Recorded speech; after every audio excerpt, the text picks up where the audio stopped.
Well, those brewskis aren't gonna drink themselves. Better get to it.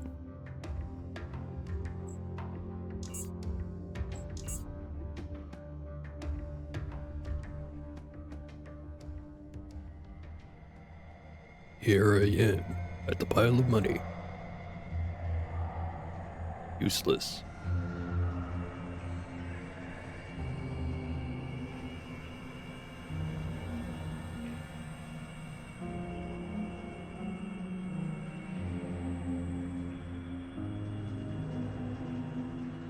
There's a few things I could be doing around here.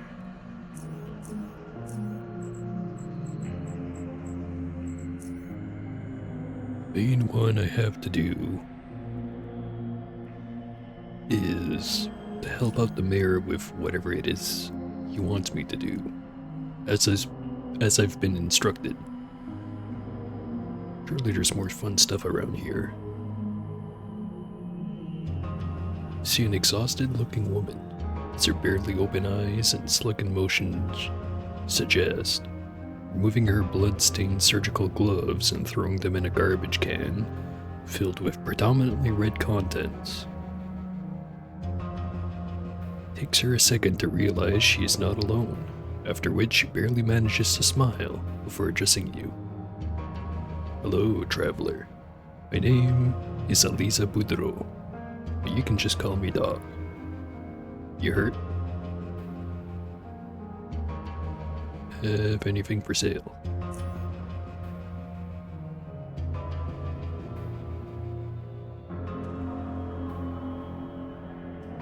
Really want to sell any of that?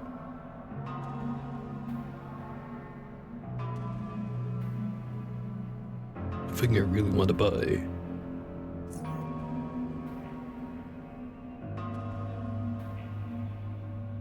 Really busy here because of the shooting and all.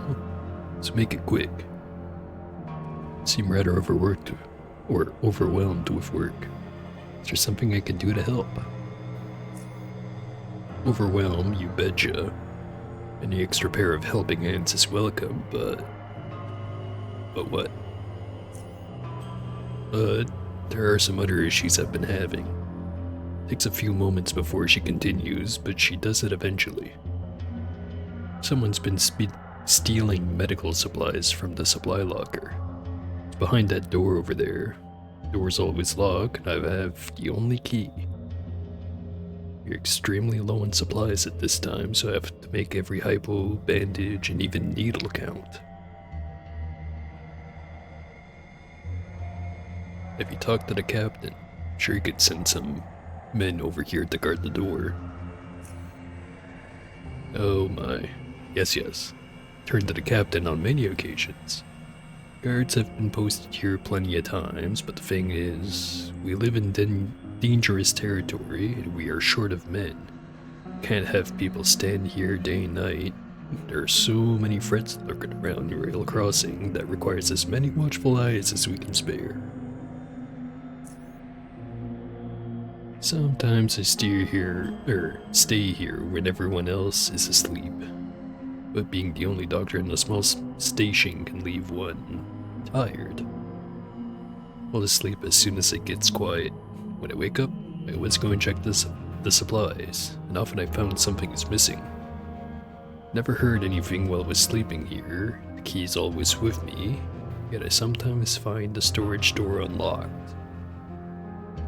She grabs her head with one hand and shakes it from side to side.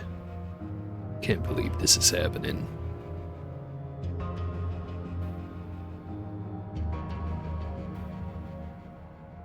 Check for any hidden entrances. Maybe that's how they're getting in. We've searched for one but haven't found anything. Whoever is doing this is good at it. Really want to help, then help you with this. Help us all, in fact.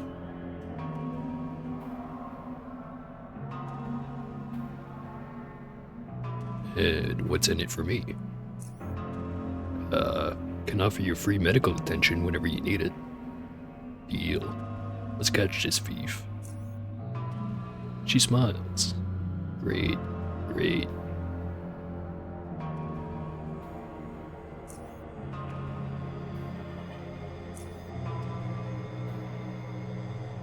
So, unsurprisingly, kinda already know who's doing it. Just have to wait for him to move.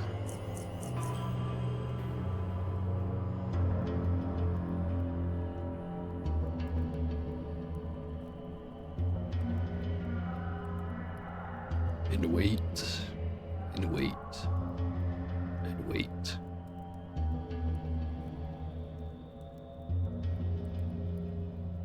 Perfect opportunity to sip on my drink.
Here he goes.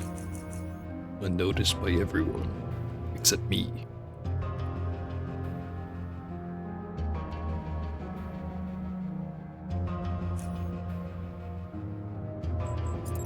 Makes me wonder, do you not have any detection goggles? I should probably rectify that.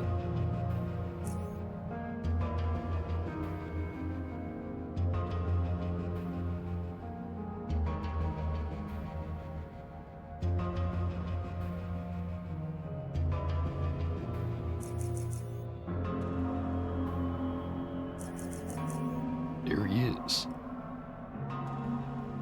Man's wide open eyes are frozen. Or, man's wide open eyes and frozen expression remind you of a red hound that found itself in the way of a high-speed train. Does manage to utter a few words after a moment of shock. What? But the dog seems surprised at this unexpected event. What's going on here, Jared? Wasn't sneaking, So you've been stealing the supplies this whole time. Why, Jared? Jared enters after a few moments, his face pale, his voice trembling. I can explain everything. Ever since I had that injury several months ago, from that ironhead that shot me, I've been addicted to painkillers. I know, it's pathetic. I've been stealing them for some time from the lockers, but I also took other things to eliminate the chance someone would suspect me. I'm disappointed in you. This Jared before me, that is not the one I know. I should have you arrested right now for what you did. You endangered everyone in the station. Do you know how much damage you did? Stay quiet. You should have come to me. You know that? Can't explain how sorry I am. He starts crying. I still have some of the things. I still have it stashed somewhere. I'll give it back, I promise, and I'll pay for everything I took. Everything.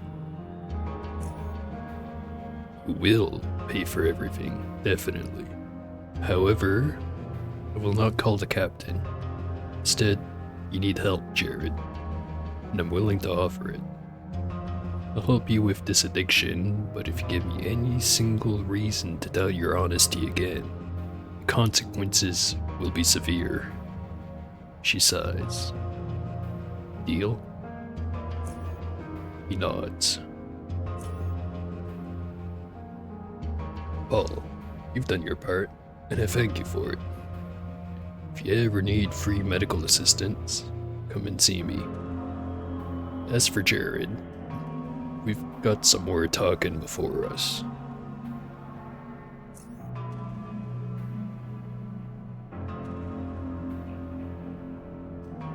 Alright, job done. We get free heals.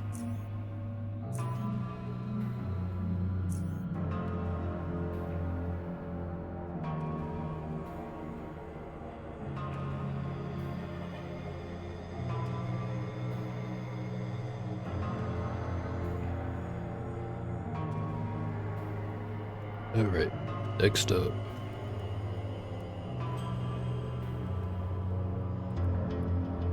Squint-eyed man greets you.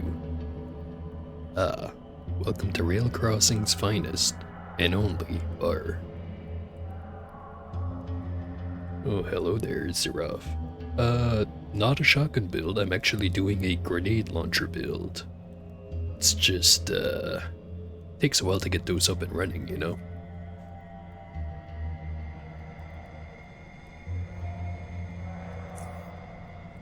Fancy a drink. Got some tasty mushroom brew.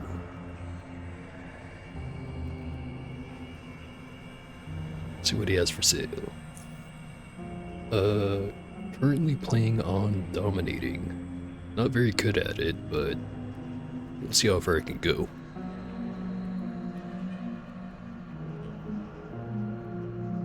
Oh, and a follower.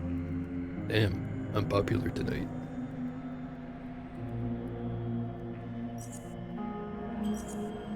Just sell all of this.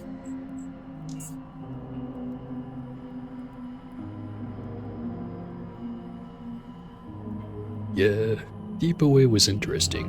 Didn't run into the double-headed mutant this time around, so it wasn't too hard.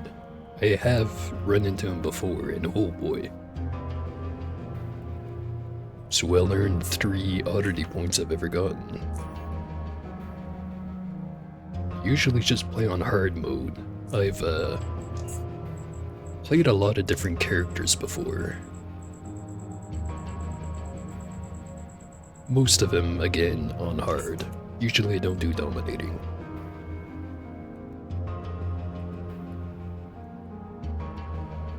Ooh, got 5 clears on Dom. It's a lot more than I do. Got maybe 1 clear on hard, but I keep having the problem that I just restart with a completely different type of character every time.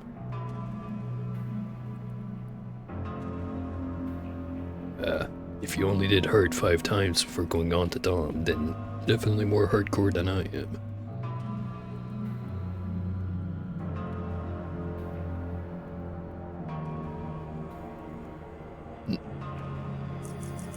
Anyway. See a man holding a half-empty bottle of mushroom brew. Every sip of the stuff carves a broad smile into his overgrown face, nourishing his expression into one of serenity, as if he is quenching thirst from the coldest, purest spring. Consequently, every sip also makes it more difficult for him to aim his eyes at the dodging bottle so that he may continue the process. He sits there for a whole minute, ignorant of the fact that you are standing next to him. After sucking in the last drop, his eyes finally spot you through the see-through bottom of his barren bottle. Ah, mushroom brew. Could just, sit here and enjoy this exquisite drink all day long. Then points to the barkeeper. He said, "Dude, you've had too much, man." He chuckles. "No, man, just no." Anyways, how's it going, man? Hi, I'm Paul. Why do people call you dude? 'Cause it's my name, man. Dude. You have a last name or something? As far as I can remember, nope, just dude. That's fine with me, man.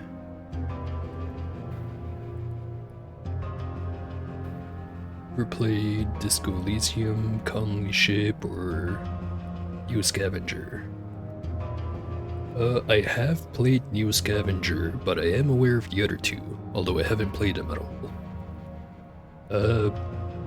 Although for Colony Ship, I have played the demo for... Shoot, what was the name of it?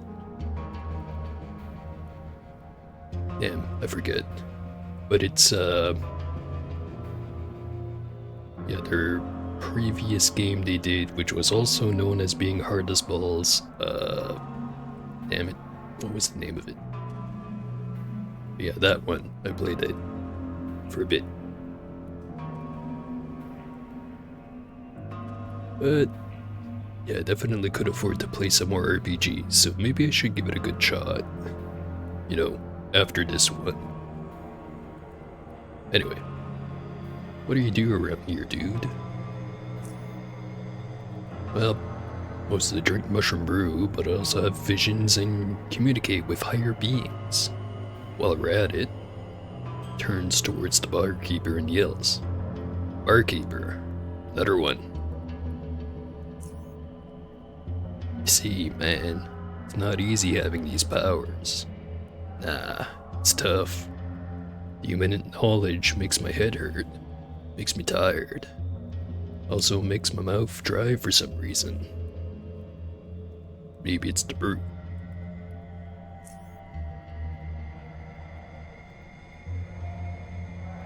Oh yeah, I have heard a lot about Disco Elysium, but never seemed like the right time to get into it. But, I mean, last time I checked, it's because they were still arguing about who actually has the rights to it. And the only conclusive answer I got was, not the right person got the rights to it, so I probably shouldn't buy it. Well, if I know that's the right decision, though.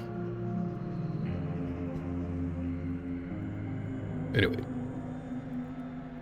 He answers you with a drunken delay.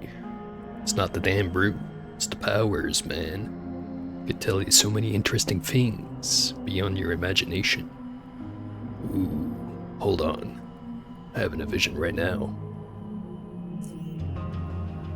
Dude quickly takes another sip of mushroom brew, after which he lowers his head and begins mumbling.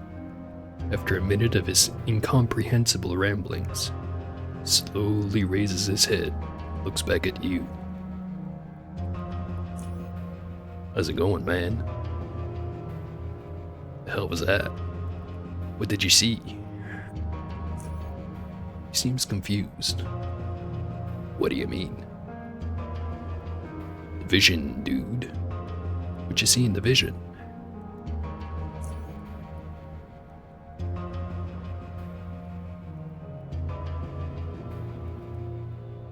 Yeah, that is a good point. Bigger sale I can get it on, the less I have to pay someone that may be morally dubious. It always just kinda seemed like one of those ironic things considering what's the game's about.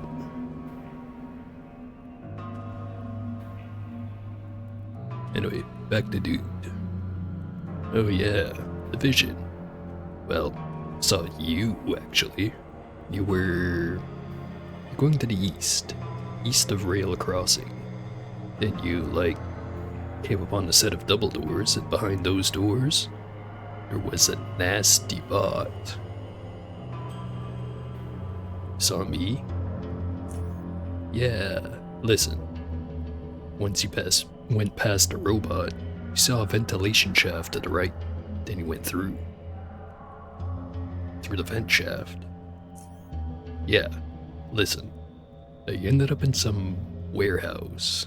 Not just any warehouse, no, this one was full of mines. Mines, man. There's a way to avoid death. Listen now, this is important. Alright, listening. Alright, don't want to get blown up. Just don't step on them. Not stepping on the mines is the key. If you step, you die. Step and perish. Incredibly helpful.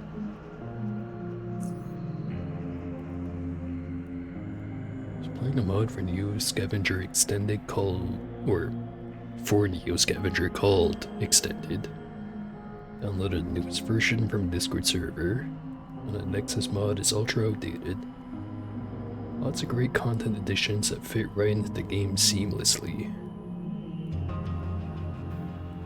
Well, I'll almost certainly forget, but if I remember, I'll give it a shot. So I did remember really liking that game, but I always found it was kind of...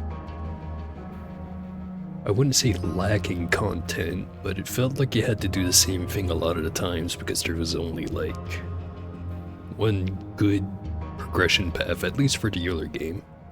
I'll admit, I've never beaten it.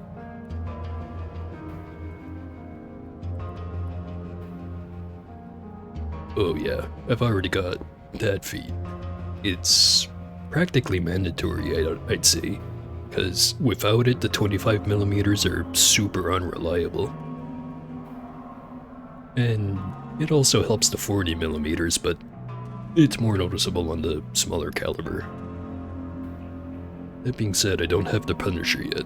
Need to get around to doing that. Anyway, welcome.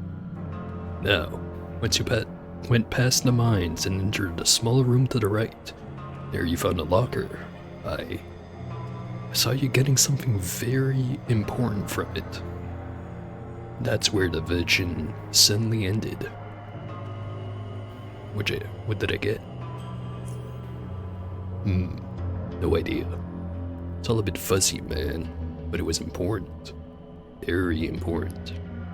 I'd be really grateful if I could get my hands on it. It was in the vision, and the visions don't lie.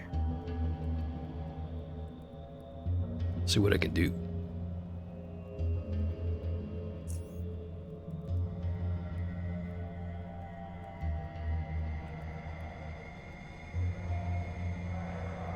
You know, I also found that the ammo for the shotgun was actually, if anything, too balanced. Because it was always either like use hopper shot, the 20p ammo all the time, or use the 3p tungsten shot or train shot all the time, and everything else was just kind of like you use it if you don't want to go through all the other ones too fast. And the grenade launchers, the only issue I have is it's difficult to get a good source of frag launcher grenades very early on, but then as soon as you get to like core cities unlocked, then it's no issue whatsoever.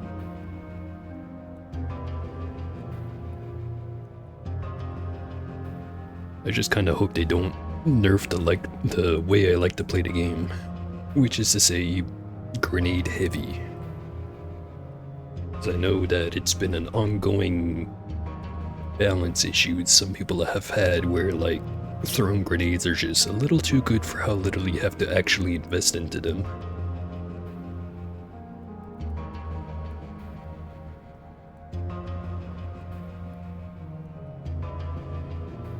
Yeah, understand what you mean.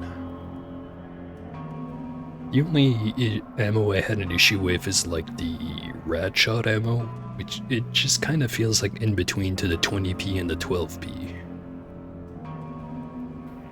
I wouldn't mind if they replaced it with something a little bit more specialized. You know, give you more reason to go for it. Anyway. Great, man. I'll wait here with some more brew. Signals the barkeep for some more mushroom brew. I'll be going.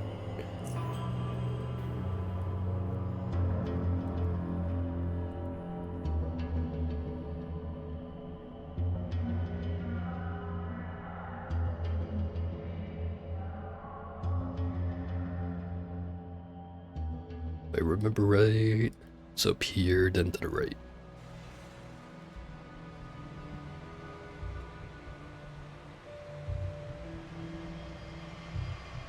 Yeah, I remember seeing something about how they're trying a new hacking system, where it's a lot more involved.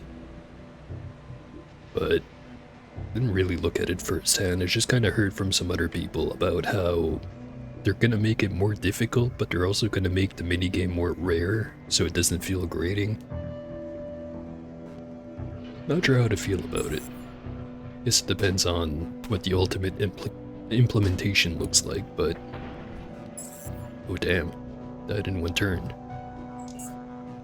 This might be a problem.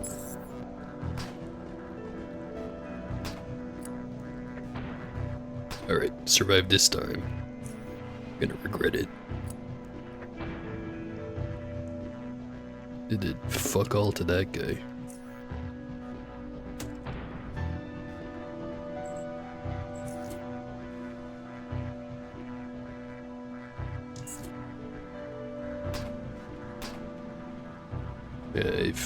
If anything, with the amount of times this game has been patched with all kinds of minor stuff, I'm not super worried about the balance on the second game, because if it sucks, I get a feeling they're gonna try to fix it.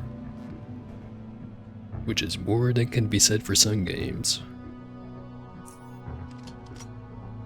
Or, who knows, maybe I'm wrong.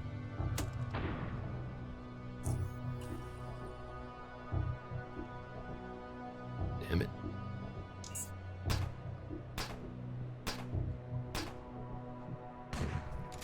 Alright.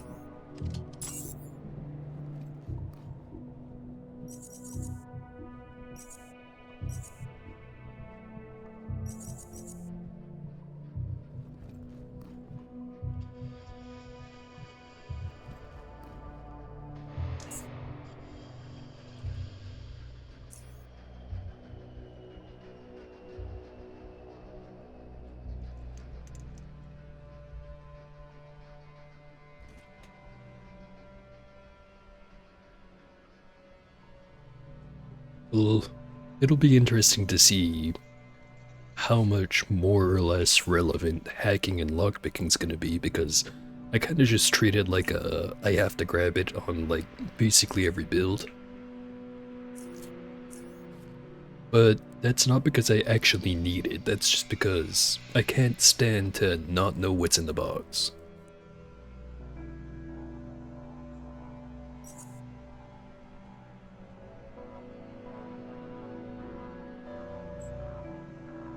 Yeah, pretty much like you just said, it's like, even if you don't need what's in the box, not knowing what's in it is just grates on you.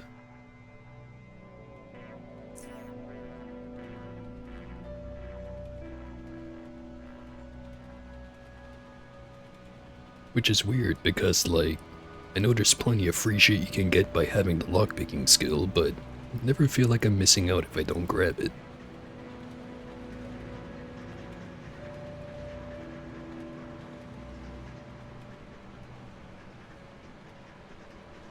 Maybe it's just because I never started just taking lockpicking every single time for all the other builds I've been doing. Cannot say the same about lockpicking.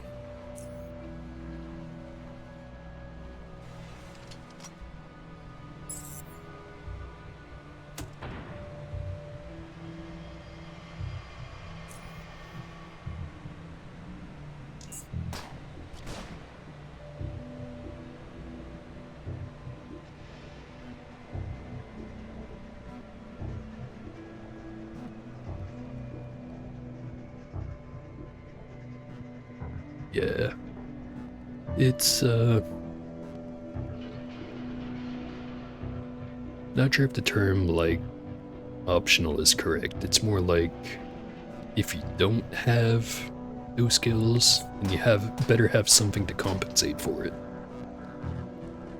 Which most of the time, I end up going into crafting skills. And some of the best places to find all kinds of crafting components is just praying to RNGesus and opening a box.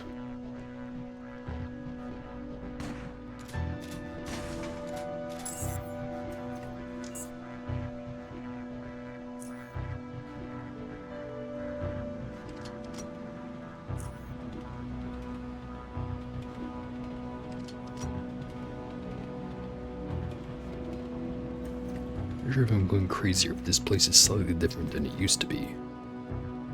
Probably just going crazy.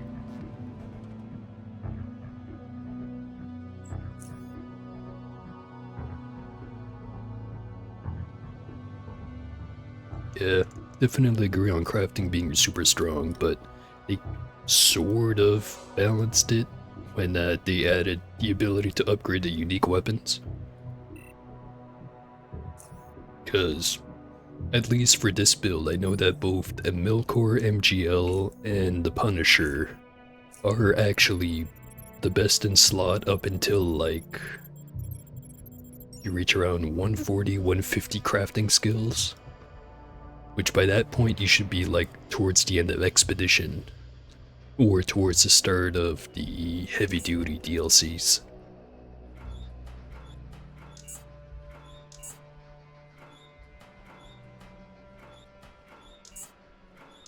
Also, I kinda hate to break the rhythm, but I really have to go for a piss. Be right back.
Alright, I'm back.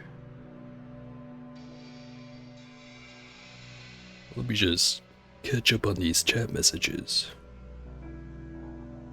Started playing a little bit before refurbishing was added. Yeah. Oh, definitely before they added the refurbishing for the weapons. Crafted weapons were by far the best in the game. No challenge. Now that they've added them, I'd say it's like, unless if you get really deep into crafting, the unique weapons remain some of the best ones, as long as you can find the parts needed to upgrade them. And even then, it's like, still not that far behind some of the best crafted weapons you can make. But if you want all the juice, you have to get into crafting. Got a crossbow run for your first playthrough, which is easily the most crafting dependent weapon type in the game. Funny enough, that's actually one of the builds I never really liked all that much when I tried it. Like, I've done, I think, all of the gun types. I've tried doing a knife character, I've tried doing a sledgehammer character. I've done a couple of different types of psionic characters. Never really stuck with the crossbow one, although I know for sure that I've tried making one, but didn't really stick to it.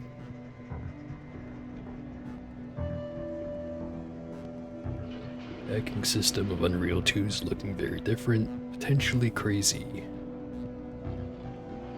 So the game will run a simple operating system within the game for computers. You're going to be literally hacking.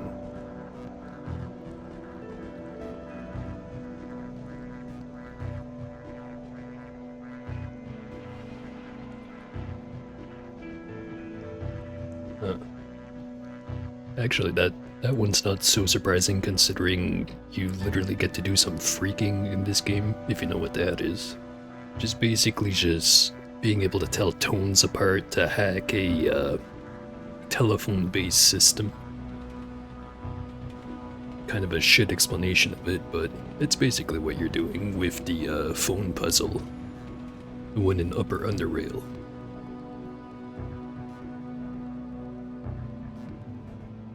Started playing in 2021. Don't think there's a way on Steam to tell when you got a game, is there? Because I feel like I started before then, but I don't remember exactly.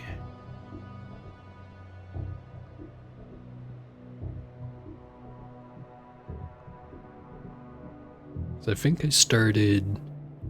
It was definitely before any of the expansions were out. And it was before they had to retrofit the map to have waterways in all of them to make the jet skis and stuff work. So I'm one of the, I don't know, dozen or so people who understand that joke about the Sentry saying that there's too many people asking why the Mushroom Grove is further away than it used to be. Or maybe I'm not that uncommon. I don't know. I have some hipster tendencies.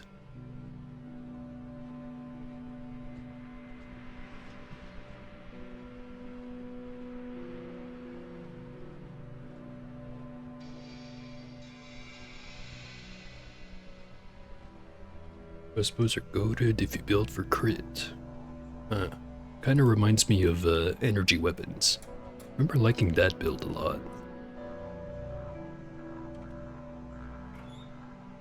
Oh hey, a little shitload of brew. Nice.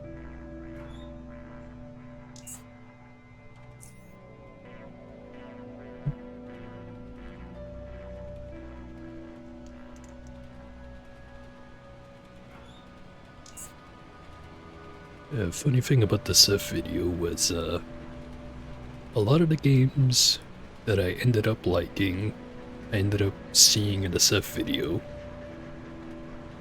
Some of them I knew of before he made videos about, like, RimWorld, this game, Star Sector, what else?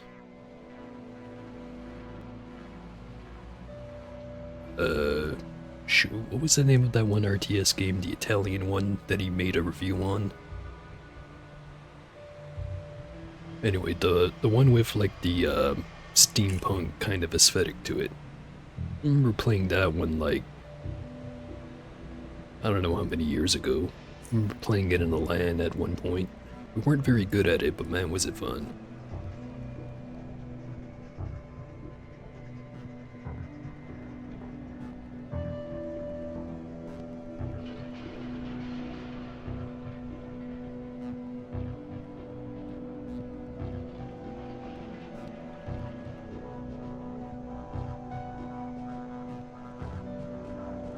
Energy pistols were ultra buffed by the newest DLC. They went from arguably the worst weapon type in the game to turning dominating into a sleeping aid. Huh. I don't remember them being that bad beforehand. Although, if you didn't spec specifically into... Shoot, I forget what it's called.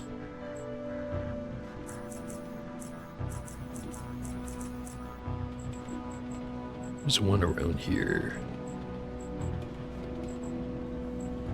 Oh, right. Don't go for practical physicist along with... What was the other one? High technicalities. Don't go with high technicalities. Most energy pistol builds are kinda bad. But if you do grab this one, then there's no reason not to just pump the hell out of intelligence. Then you can get away with putting like 50 points into all the technology skills and having them just, you know, keep going up so that you don't have to put any more points into that for crafting. So then you can go into like stealth or pickpocketing. And if you're doing energy pistols, then you're gonna want crit anyway, so the synergy with stealth is insane. Because you can get, shoot, what's it called? This one here, it's not interloper. Ambush, that one. Attacking an eliminated target from out of the darkness with a single target range weapon, you ignore half the target's evasion and your critical chances increase by 20%, plus 0.3 for each stealth skill point. So you can get your crit chance up to like 100%. And you can just go absolutely bananas with it.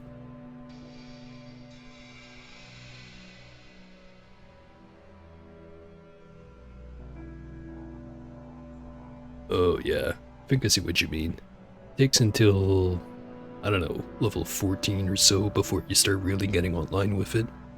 Compared to assault rifles, which are basically good as soon as you get a half-decent assault rifle. Which isn't that hard. Yeah, ambush in general is just really fucking good.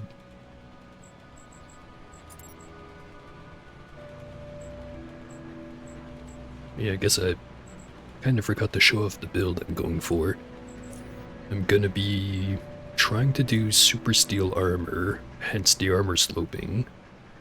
Probably gonna grab nimble eventually. Got stuff like salesman, grenadier, bunch of other general stuff. So another one I was thinking of getting, trigger happy. Combine that one with paranoia, and you can get surprisingly good initiative.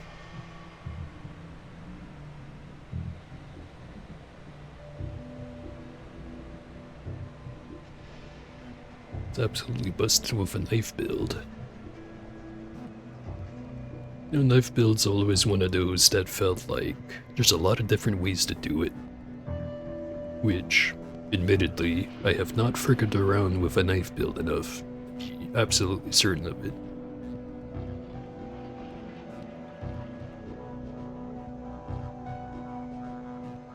But yeah, I think the only weapon that gets through energy shields more easily is unarmed, but you have some unique things you have to worry about with unarmed weapons. Meanwhile, with the knives, it's basically just stab a dude 17 times in the chest, and he's both crippled as hell and also stunned.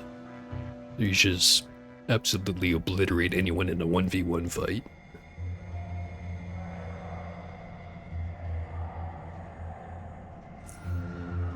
So I think I should get rid of some weight. Just because of what's going to be happening in a little bit.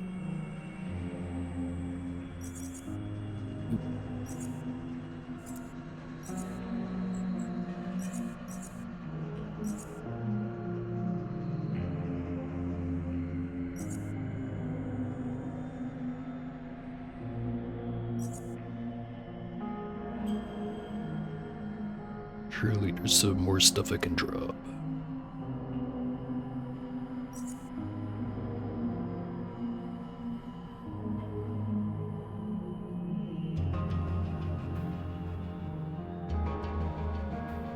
Game similar to Underrail is Calling Ship. Shoot. Okay, it's been bothering me for a little while now, so let me see what the developer of that one demo I mentioned was.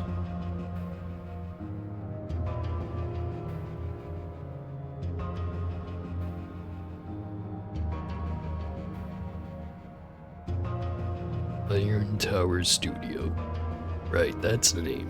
Age of Decadence. Played through the demo for that a bunch of times, making a bunch of different character builds, and very similar vibe, I'd say. So you're not wrong on that one.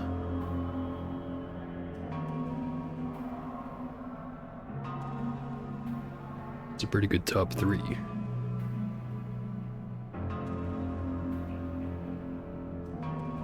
Although, of the 3 games you listed, the one I haven't played a shitload of is Disco Elysium. Not for any particular reason.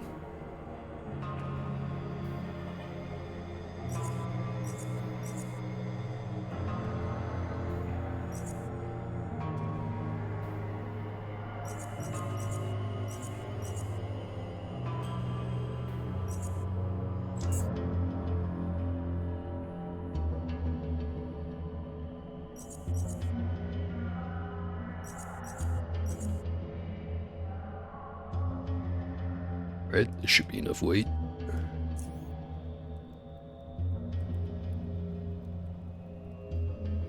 Now that I think about it, I've definitely thought about streaming Fallout New Vegas, but one thing that's been stopping me about it is how exactly I want to be playing it. Because obviously I want to have some mods, but how crazy should I get with it? Usually I just kind of go sort of close to vanilla.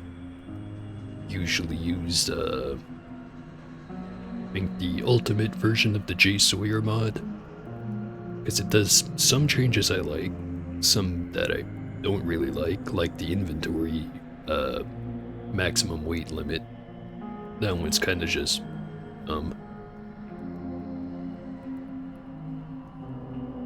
But like, there's so many more mod packs nowadays compared to last time I played it, so I don't know, maybe just try one of the big mod packs. Discovered a sick game called Quasi-Morph. If I remember right, didn't Seth make a review on that game? Because I definitely have seen someone play it. It wasn't Seth, but it seemed like a really neat game.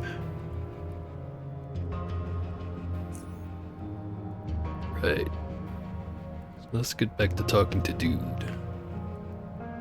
How's it going, man? Open the locker. His eyes turn to fire. And? What'd you find, man? Mushroom brew. Frickin' mushroom brew. 20 bottles. Why is it in a warehouse full of traps? And mushroom brew. How did you really know about all this? Visions, man. Visions.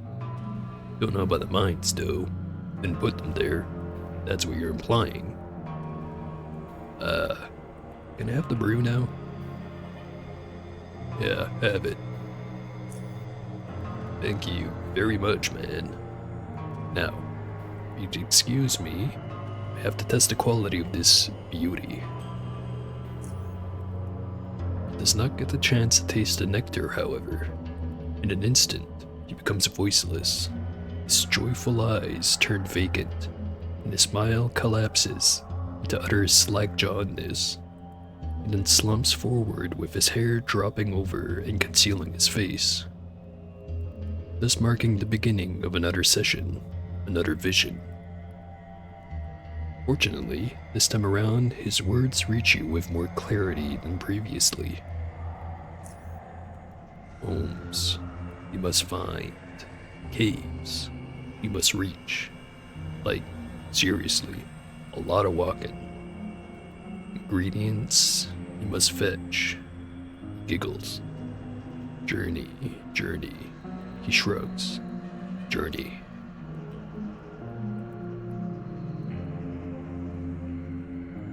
There's a mod called Lone Star, which is essentially the J. Sawyer chord changes with a little bit more options to fiddle with.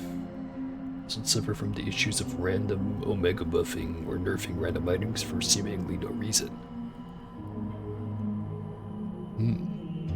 Sounds interesting.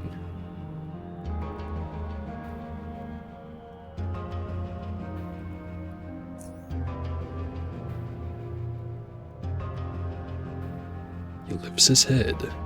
Life settles back into his desolate eyes. My smile reconstructs itself out of a drooling mess. His eyes focus, and so do his thoughts. But first, we must drink, man. It's as though a spark has ignited his gaze, the life in him, and he snaps out of it. Only now does it appear to be fully himself again. He gawks at you, confused as a hopper in front of a distorted mirror.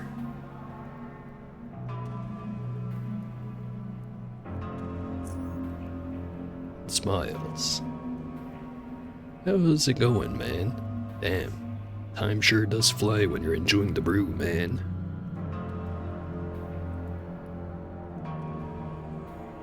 It's a slightly objectively easier version of the mod, but you can fiddle with the settings to make it harder.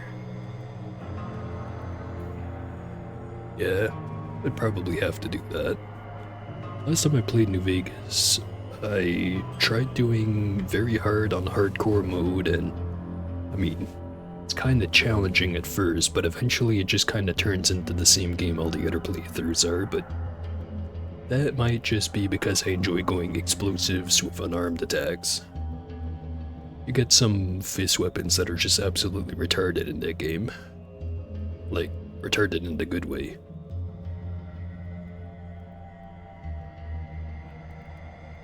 Anyway. Dude, you had another vision. Do you remember anything? Does your mind just malfunction every time it happens? Dude. He snaps his fingers.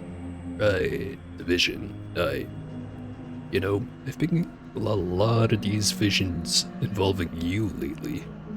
I mean, before it was like twice a year maybe, but now it's like all the time. So you've been seeing me in visions before you met me?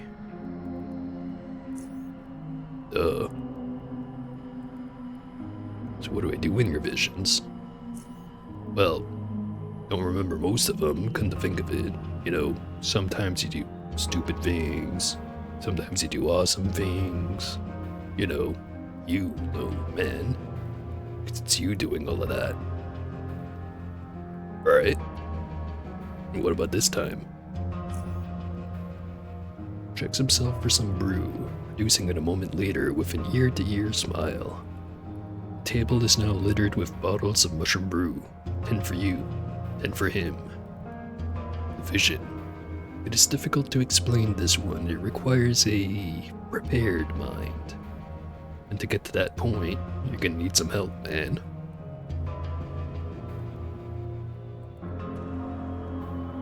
The easiest way to make New Vegas not easy mode is to unbind the sneaky.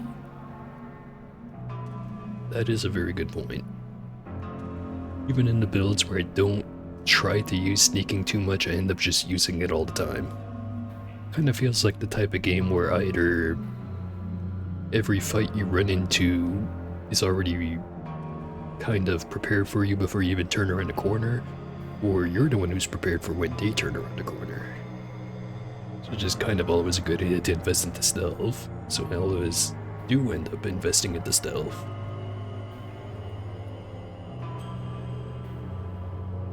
And yeah, the guaranteed crit and stuff definitely makes it easier. I mean, heck, I remember that being a main complaint about Skyrim, where it's like everything or every encounter you end up on kind of encourages doing stealth because you use less arrows, you start the fight at a distance, and if you do it correctly, you can go through like 20 dudes in a row without alerting a single one of them because you just one-shot each of them. So, kind of makes sense that by extension, New Vegas is the same way. I guess by extension, Fallout 3 is the same way. I don't know, just kind of talking hypotheticals. Anyway, dude checks himself for some brew, producing it a moment later with an ear-to-ear smile. Oh no wait, I already read this. Next part. You ready? I'm ready. Drink.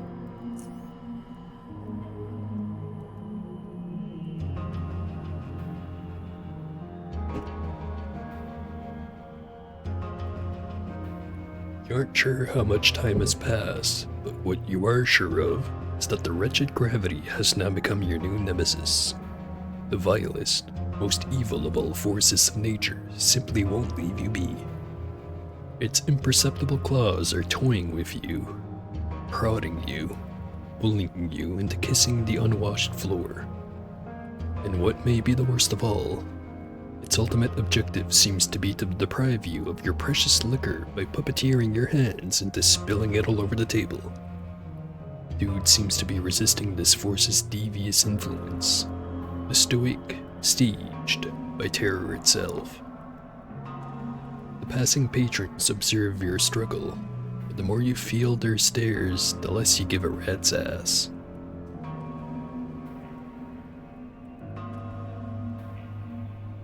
Not only that, but assuming you are playing vanilla Skyrim, I know you'd mod it, but just to judge the game out of the box for argument, first town you run into after the opening has the character you can recruit after one easy 30-second mission and trains archery. So you can pay him, go into his inventory, take the money back, and do that until you have 100 archery right at the beginning of the game before doing almost any of the quest content.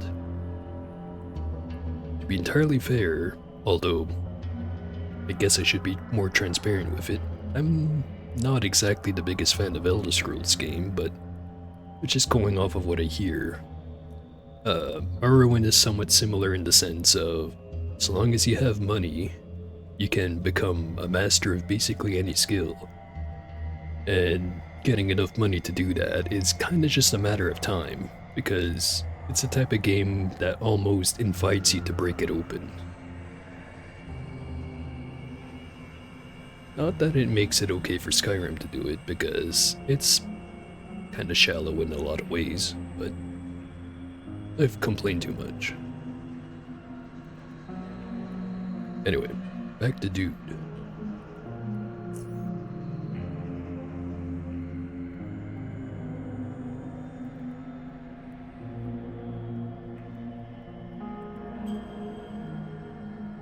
Yeah, I played a bunch of it.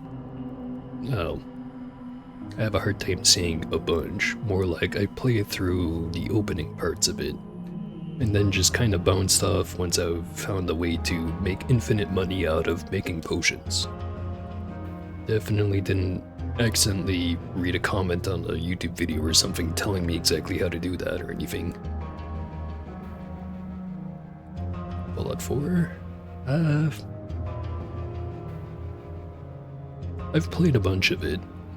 I don't know.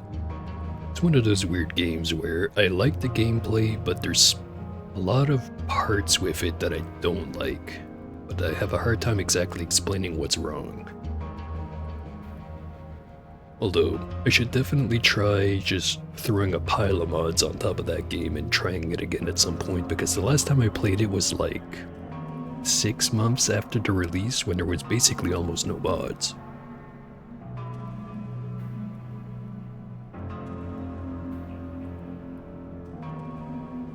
Yeah.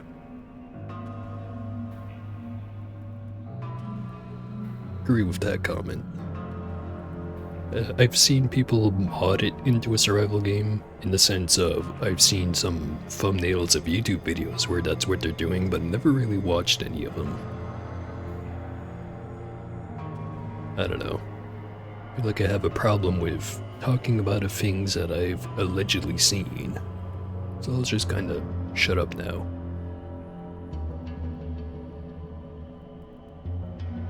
Oh yeah, same thing with the Fallout London mod. I did see someone play that for like a couple of hours. I kind of enjoy the part where they make it difficult to get an actual firearm, both for the meme reasons and the realism reasons.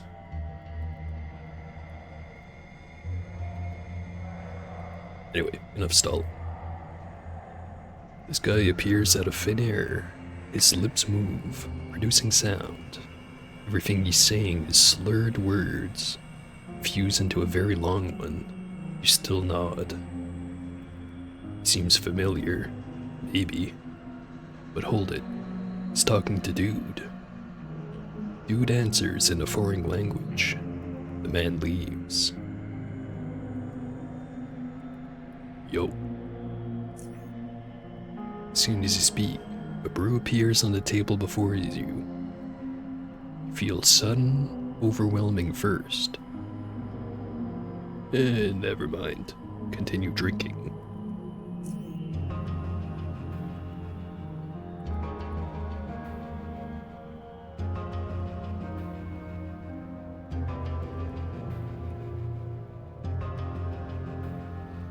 Your head is light. Your body is heavy. The gravity is tipping your balance in its own favor. You'd punch it if you could, but it hurt the last time you tried. Pain. That annoying guy materializes again. Can't this man speak properly? Doesn't seem pleased. His scowl speaks volumes. His words are meaningless. You mumble something to him. His stare shines brighter than an exploding pileup of 1,000 trains. Dude takes over and extinguishes the flames. Unwillingly, the man nods and disappears. What's that guy's problems? More bottles ambush you as you glance at the table. Seductive, enticing, marvelous. I just can't. Gonna vomit.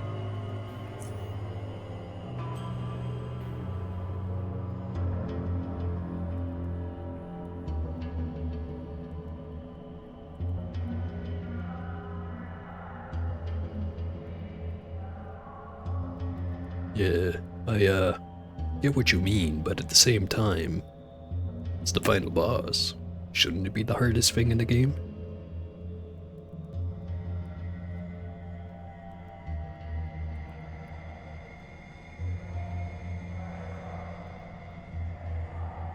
Yeah, I think I've only ever done the puzzle once, and I think I got lucky with it or something because I didn't find it that hard.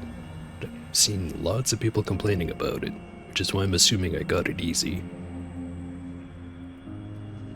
On the other hand, I've only done the last boss a couple of times.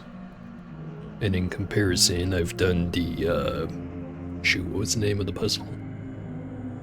The one in Expedition, the one that gets you the unique laser pistol.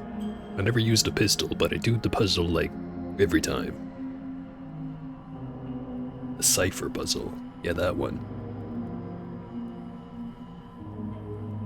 Like, I think I've got a text file somewhere on my computer here that basically has, well, not the instructions on how to solve it, but I pretty much just have to slap in a couple of variables and it'll solve it for me. And I more or less figured that out myself. Really like that puzzle. Or maybe I'm just in some weird Stockholm Syndrome kind of thing, and I'm just really glad I managed to solve it. Anyways. Your nose is full of dust, while the pool of your drool feels warm on your face. You raise your head, only to slam it against the ceiling. Ceiling it is not, though, but the underside of a table. As you slowly regain your consciousness, a voice from above beckons you. Can you hear me? Find your way from underneath the table and climb up your chair. Then you sit down.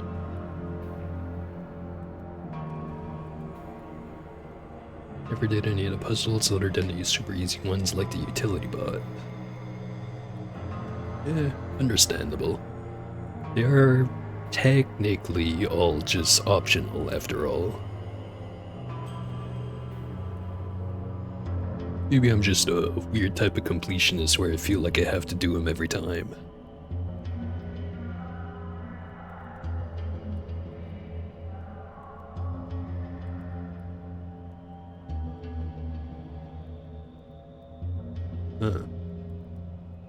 I know that the other puzzles get harder the higher the difficulty you have.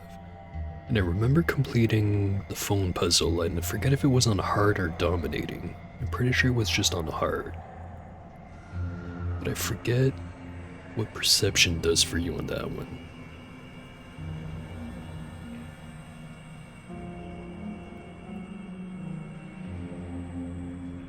Well, what I'd like them to see, or what I'd like to see Stig do with the puzzles is have more different types of them. Because it feels like all of them are just like, either you figure it out yourself, or you spec into perception. Like, how about one that focuses on dexterity to make it easier? Or maybe one that requires intelligence.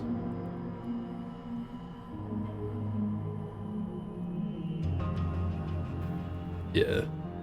Last time I did the phone puzzle, it took me like at least an hour to get through it, so really can't blame someone for not wanting to bother with it.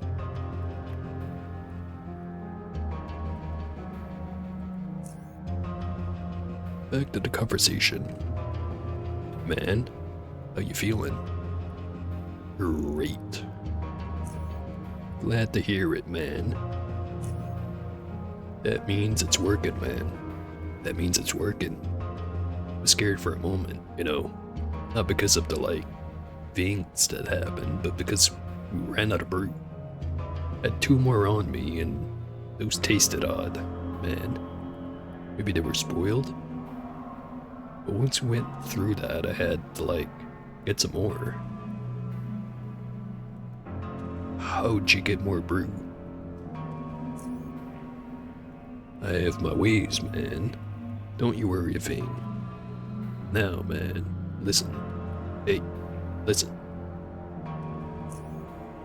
We're exactly where we want to be. Where we have been elevated to the summit of human consciousness, man.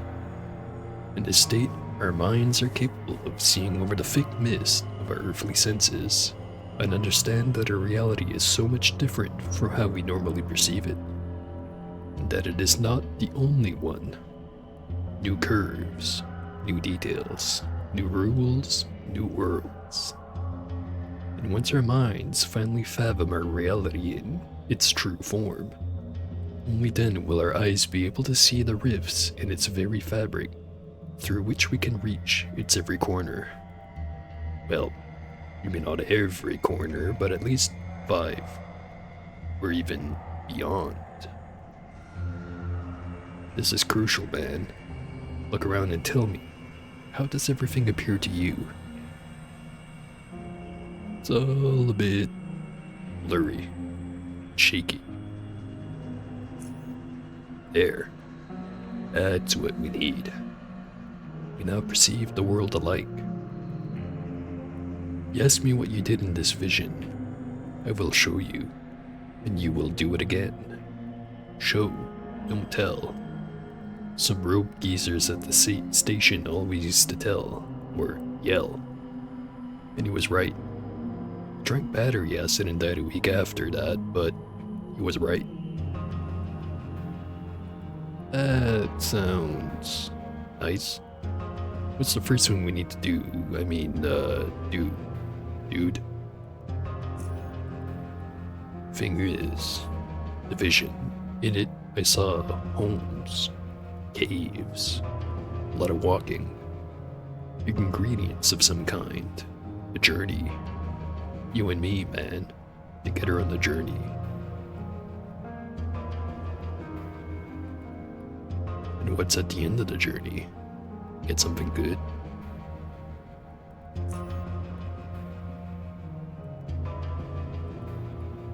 Orange Box puzzle is, in my opinion, the coolest puzzle, and it's really narrative, interesting from a world-building perspective. Reference to the style of IRL mechanics tampering on public phones, where people use a promotional Captain Crunch plastic cereal whistle to emit the perfect frequency to cause some sort of wanted reaction from the device. People used it to get free calls or vandalism from entertainment purposes as people struggle to figure out what is wrong. Yeah, I always found it interesting just because it feels like such a weirdly specific way to be screwing with things.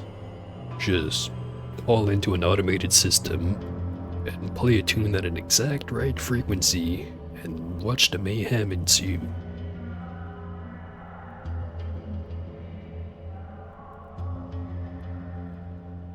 Yeah. After I went through the quest, I looked up a bunch of the stuff on Wikipedia about what inspired it, and I always just found it weird that anyone even figured out how to do that in the first place. Just like almost like finding a needle in a haystack. Except it's like they already knew the needle was there and they just went looking for it.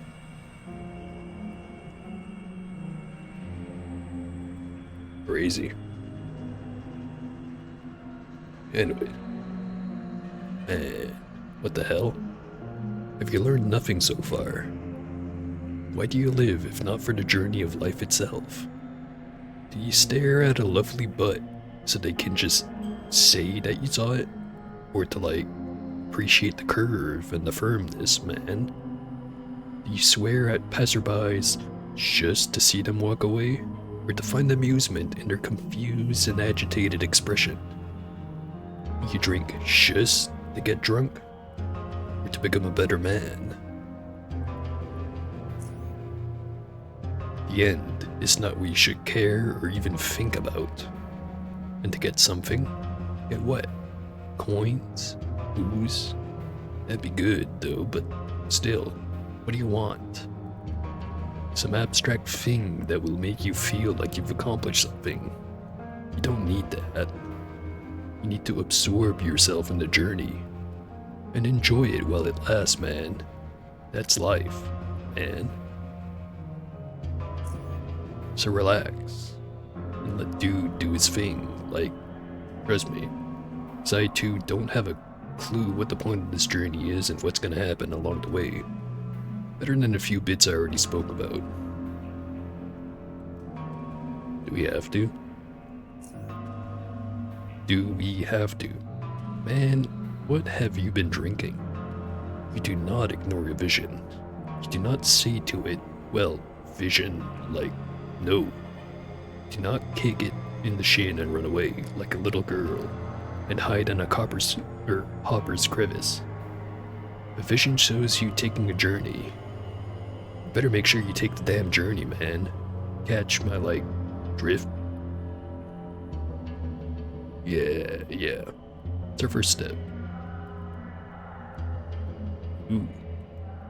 Yeah, tea sounds like a lot healthier than what I'm drinking right now. Speaking of, let me have another sip.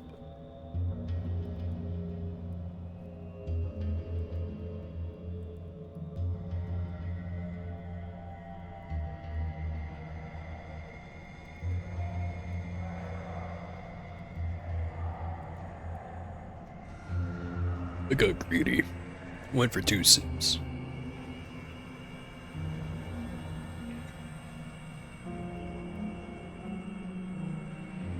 Alright, what is our first step? Simple. Find homes. What are we looking for in these homes? Look, man, listen. The thing about visions is that some of them can get really fuzzy. The longer they are, the fuzzier they get. Mostly, it's like, you gotta do something, but you don't know what that is or why. You gotta always feel you're doing the right thing once you're actually there. Then it all makes sense.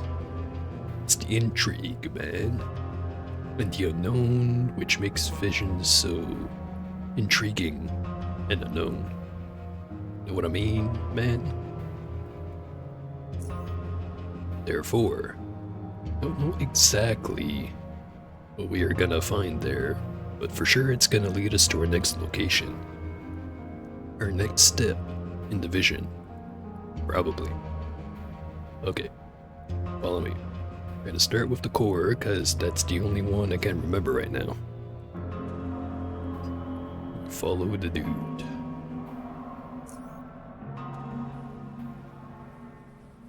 This is the place, man. Here we go.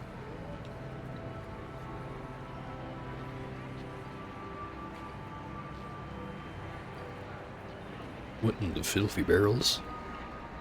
Hey, dude's mom. What's cooking? What? It's not my mother, man. Hey. An ancient, shriveled woman angrily waves her ladle at you.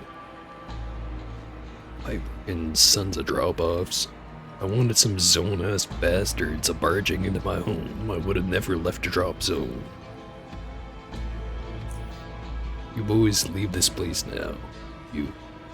Or else I'ma open a can of zone out and show you how this grandma dominates pipe lickers like you. Beat it now, y'all. Excuse me, man, but this place used to be mine, you know? So you're actually barging into my place, you nasty woman. You just need to, like, find something important and we're, like, gone. What you say, Draw's face? Your place? Get out of here. You too, barrel stuffer.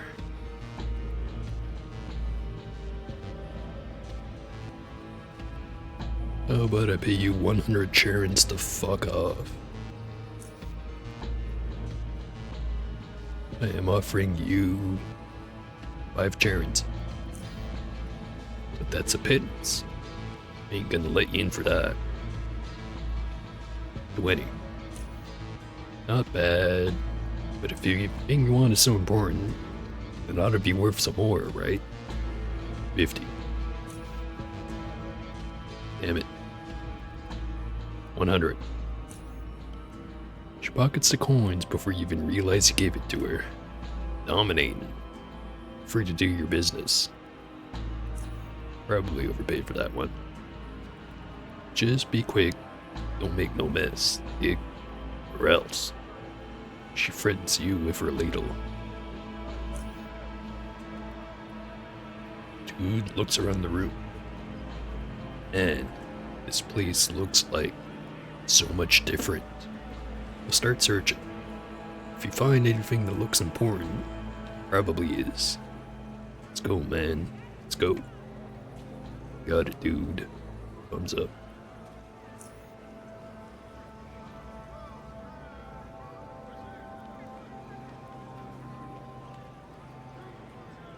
Bunch of stuff everywhere. I think I remember where everything is. Crack title. There's a small key hidden in one of the cracks. Pick it up.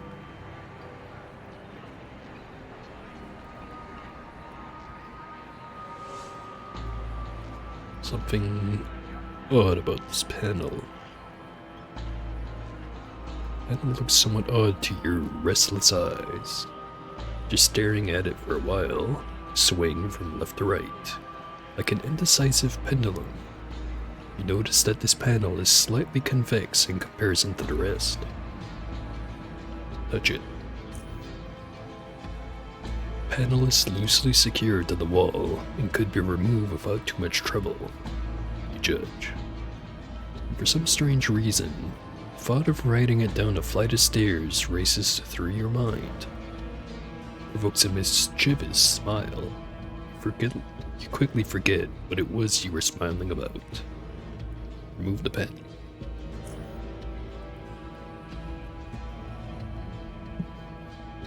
Got something?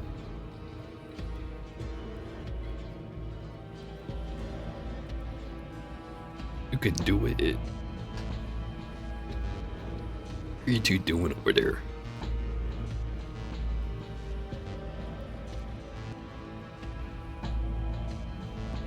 Easy as pie. Place the panel aside. Hordes of creepy crawlies instantly scatter. Within a few moments, the wall behind the panel is clear, except the safe. Oh, I haven't seen you in years. Yeah, that's what we're looking for too, man. That's what we're looking for, man. But I don't have the key anymore. I got it. Oh, you're good. Try using it. Damn it, I'll try.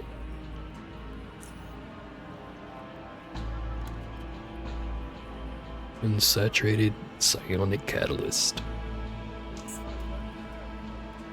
And found an unstrobatilated psionic catalyst. There was nothing else inside. An unsaturated site. He snaps his fingers. That's it. His eyes turn distant. It's all coming back to me, man. To enter a reality rift, your mind mustn't only be capable of perceiving the rift, but also of safely traveling through it. Only if the mind knows which reality lies beyond the rift will it be able to reach it. Otherwise, your body will pass freely, but the mind will stay behind. It will be split. Your mind will fizzle out, since there is no brain to maintain its existence, while your aimless body will roam the world beyond its roots, or until it rots. In the end, both will be joined again in, nothingness. But even if you're properly prepared, fragments of your mind, memories and emotions, might still stay behind, and you won't be able to get them back. These fragments will be lost forever, I think. And my head hurts from all this remembering. But what is important is that the unsaturated psionic catalyst is a component, an ingredient, yes, necessary in preparing the mind for rift walking. Yeah, rift walking, that's the term. The brew lets you see, the catalyst lets you enter. I dig. So, we're done here? Yeah, man. Just make sure you bring the catalyst with you. You're gonna need it.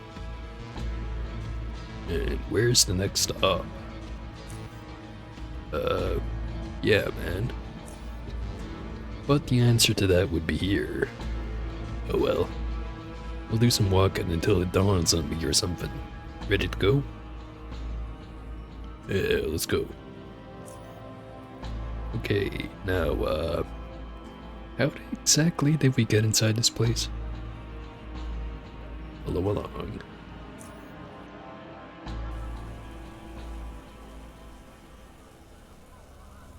You know, We were very fortunate I fell and hit my head on that concrete slab. Or else I would have never remembered this place existed. Ever. So many memories are just like flooding in now, man. Man. I agree with you on that one there. Even if you just skip all the dialogue, it's definitely gameplay unique. That being said, I do like the dialogue.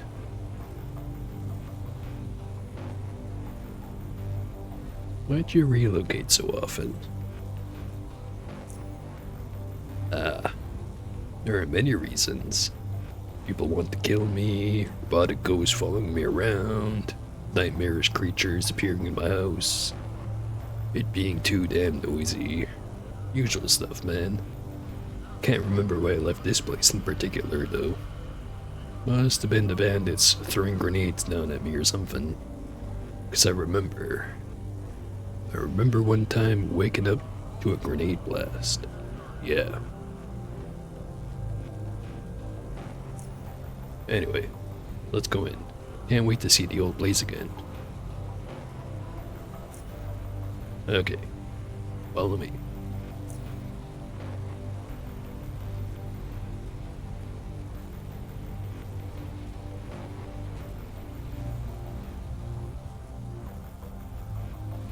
And remember it all. This place used to be so comfy. It's space to relax, to work, to sleep in peace and quiet. Well, except when obsidian ants decided to invade.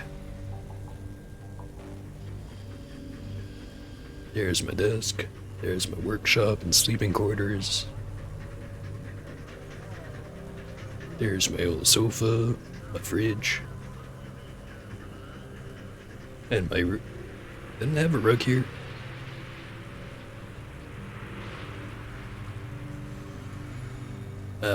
There's my lab.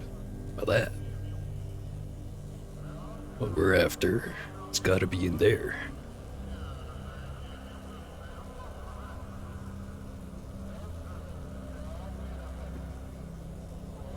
Oh yeah. Damn it. Need a keycard, I think. I hate to take a break right now, but I really need to go again. Be right back.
And I'm back.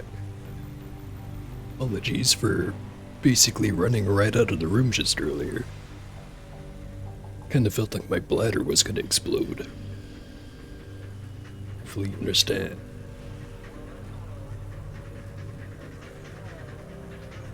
Anyway, let me see what I missed in the chat. Not the only person who has the opinion.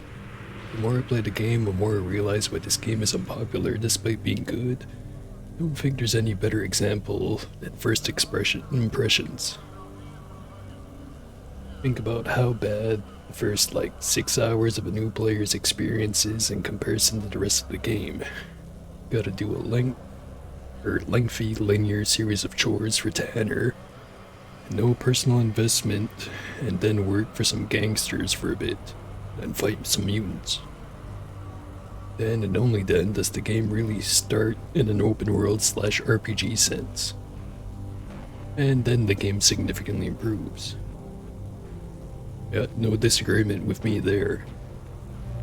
The intro, I think, is the one part of the game where,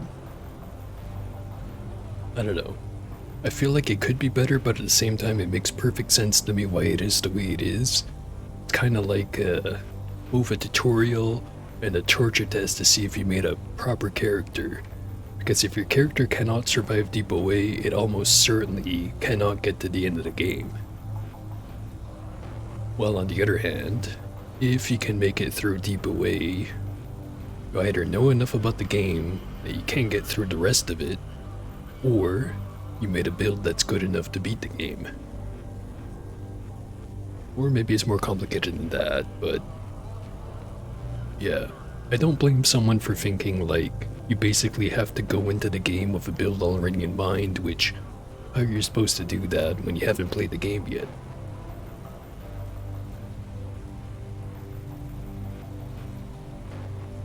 Continuing on with the messages. Compare Underrail to Fallout New Vegas, for example. In Vegas, you start with a long, skippable cutscene, and you're introduced to a nice doctor who you chat up for just a few minutes, mostly skippable. Build your character, and then off you hop into the open world the second you leave the door. In Underrail, even if you played 50 times, you have to do Tanner's field secretary for chores that are not that interesting gameplay wise, and certainly not interesting narratively for hours.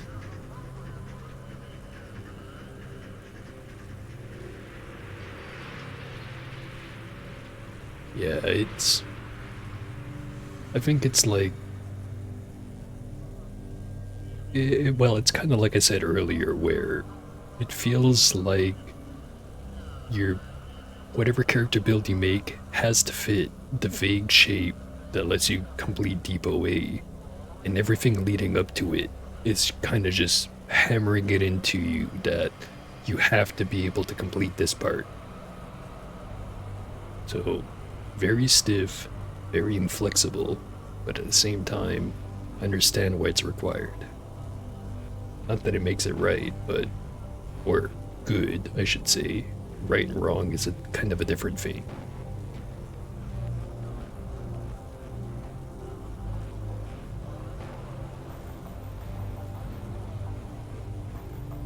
And don't be too worried about throwing out walls of text. I do appreciate it, but maybe that's just because I usually don't have anyone in my chat anyway.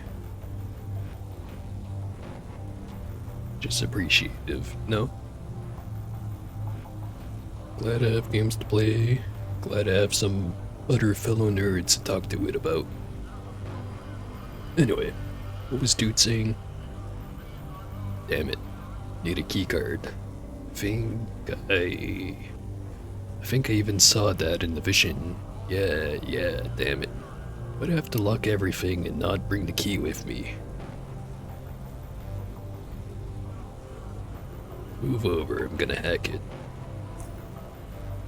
Can't find the key card. I'll let you try it then. Otherwise, yeah, nah. I don't remember whether it was in this home or somewhere else that it made a hacking proof system which zaps you if you try fiddling with it. So I'd rather not risk your life just yet. We need the keycard, man. Keycard's gotta be around here somewhere.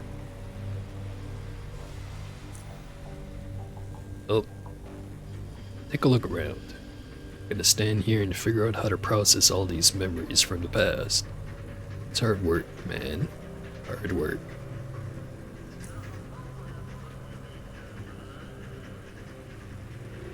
The game isn't 100% bad. There's some things I can vibe with. The game balance is completely unique until you access junkyard quests and have access to money and missions. You have so little money, it's the only part of the game where you use what you got. Find a shitty Merc 1 HE and a bag of caltrops in a bin. Hook them at some rat hounds because it's what you have on hand. Kill a raider and he has a better gun? Well, use it. Find junk components? Sell them. Even if it's not worth the weight of value for most of the game. And actually, that's one of the things I really like about some of the updates Stig kept doing to this game is he added some things that you occasionally run to at the start of the game that you don't some other times. Don't know what the right term for it is, but like there's a couple of optional areas that sometimes pop ups. Really helps with the early game. Like, let me find an example. Oh, here's one. In the very opening part, where you're clearing out the outpost at the very start, sometimes you go down the elevator after Count Ratula or whatever his name is, and sometimes there's a bonus room there. Sometimes there's a bonus room when you're going off to the Mushroom Cove. Sometimes there's a bonus room in the room where Newton is. It really helps with making new characters because sometimes there's just something you don't usually see there. And I find that really neat. They have no official title, but in the game's code and in the wiki they're called fragment dungeons. Yeah, I feel like a lot of games could use some more fragment dungeons in them. Because I really like them.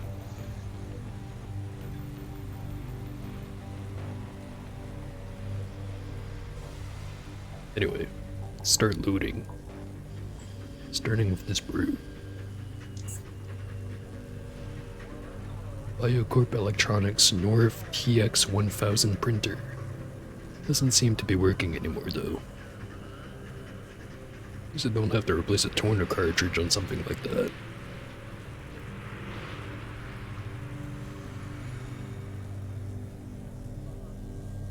Yeah. And I feel like we'd be missing something if I didn't mention everyone's favorite character, Coral. You know, the one where it's a 50-50 chance on whether you get Booth, the guy who gets you tattoos, or you get Coral, the person who sells you items that go in your belt slot where your grenades are usually, that have no confirmed actual use. Or at least last time I checked, that's what it was. Actually, I do specifically remember people finding a way to remove the files for her to guarantee that you don't run into her. Because they just really prefer having the tattoos instead.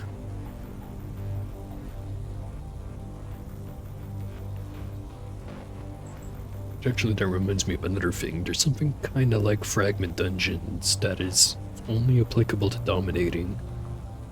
If I remember that... I know it's like related to a boss type enemy.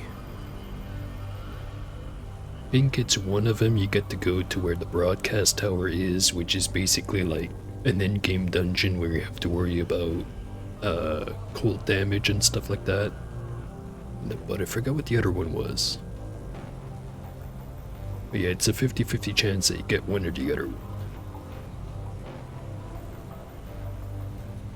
Anyway, if found an old keycard from our Underrail. There's Biocorp written on it, albeit with a few letters being barely readable. The rest of the card has been completely scratched off, receiving one burn mark on the inside. Must be what I'm looking for. In a bucket. There is a discarded piece of paper inside. You pick it up. What's on the paper?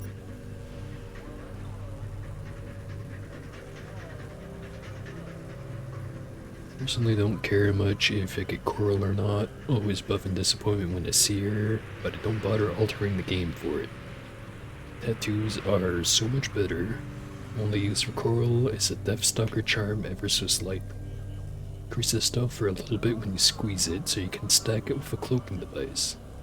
I believe another charm increases crit chance with weapons and unarmed by a small amount, maybe 2 or 3%. Buff rather than buff. Yeah, it's... The tattoos are... For most characters, I'd say definitely better, like especially if you're using the slots here, which I currently am. Then you don't want to ever have to give one of them up.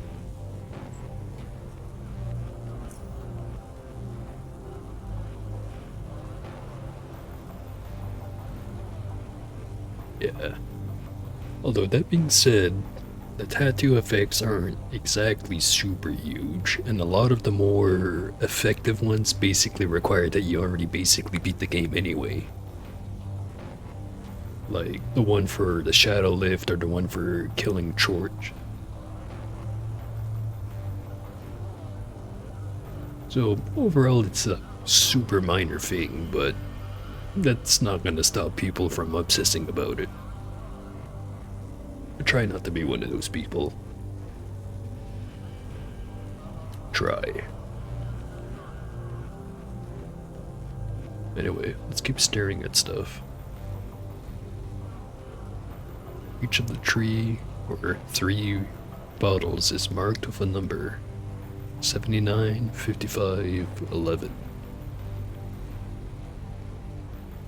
There's a few W2C rounds still in the Eternal magazine. Pick them up. Got 29mm armor piercers. At least I think it's armor piercers. Yep. Tungsten carbide. The good stuff.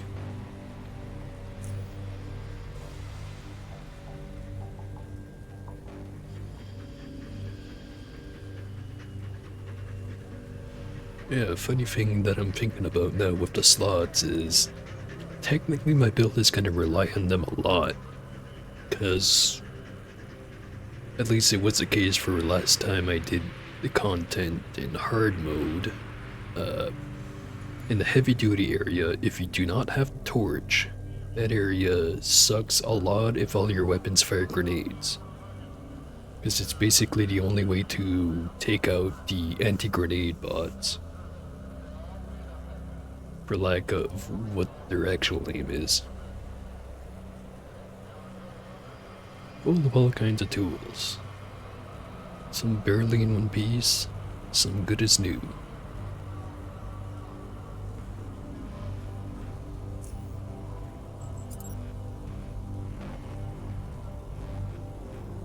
Alright, discarded piece of paper has 76, 89, 25.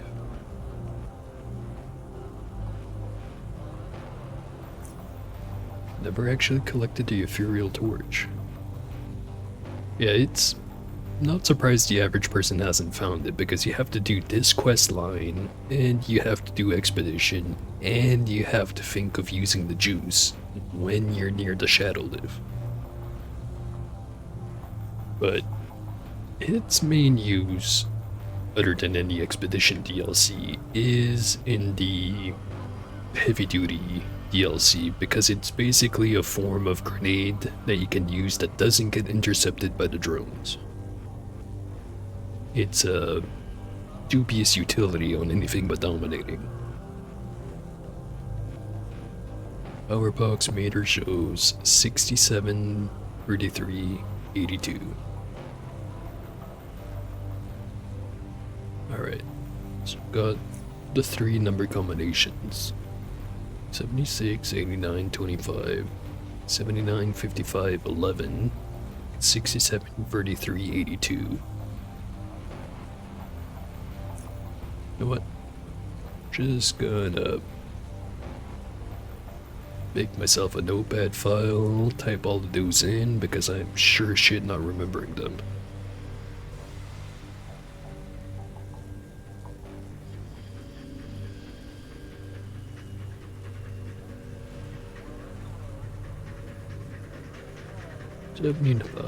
Or 79, 55, 11, 67, 53, 82. And the last combination 76, 89, 25.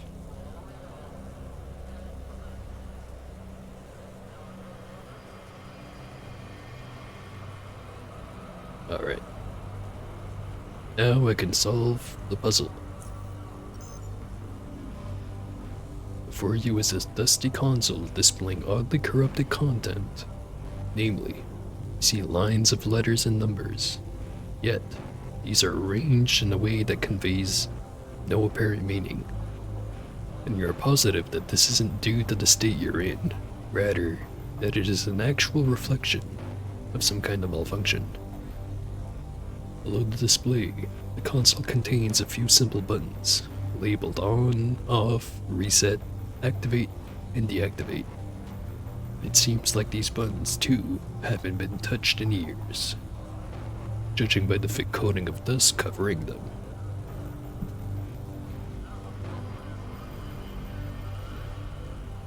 Didn't know until recently that if you accept the mission to find Cornell by any oligarch or freak, and then go to Oculus before meeting Cornell, 6 will shockingly be in Oculus and be disinterested in speaking to you.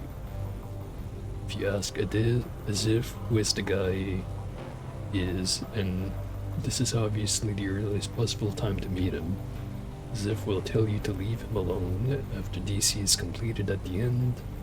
Back to as if and ask about 6 gives you a massive dialogue lore dump. Lore dump is huge. It's funny. I think I've always gone to the Oculus before actually meeting 6 over at shoot, what's the name of the place? Is it the Institute? The place where the Chordists hang out. But yeah, I've basically gone to the Oculus like nearly every time before getting to that part.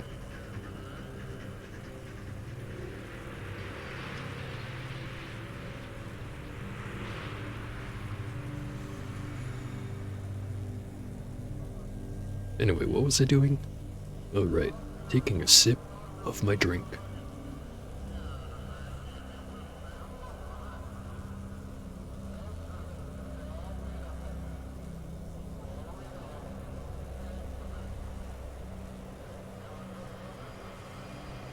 The alcohol consumption will just make the solving of this puzzle even easier.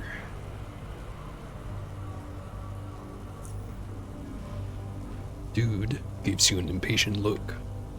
Use the console. Hey man, leave that console alone. Search for the keycard. Here you go. Hand over the keycard.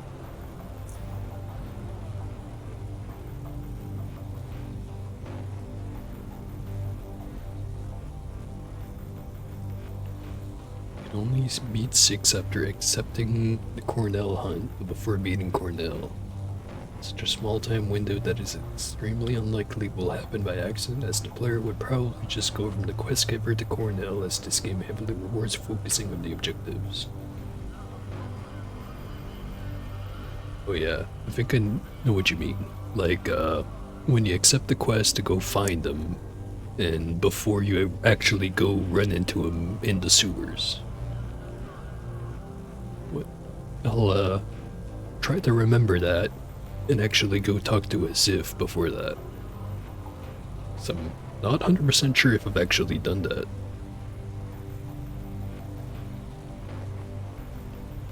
So I'm pretty sure he just hangs out on level 2, I think, of the Oculus, even after you've done that quest. I think. I don't know. Anyway, back to Dude. I remember this. It's one of the old cards I had on me since forever.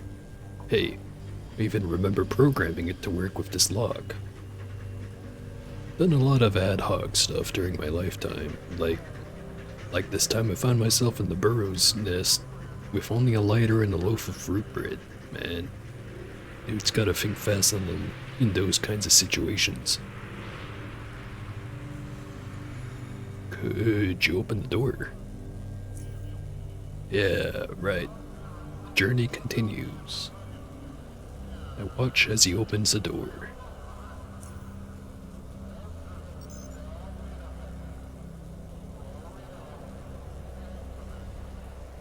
Whoa. Seems like a bad room.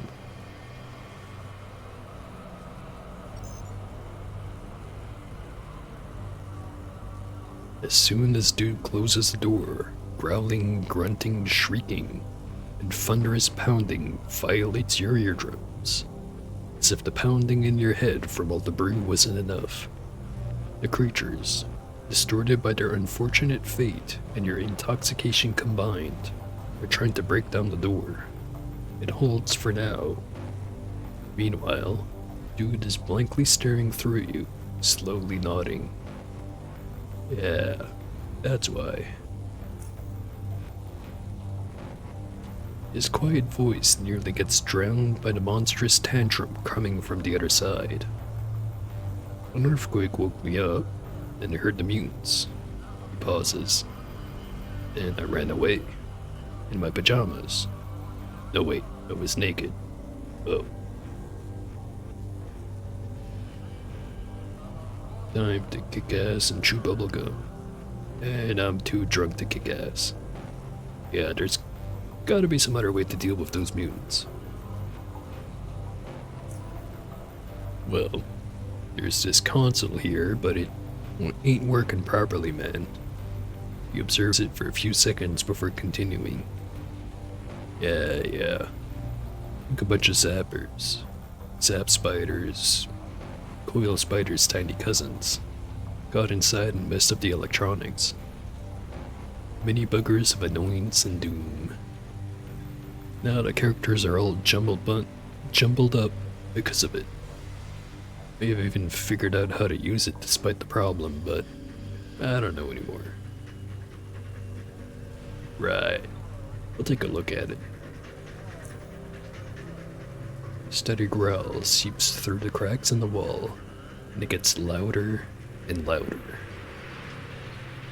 Think about it.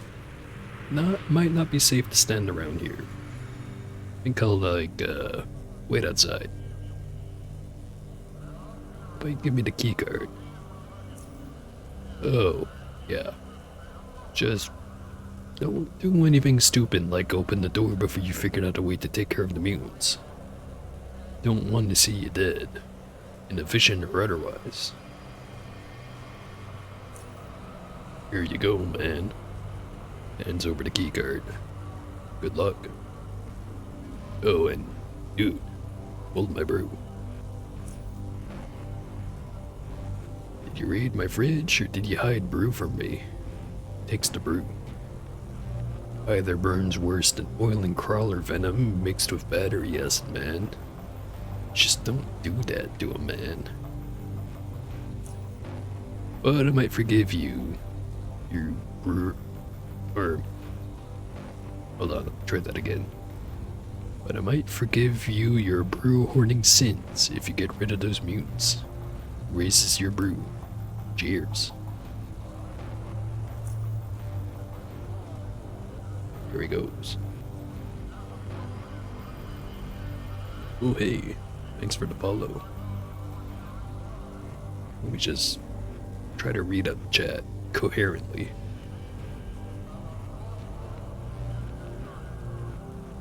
Specific way it works is you accept the Hunt Cornell mission. Don't go there. You go to Oculus and talk to Six in the Oculus. Then you talk to As If about Six. You beat the game in Deep Caverns. Go back to As If and get the lore dump. If you inform him that you met Six in DC.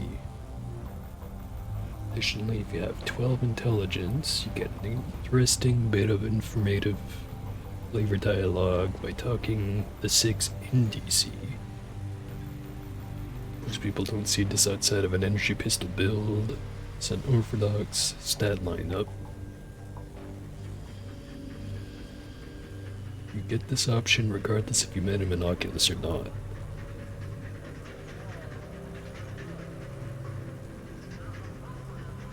Didn't know that part. Which is funny considering one of the builds that I did get all the way to Deep Caverns was an energy pistol build, but I completely forgot to do that part. And the next part after that.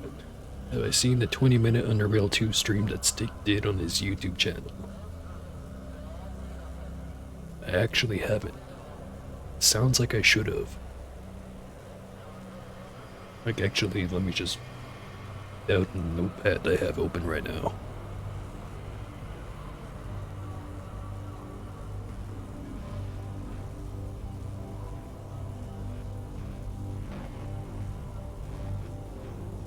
Alright, it's been written down, which means it will definitely happen. Underrail 2 Alpha Demo build. Yeah, I feel like I'm too invested in this game not to go look at that now. The question remains, am I lazy enough to not do it? Find out later. Alright. Over this part. Whole bunch of gibberish. And the perception ability. Your keen eyes are quick to notice how each and every line has a number or numbers right in the start of it, in the middle, and at the very end.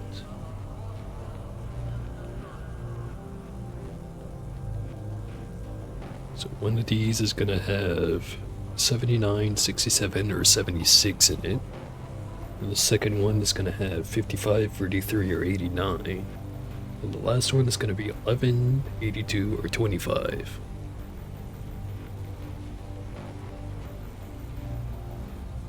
Now we get to see exactly how bad I am at basic math. So that is 22. Not that.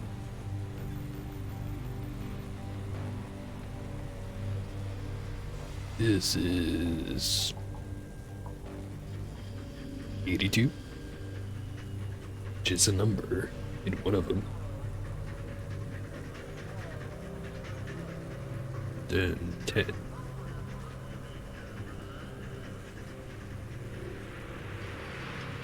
$33, which is used in one of them. So this one's 82, this one's 33. We have a 67.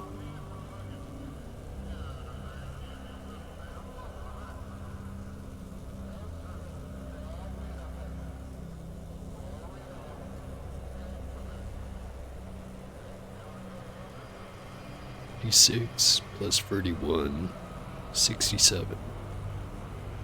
So 67.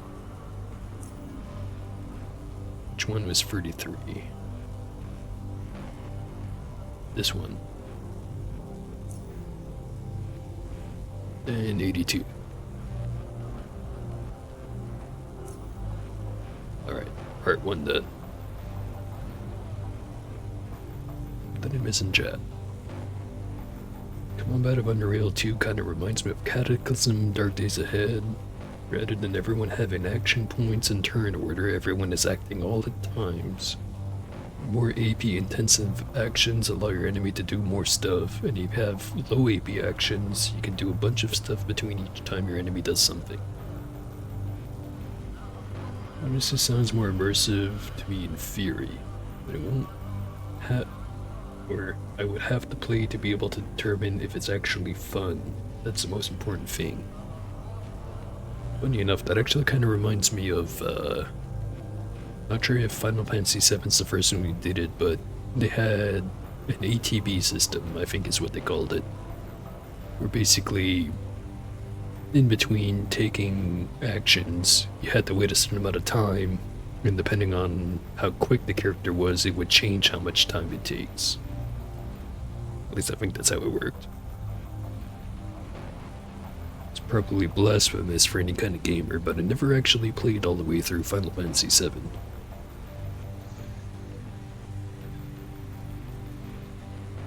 Ever played Jupiter Hell? It's basically the same system. That's the Doom roguelike, isn't it? If it is, then yes, I have played it. I've also played Caves of Cud, which it kinda sounds very similar to how that game works too. Anyway, part 2.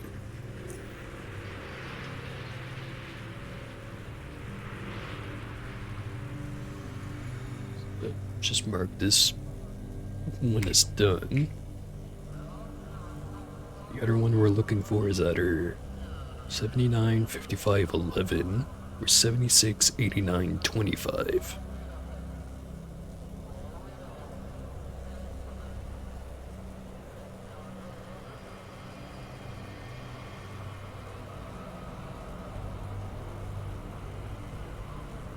So this one is 54. 25 plus 9, 34.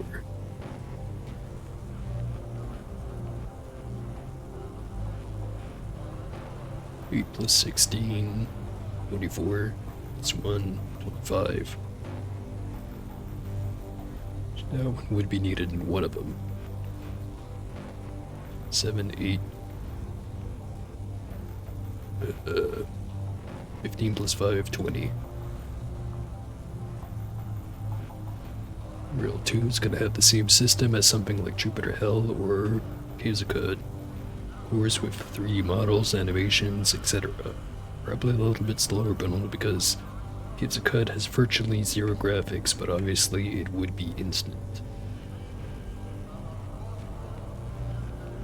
Yeah, it'll definitely be interesting to see. It's... I don't know. I have a hard way of explaining it, but it's gonna depend a lot on exactly how wide the margin for error is. Because if you have to like constantly be pausing the game to not get fucked over, then it's gonna be annoying, but if you don't, then sounds good. And now that I say that, kinda sounds like the real time with pause systems that some RPG games have had. Like I think the first 2 Baldur's Gates were like that. Speaking of another series of games that I really should get around to giving a proper shot to, Baldur's Gate is right there.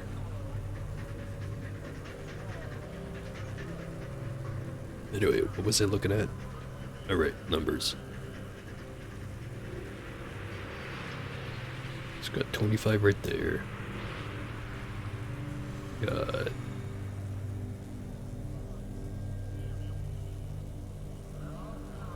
20. I think that's 20.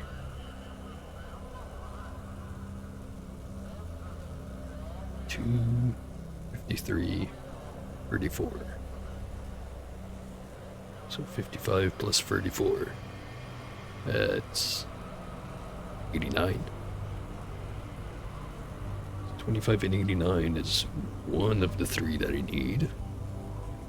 We just need a 76.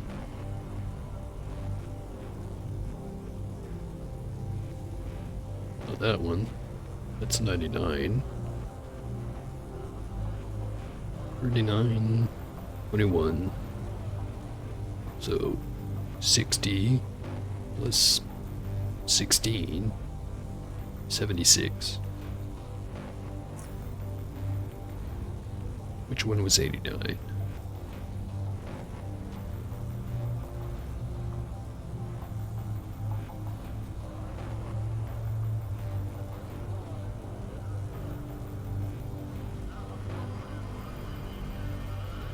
I think it was this one.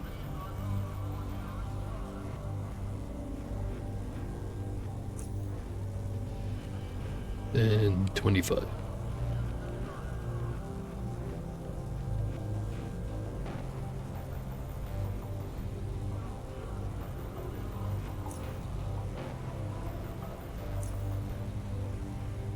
Right, second one done.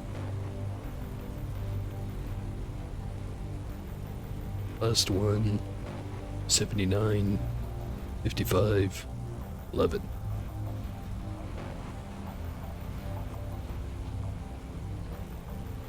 Back to the chat messages.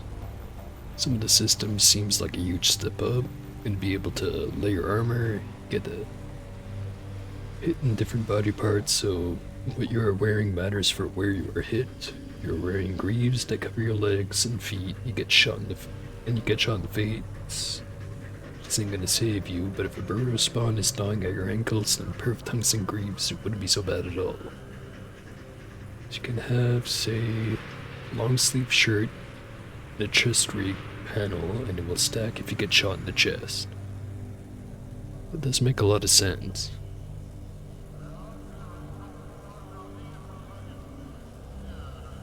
But is it gonna run into the issue of like Fallout 1 where if you're accurate enough, you always aim for the eyes? Because even if they're armored, that's gonna be the least armored spot. Although I guess in Fallout 1 it's because eyes are technically always unarmored. So man, does my fruit feel dry. Let me have a drink.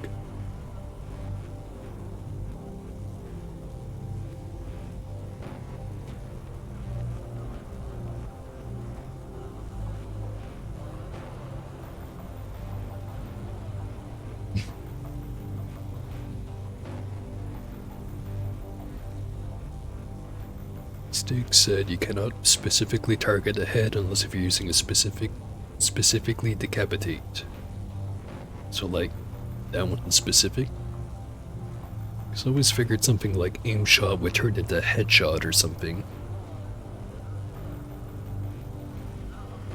I don't know. But if there's anyone I trust to balance the game to a absolutely ridiculous degree, it's probably Stig.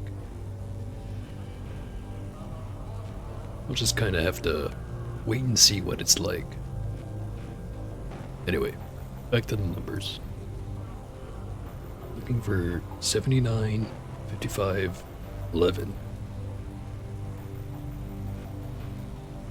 It's not this first one.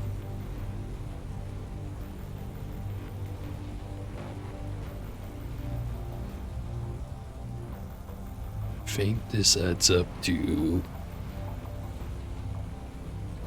100. It's not that one.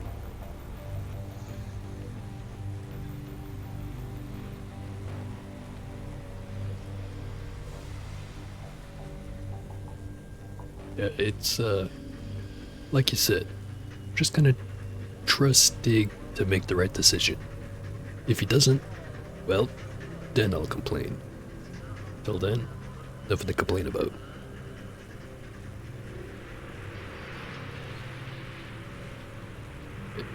596 adds up to 20.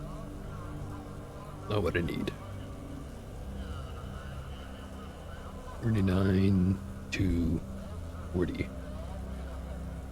Stats 81. Don't need that. 112 4. Nope. 14 47 4.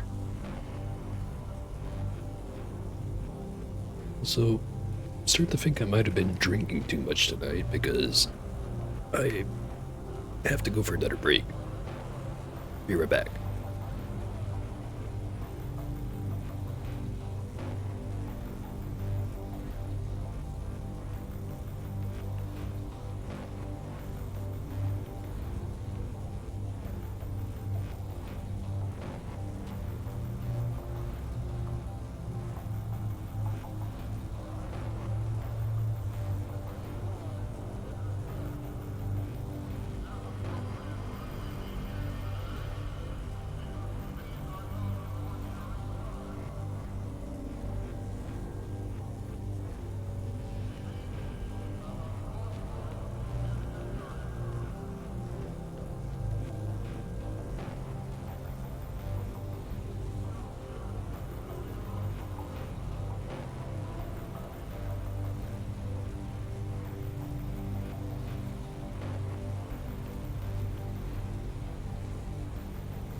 I have returned.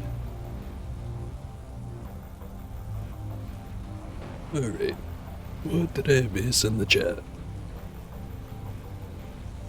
Gonna be honest, don't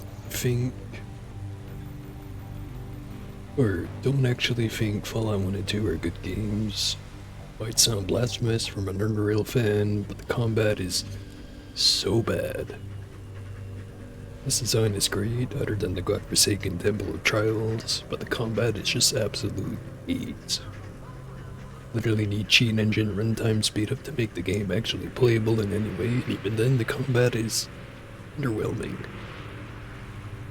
I always dread doing DC and Underrail because I do it just to officially beat the game in all my runs, but it's just not really fun.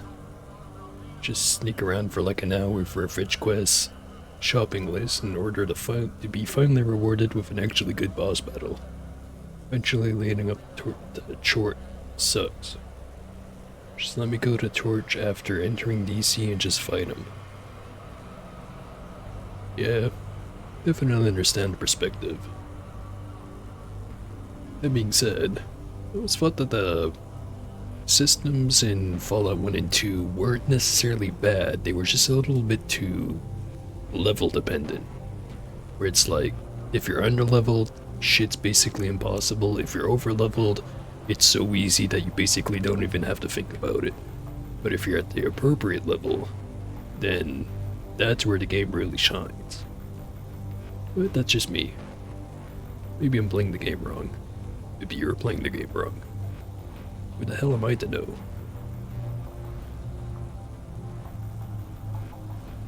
Anyway, back to the numbers. I was looking for 79, 55, 11. So this one's 11. 4, 3, 4, 11. I need 79, 55.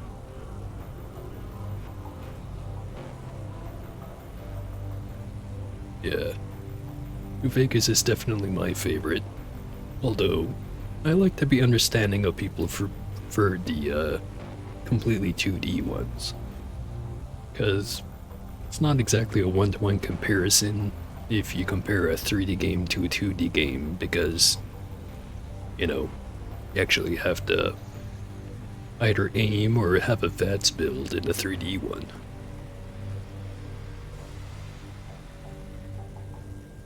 Which, if you can aim, and oh boy can you trivialize that game. I think I'm getting lost in the sauce now. So which one of these is 79? 1447.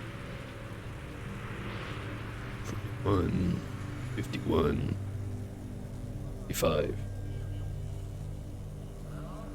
So that's a second one. 22, 33, 24. It's 22 plus 33, 55. 5 plus 20.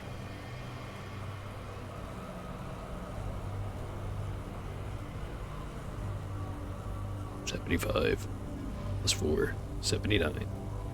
79. 55. 11.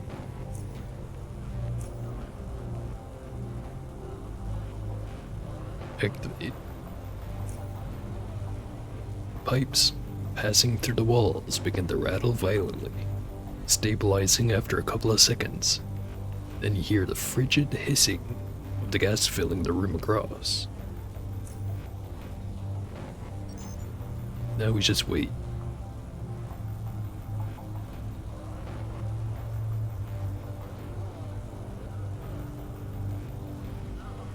Like the gunplay in Fallout 4 a lot more than 3 in New Vegas, but I preferred how VATS worked in 3 and New Vegas. Having a method to essentially pause and think in combat is nice as long as I don't abuse it too much. Yeah, it's always one of those things I thought about a lot where it's like, yeah, the gunplay is better in 4, but that basically just translates to the animations are better and more clear about exactly what's going on. Which, you know, I like to imagine I have some tolerance to Jang, so I never had too much of a problem with that in 3 in New Vegas. So while it is an upgrade in 4, I never found it all that important of an upgrade. Deactivate this. Just wait for the cold gas to go away.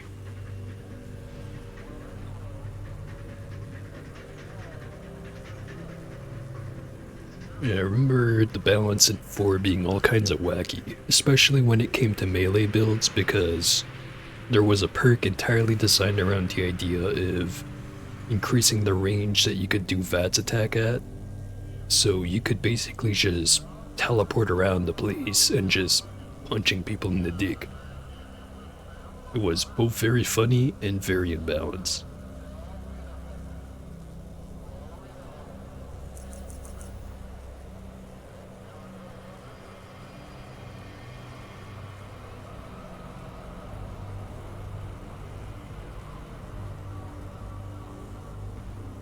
I don't know. I'm in a weird position where I try not to talk too much shit about any game that I haven't played, at least on my Twitch channel. So, I really need to get around to doing a 4 playthrough at some point. You know, just so I have something to back up all the shit talk. Have you ever played Vintage Story? Kind of a mix between Minecraft, Don't Starve, Amnesia, The Dark Descent, and Stardew Valley. Sounds like an insane combination, but that's the game. Well, of those 4 games you've listed, I've played 3 of them. Which is to say, I have played Minecraft, I have played Don't Starve, and I have played Stardew Valley. And I have also seen people play Vintage Story.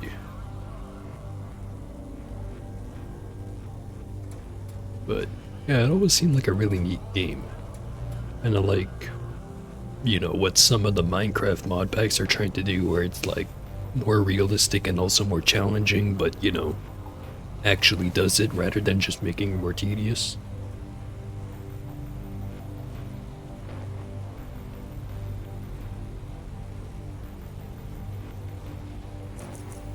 Let's loot some of these guys.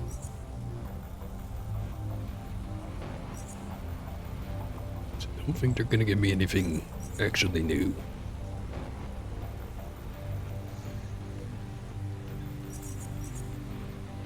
Yet I insist on looting it anyways.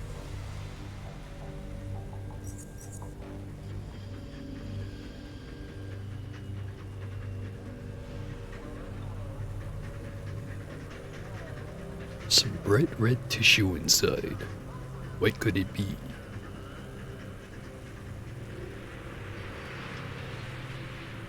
Vintage Story has heavily improved in the last just 2 years alone.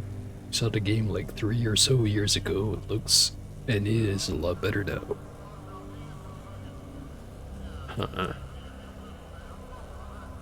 I forget how far along it was when I last saw someone play the game. I think it was maybe half a year ago when Earl was playing it. So I'm not sure if it's changed much in the past, like, half year or not.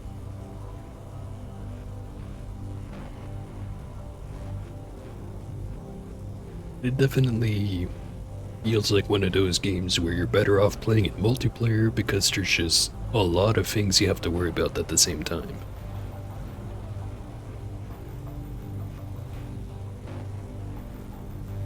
Which, think about it. I do have 1 or 2 people I could try to drag along to play it if I ever really felt like it. Might be kind of a hard sell, however. There's a bottle inside. Probably a mushroom brew.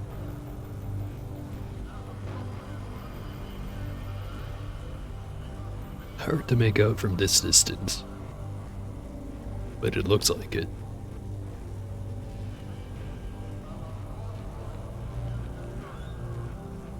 In here we have morphine, doctor's coat, and a growing guard.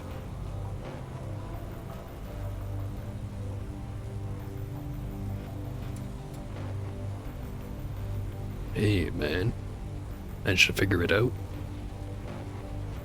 The mutants have been taken care of. Alright. You people to be able to do it. The mission never lies, man. Never. But let's go. Gotta check on the lab. I already checked it. A few cryo chambers and a locker was all I saw inside. Locker I found some morphine, a lab coat, and for some strange reason, a growing guard.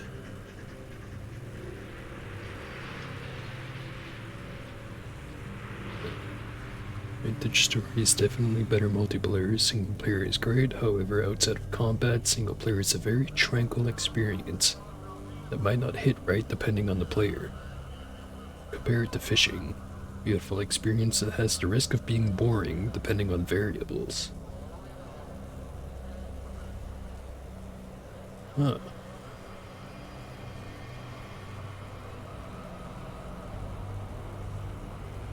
kinda suspect that, at least the usual people I play multiplayer with might be interested in that. I'll have to float the idea. No promises.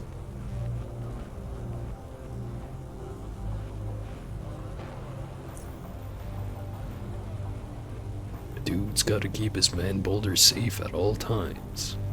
This terrible world, a rat hound could bite them off, a lurker could chop them off, and a train could run you over. And that includes your sensitives.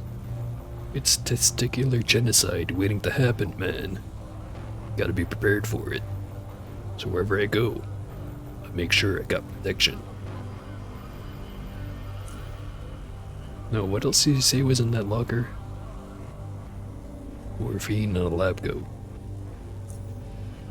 Snaps his fingers. That's it. Again, as in his house in Core City, dude's gaze turns distant. Once you prepare the mind, you can enter a rift. The mind is safe, but then your body is the one at risk while you're walking through the guts of the universe, trying to, reach the exit rift. That's a scientific name for it. Exit rift. Anyways, untold horrors await those who enter. Abrasive winds will tear your flesh away. Toxic fumes will incinerate your lungs. Blinding darkness will totally mess up your eyes. Powerful radiation will bombard your very cells, while forming them into these, tumor-like manufacturing organic machines. But it's not just that. There are living things there too, hiding in the shadows. You'll be walking this, dark, desolate landscape. It surrounds you from all sides, man. As the sky and the ground are one and the same. The air is, alive. And out of its claws, teeth, blades, tentacles, and sometimes even wings take shape. Those will cut you, bite you, pierce you, whack you, flap at you, and do all kinds of deadly unpleasantries. And you hear nothing but demonic shrieking and the sound of your flesh being torn apart. If you're not prepared, your body will be destroyed. It's not good, man. There is a way to avoid that too. Morphine. It relieves the pain, and if you don't feel pain, it means the body is not getting hurt. Yeah, it's logical. It feels like pulling a decayed tooth after anesthetizing yourself. Lots of brew. Feel something moving in your jaw, cracking and all that, but no pain. You know all that? Same once you enter a rift. Feel all these things around you, pushing and nudging. But there is no pain, so you're not getting hurt. Of course, the difference is you don't end up missing a tooth these or there, or skin and flesh and bones. That is fascinating. He largely ignores your words. The brew lets you see. The catalyst lets you enter. The morphine lets you survive. There's one more, man. It's at the tip of my tongue. I can't. He takes an empty bottle and hits himself in the head. And again. After a further pause, he continues. Nothing. Well, worked the last time I tried. He rubs his head. Oh hey, more chat messages.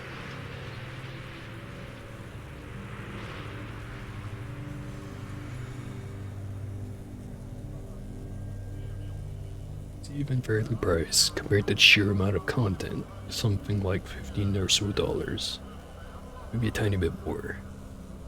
There's a decent modding community too, though it obviously pales in comparison to Minecraft, so Minecraft may potentially be the better game, depending on how much you value mods. That being said, Vintage Stories is functionally like playing Minecraft with a pre-installed 500 mod pack. You can sprinkle mods on top of it, as Vintage Story has some great mods. Good mods. On Steam, you have to buy it on their official website. Doesn't come with an annoying launcher. Just run the desktop icon and it launches.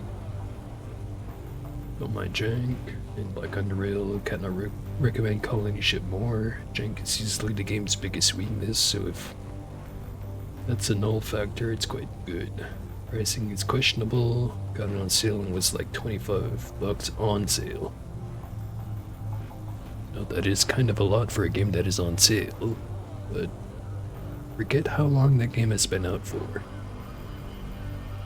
And going back to Vintage Story, you know, I've put up with Minecraft's launcher for quite a while, so I can't imagine Vintage Stories being any worse. If it is worse, that's quite an achievement. Back to dude. Takes an empty bottle and hits himself. Oh no, wait, I already read that. Where are we going to now, dude? Hurts, man. Wide-eye. He snaps his fingers yet again. Caves. It's in the caves, yes. Draws a map in the air with his fingers and mumbles to himself. East, north, left. Continues mumbling.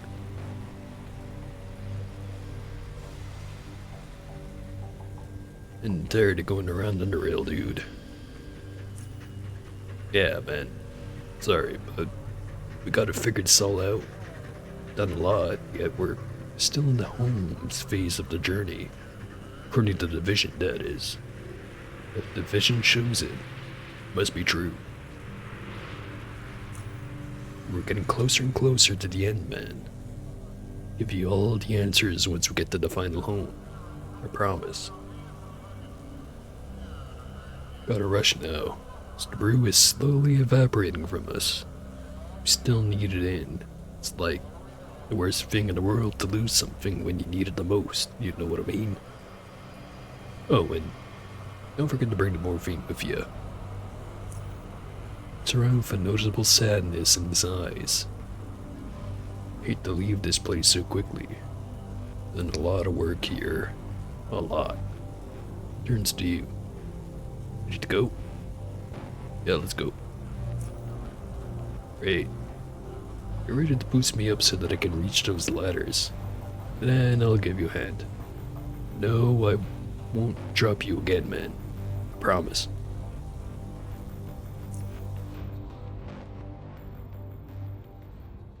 Sorry I dropped you again, man. But we're finally here. Fell on my head. But we're finally here. It's like strange how remembering old memories make you feel so good. Remember vomiting right here after one nasty crawler stung me. Then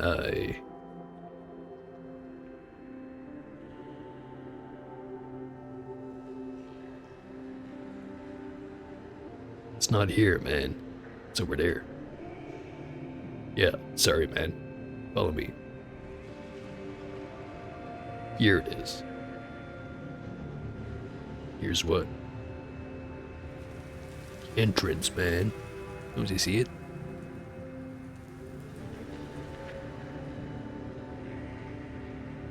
Oh. Let the brew inside you help you. Observe the wall from the summit of your consciousness. But I'm feeling pretty sober now. Damn it, man. Just take a better look again.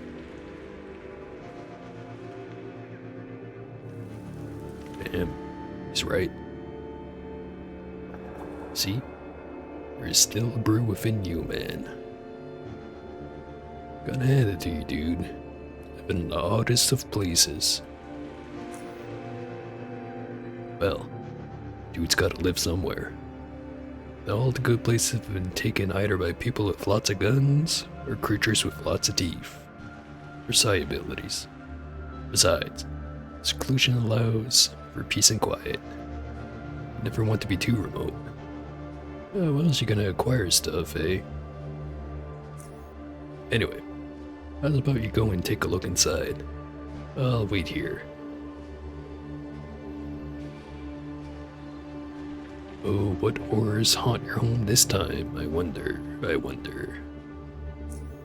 He laughs. Yeah. Wait a minute.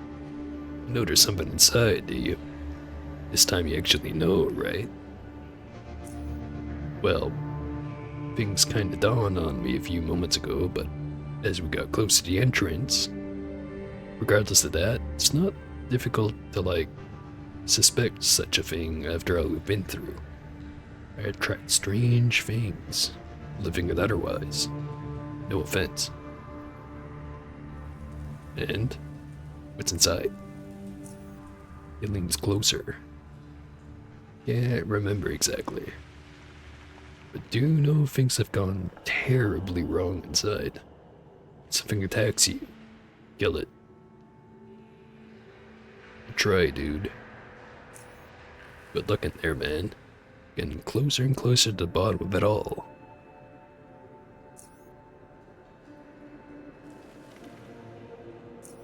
Alright. Back to reading the chat. Colony ship is like a thread as long as Underrail. Completion this playthrough of Underrail with all DLC would probably be like 120 hours, maybe 100 if you miss.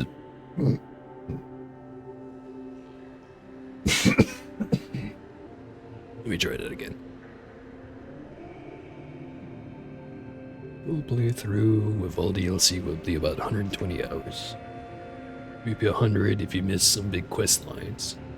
Colony ship is more like about 40 or so. But it is balanced around its length. Example, colony ship has an inventory system that is equally as brutal as Underrail's. Underrail merchants are brutal because they buy little and you have to wait a while to restock. Colony ship merchants can buy anything, but selling in the game sells for extremely little. So little that you only ever want to sell if you know for 100% certain you won't use something. On top of that, merchants will only refresh one time in the whole game. Jeez, it sounds like the polar opposite of how Underrail does it. Equally as brutal, however. That means in the 40 or so hour playtime, you will essentially do or so buying screens for like 20 hours each. So the one refresh you get is extremely precious.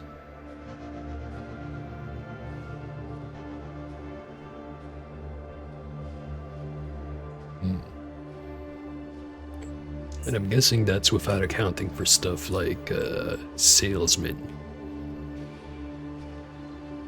Which this one, especially once you get the end game, basically like doubles or triples how much merchants will buy from you. Which technically by end game you don't need that much because you've got so much money that the only thing you can spend it on is like jet skis or super steel.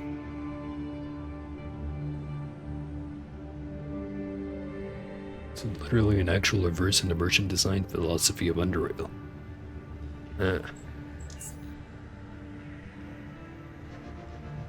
Makes me wonder who is the exact opposite of alphabet.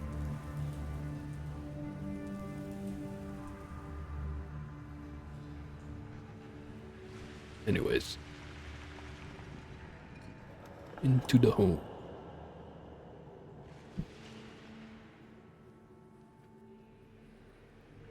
Remember what happens here. Cat. Lots of cats. Nothing bad will happen to the cats. That's a lie. Bad things will happen. Starting now.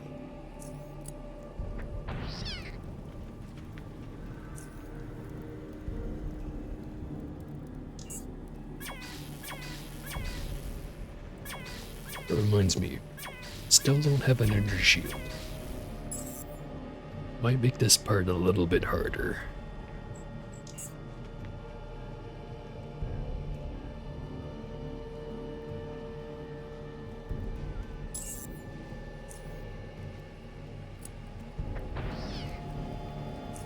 Try it this way.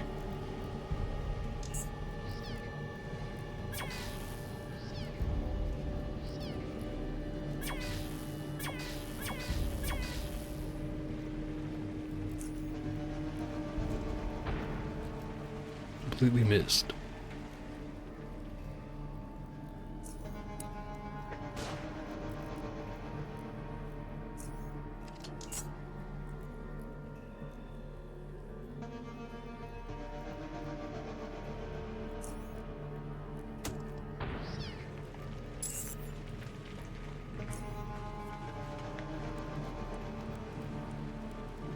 Alright. These are cats. Have been dealt with.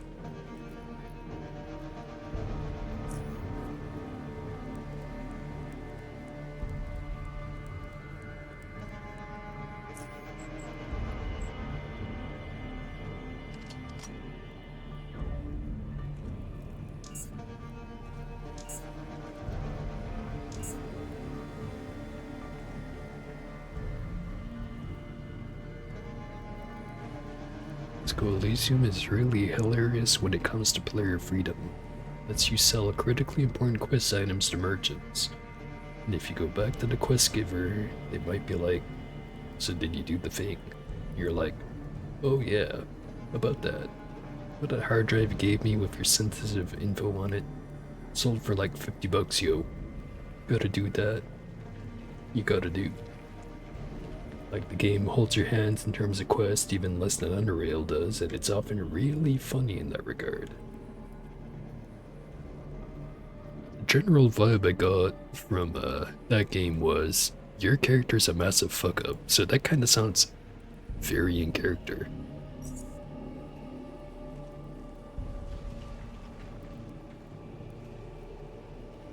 Scratched to oblivion. It is still upright, only because its base has been screwed into the counter.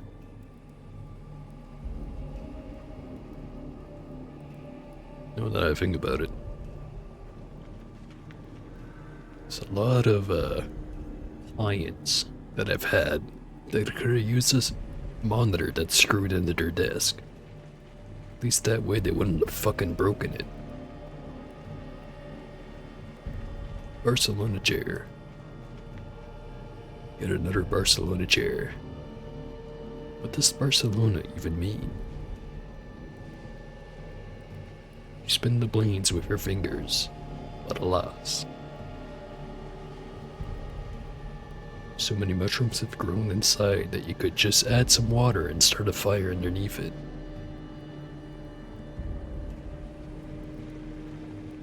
Nothing tasty inside, sadly.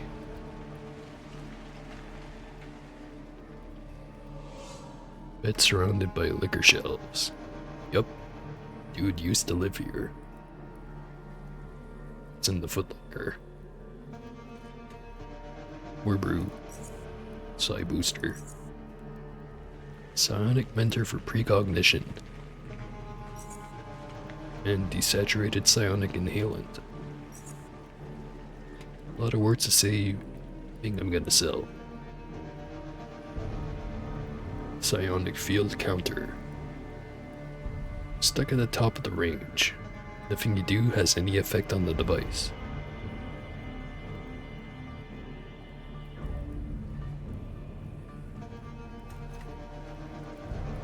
Yes.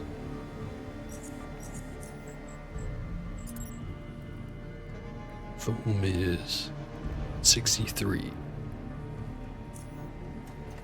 Not fantastic.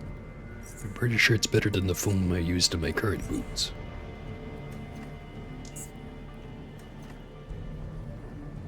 Ten crates, 2 traps, and a lighter.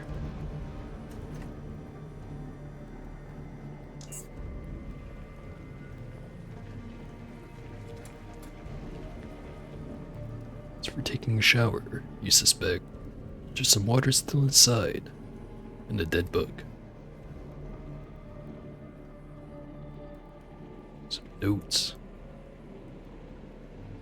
Most of these are just scribblings, but there is one that reads, "Do not overcharge the cat."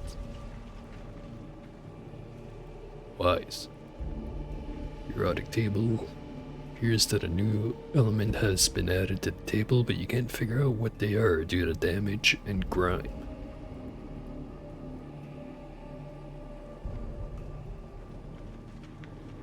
Psionic catalyst. Morphine. Antrum. Inhalant.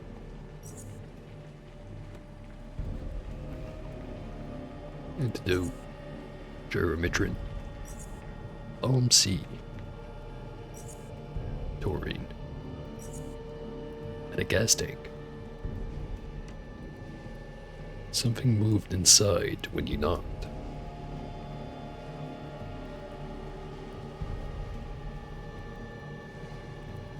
Alright, this place is clear.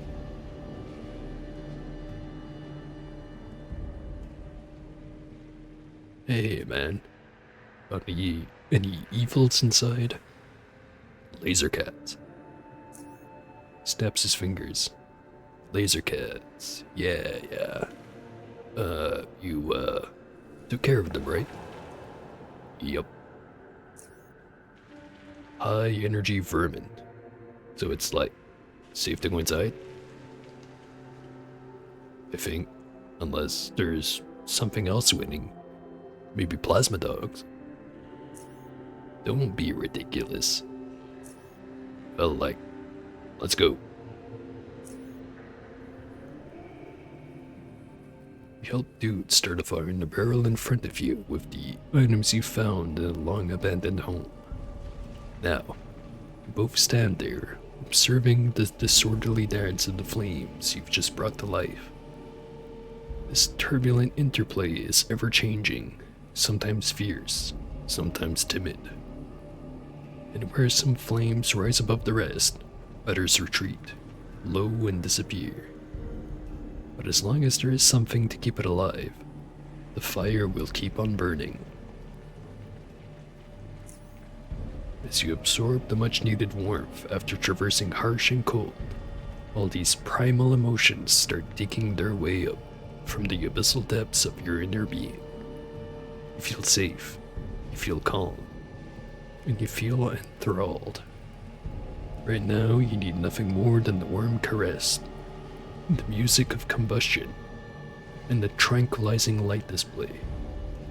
And if you feed the fire and take care of the fire, you genuinely feel that it will take care of you as well.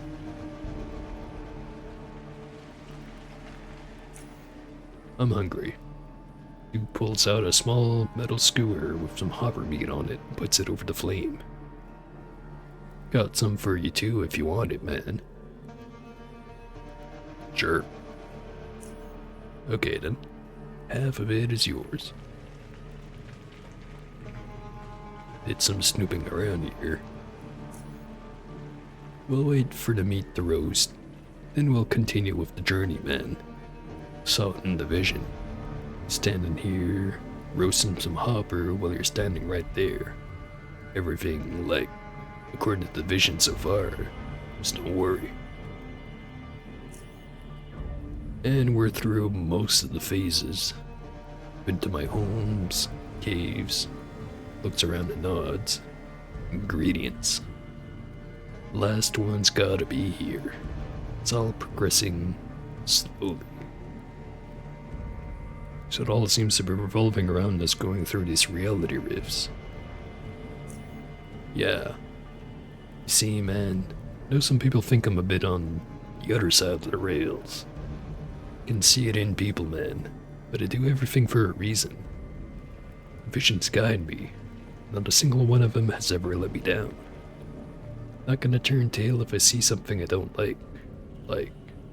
Even if we enter a rift and end up in the middle of a war between intergalactic sentient centipedes and crustacean-like fungoid monsters, and end up being blown tiny charred bits, it's for a reason. You always know the right thing to say, dude. Thanks, man. But did you see us after we went through the rift in the vision? Also, I remember seeing you, but I don't recalling seeing anything too specific. Whole vision was a bit fuzzy, man. But we pulled through so far. Things just reveal themselves as we go along. Every event becomes like crystal clear in my brain once I actually see it. Yeah, everything I'd seen in the vision got clear so far. And it's like, oh, weed is done.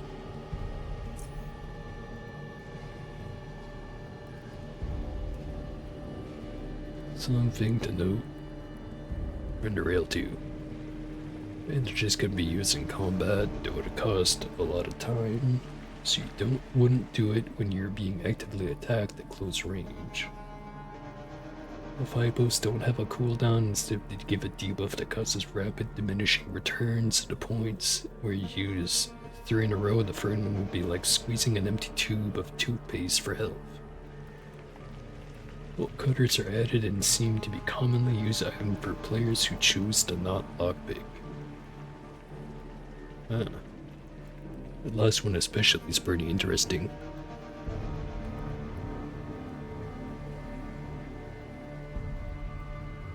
Kinda reminds me of how there's a crowbar in this game, where it is useful, but it like still nowhere near where a lockpick would get you.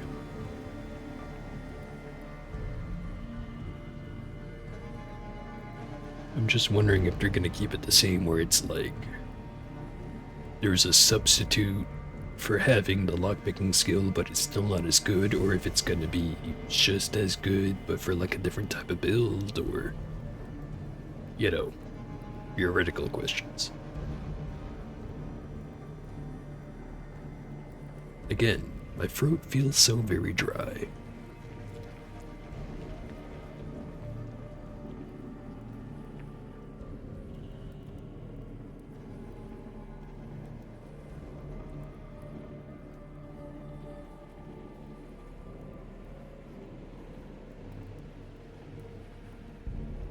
Yeah, that example you just pointed out kind of reminds me of how once Expedition came out, they added some extra...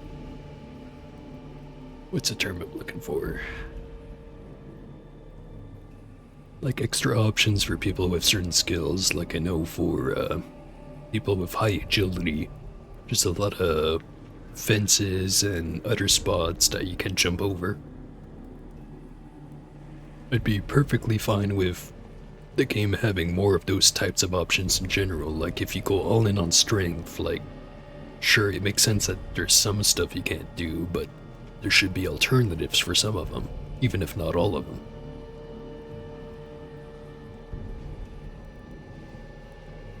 But then at the same time, you don't want to run into a situation where it's like there's too many ways to get into the same room, because then it just kind of gets too easy.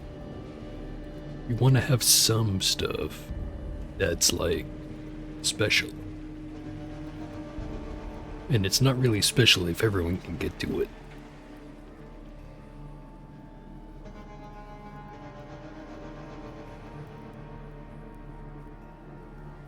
Yeah. I think this game does a really good balance with some stuff where it's like you're never too specialized in a way where you're going to be missing out on something that everyone else is going to be having. Like, if you're very high in strength, there's some stuff you can do that someone that's very high in dex would never be able to do, but they also have something they can do. Same thing with high perception, same thing with really high constitution. The only one I can think about that doesn't go that crazy on it is like intelligence, but then again, if you're going high intelligence, you're probably going like energy pistols or something, which you already have enough bonuses as it is. Well, I don't know. I think it does it pretty perfectly. Can't imagine it being better.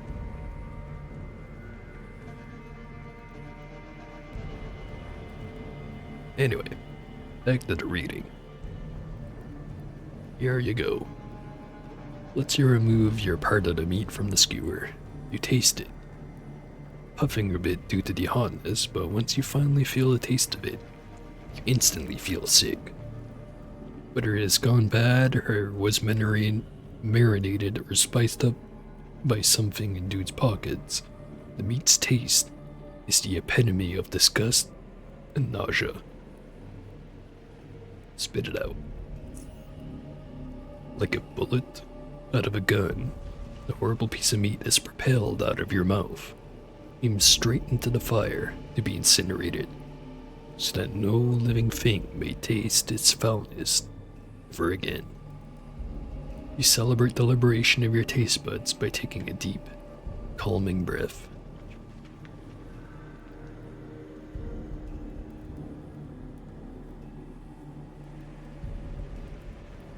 Yeah, perception is a pretty good one.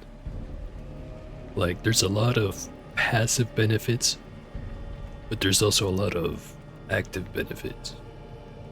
Like, there's the dialogue choices, there's the fact that stealth creatures like crawlers are less of a hassle. Then there's also, like, all the hidden passages you can find. It's really rewarding, even if not directly, which it is plenty rewarding even directly. It's just hard to find a balance where all the skills are going to be like that. Which is also part of the reason why I've tried so many different builds in this game. Because you're always just kind of wondering, what's it like if I do invest in that?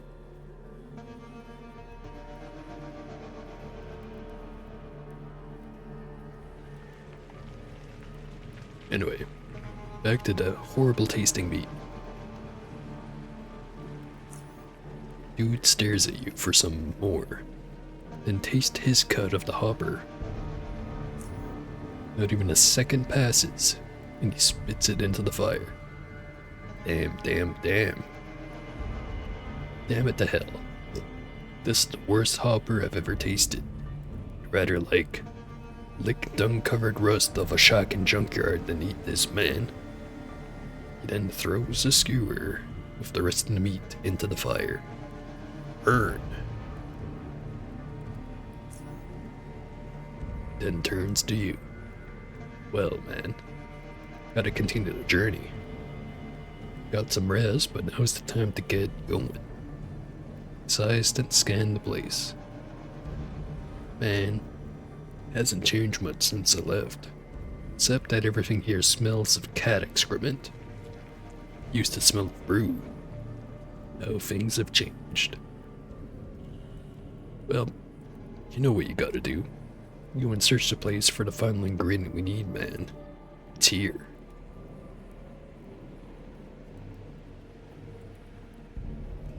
But design is everywhere in this game, not just for doing things, but just for random ass feats or items. Take the Gunslinger feat for example. Why do you take the feat? Because you're doing a firearm pistol build and you get a fat AP cost reduction, which is absolutely necessary for the build. Oh, but look, you get a bonus of 7 initiative as well.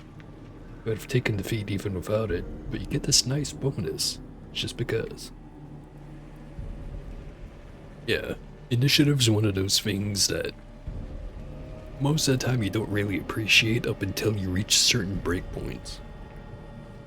Like, for example, there's the root soda drink in the game, where if I was actively drinking it, I'd be basically first in every single turn that I get into. Which, surprisingly enough, being someone who has played the game before, I was planning on using one of those once I finally go up against Carnifex. Because that's a fight where you need it. But even just having it passively, like if I took the Trigger Happy perk, or feat, not perk, it would, you know, make a lot of fights easier because I'm just always going first. Or something like a grenade launcher, pretty important. Even if you're not using a grenade launcher, that's still pretty important.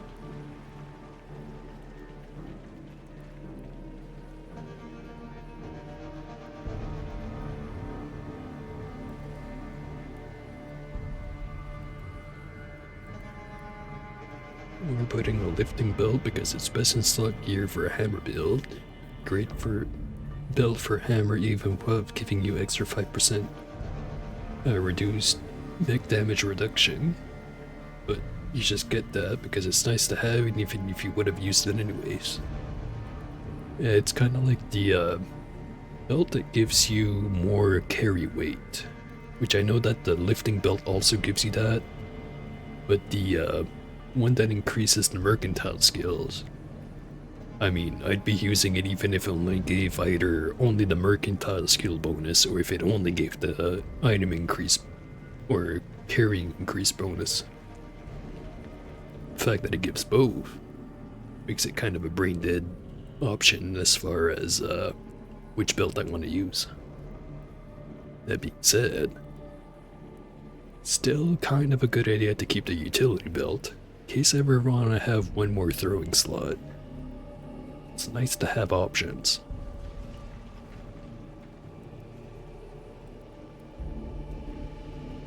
Anyway, back to dude. It turns to you. Well, man, gotta continue the journey. Got some rest, but now's the time to get going. So I scanned the place. Man, it hasn't changed since I left. Except for the smell of cat excrement. Now I realize I've already read this.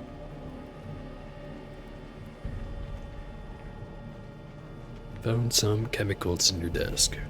Taurine, some napalm, gyrometrin. Any one of those, the last ingredient we need. Taurine, that's for the heart. Palm seed, that's for like incinerating stuff. Gyrometrin, that's it. Yet again, he answers with a distant gaze. If you know how it looks, you see it. If you know where you're going, it will be there. If you feel no pain, you cannot get hurt.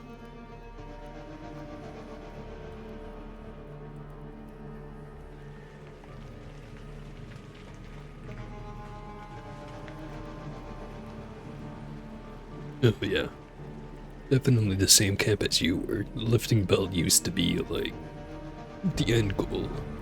Occasionally I'd switch it with the utility belt, but it was one of those two. Now it's one of three. Although, theoretically, the belt you get that lets you drop all the grenades at once. Theoretically useful, but feels like kind of a meme. Because the best way to use it would be whatever the feat is that lets you increase your damage every time you've been hit by explosive damage. I think it's Demolition Man? Something like that. Basically, you use the belt, instantly get 5 stacks of it, then hit something with your grenade launcher, preferably hitting yourself at the same time.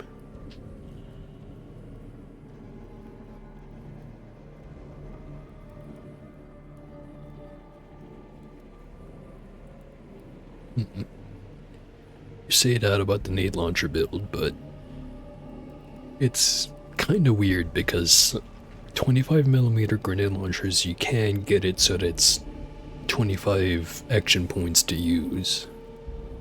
The only 40mm that you can use that has 25 action points is the thumper, which eventually it's gonna fall off. Right now I'm still using it. But then you also have to take into account stuff like adrenaline shots. And also whatever the name of the medicine that you get in Expedition. The one that also gives you some extra action points, but it's in the adrenaline shots.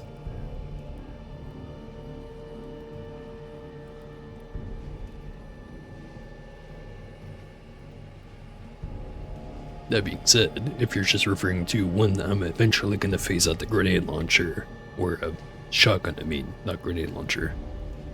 It's gonna be switching the shotgun into a 25 millimeter. Just not quite there yet. Anyway.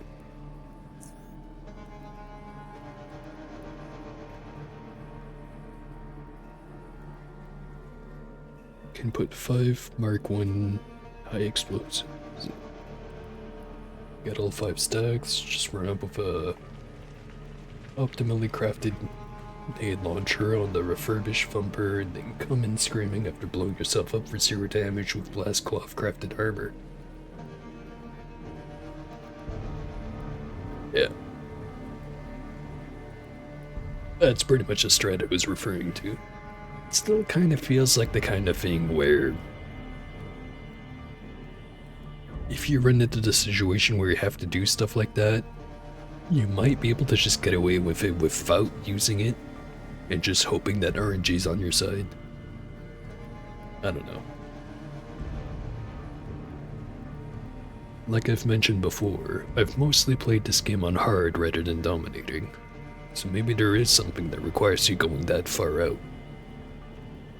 In the meantime, what does dude have to say?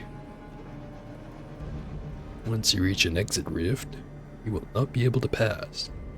It's the surface tension of the living air. Living air. Fall into it when you enter, so you easily break the surface, like jumping in the lake. But if you want to get out, it's like an ant stuck in a drop of water. Dark water. Deadly water. Water that wants to mutilate you. You'll be stuck inside, watching a whole different world that you can't reach. Then the morphine loses its effect.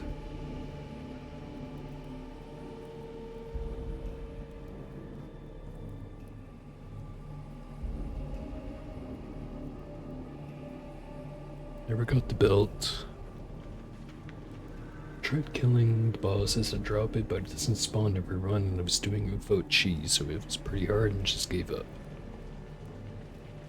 Arena Master only spawns on dominating, so you can't even get that belt on easier difficulties to test unless you cheated in.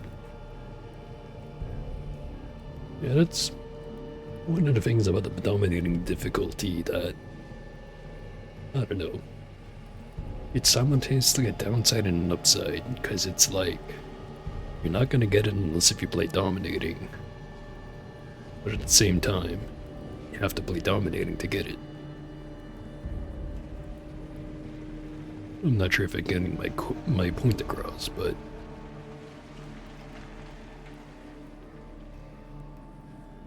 either way, I have to go again. Sorry for such frequent breaks, but blame the brew.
And I'm back. Let's see what I missed in the chat. Like most of the things that dominating changes, but boss human enemies are so annoying. The thousands of health points and their dodge and evasion are so high that even an optimal build has a 5% chance to hit them. So you gotta net them or stun them with a taser or something so they can stop fucking Dragon Ball Z dodging everything you throw at them. Non-dominating is just absolute cancer, complete with the extra suffering of back-to-back unskippable cutscenes as bonus. Definitely agree with the cutscenes part of the arena.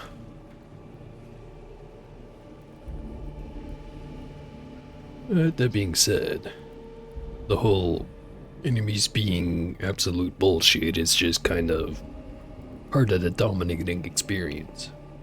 They're supposed to be tough as hell. Because if they wasn't, then it wouldn't be dominating, would it?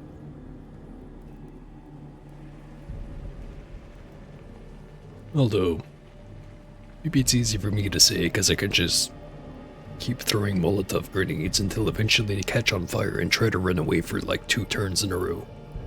Which is usually plenty long enough to kill the shit out of them. Anyways, what does dude have to say? No wait, I already read this one. Stuff about being like an ant stuck in a drop of water. That is why you need gyrometrin. It is toxic, and it hurts what is living. It will hurt the living air, but it won't hurt you, because you don't feel the pain. The damage done to the living air will create a temporary vacuum, but that doesn't suffocate you or anything like that. Like in our reality, in the in-between. Yeah, that's the name. The in-between.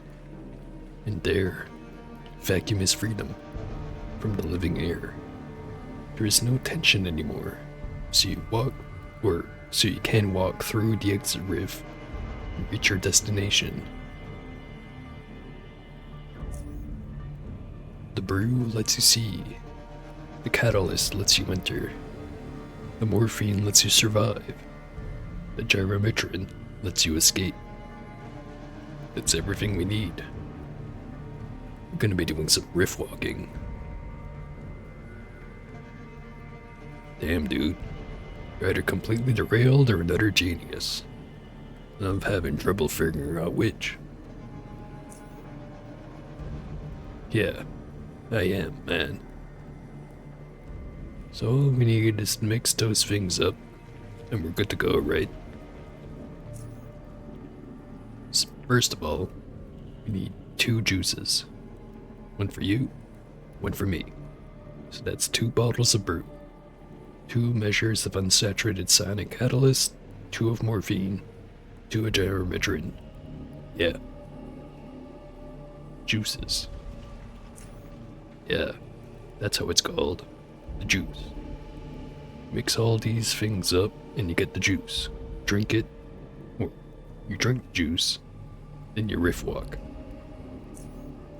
Now, how to mix the ingredients is the real issue. You add too much morphine, you faint in the in-between dimension. You add too little brew, you can't see the exit rift. You add too much catalyst, your mind moves faster than your body does. You add battery acid, you die. What's with you and battery acid? I don't know, man. It's that old geezer for some reason I can't stop thinking about him after I mentioned him. It's like horrible. Not using batteries for a while. Anyways, did you keep some notes on how to make the juice?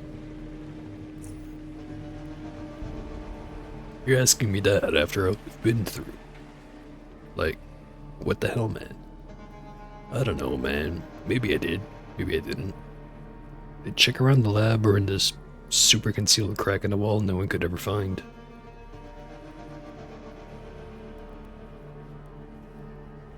found a stack of them in the lab. Most of them look like long-winded scribblings to me, except for one which says not to overcharge the cats. That's damn good advice. Not as good as, like, not to drink battery acid, but damn good nonetheless. As for the long-winded scribblings, I'll check them out. But I doubt that it's there. Recipes. Now those I usually write simply and concisely. Like for example, 17 milligrams of unsaturated cyanic catalyst, 55 milligrams of morphine, and 1 milligram of gyrometrin. 300 milliliters of mushroom brew.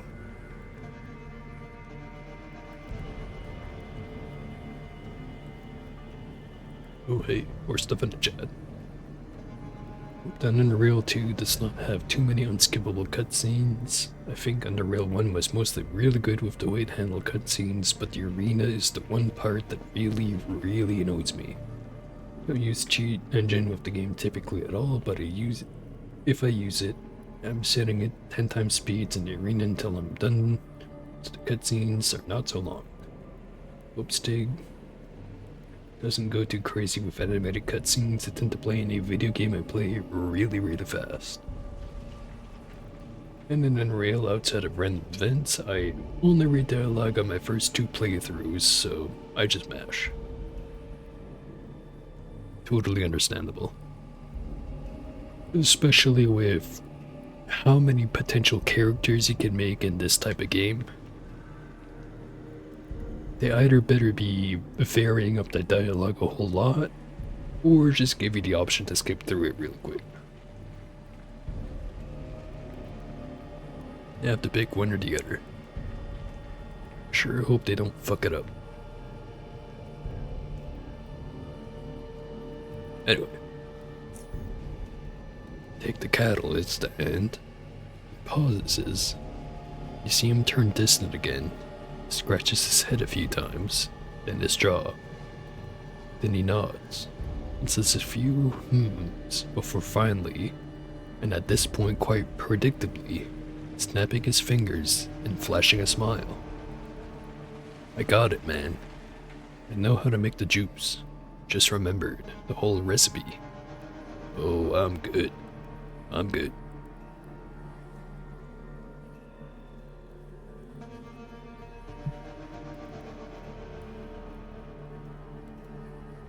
Honestly, the arena feels like a completely different game with cutscenes. It's actually like over 30 minutes of cutscenes if you're measuring the time, and all of them back to back, not including the fights.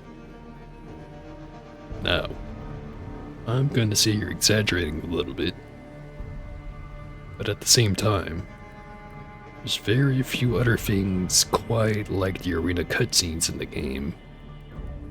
So, having the option to just kind of skip past them would be pretty nice.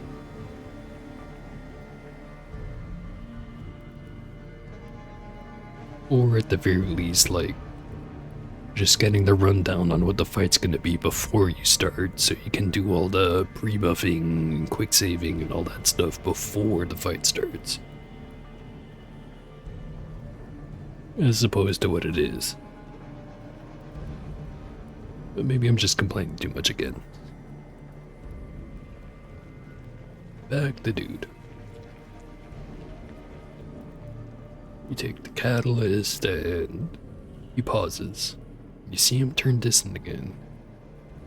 Oh no, wait, I already read this. Damn it.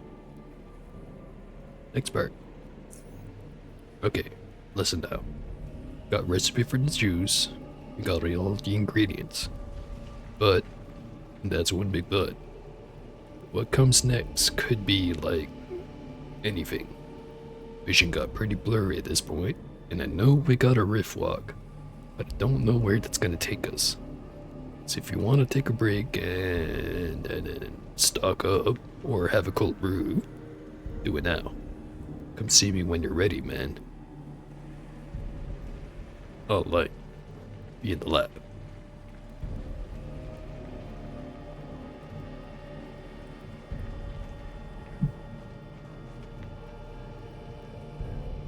Take DC for example. Where like maybe through 2 or 3 unskippable cutscenes, but they don't bother me as they are far in between and have different contexts.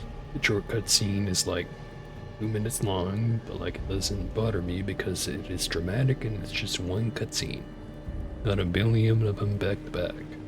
Or to do quest line 2 has some unskippable cutscenes, but it's dude speaking and not a lame announcer saying generic shit endlessly. Yeah, don't disagree. Like, if it was more along the lines of, like, I don't know, the announcer saying the stuff in the background, and you could just walk forward and start the fight whenever you want, it'd be a lot better. Instead of just having to wait for the cutscene to be done and then starting the fight. And if you wanted to have your energy shield and your buffs turn 1, and you're not 100% sure on if you have the initial initiative, then you have to do it before you start the cutscene. Just kind of feels like it could be handled a little bit better.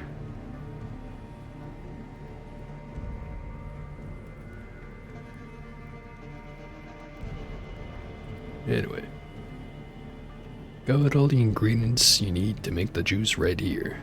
Ready to search for the rifts. Awesome, man.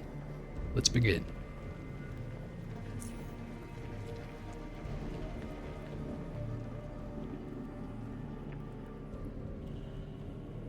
There, the equipment is ready.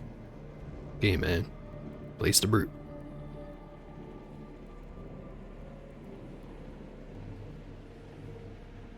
Hand me the catalyst.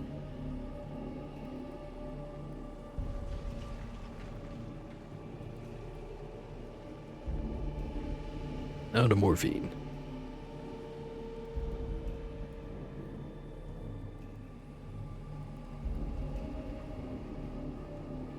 Now wipe my forehead. Okay. Give me the dirt measuring.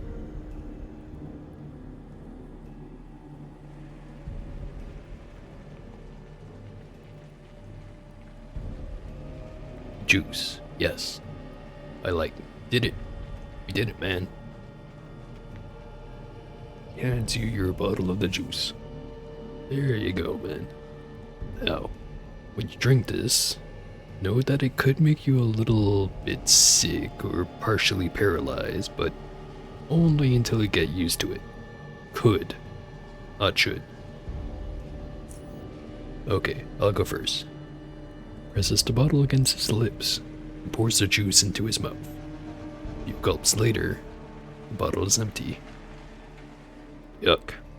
It's warm, but my eyes, they're open again, man. Naturally, you observe him for any side effects, but you're absent. It is though that he drank a normal, run-of-the-mill bottle of the mushroom brew. Now, just as you stare at him inquisitively, so does he stare at you blankly. What? No sickness or paralysis? And say I could get, like, sick or paralyzed. You could get sick or paralyzed. My body can take any alcohol-based liquids, or solid matter actually, and it won't hurt me one bit. You, man, on the other hand, you gotta be careful. Yes, now it's my turn. Yeah. After that, we're gonna be looking for a rift. I think there's one right here in my home, but the brew kinda lost its effect, so I'm not sure. But I think I saw this, like, well, rift, man. Let's get that in your system and let's start searching. You'll know a rift when you see it. Okay, dude.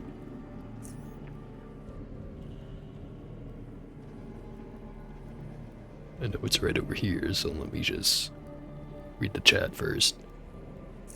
Let me give you an example of another game. The opening of Batman Arkham Asylum It's actually like 15 fucking minutes, but it's fine because it's interactable and you could do dramatic roleplay movement shit during the whole thing and look sick as hell and look at interesting shit. Even if you don't do any typical gameplay stuff the series is known for. Yeah, one other game I can think of is like Half-Life 2. Though that being said, there's not exactly any cool stuff you can do while waiting for the cutscenes to play out, other than just acting ridiculous.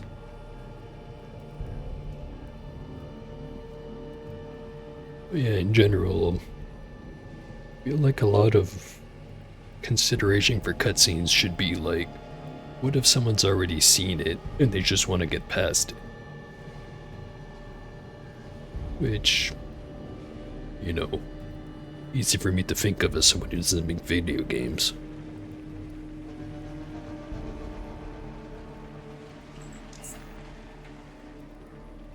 Alright. You drink the juice. The rift.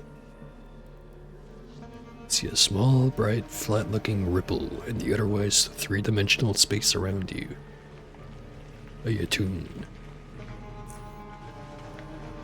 You fix your eyes on the rippling energies of the rift and focus your mind on it. You can almost feel your consciousness flowing from your forehead into the rift, a wave of juice.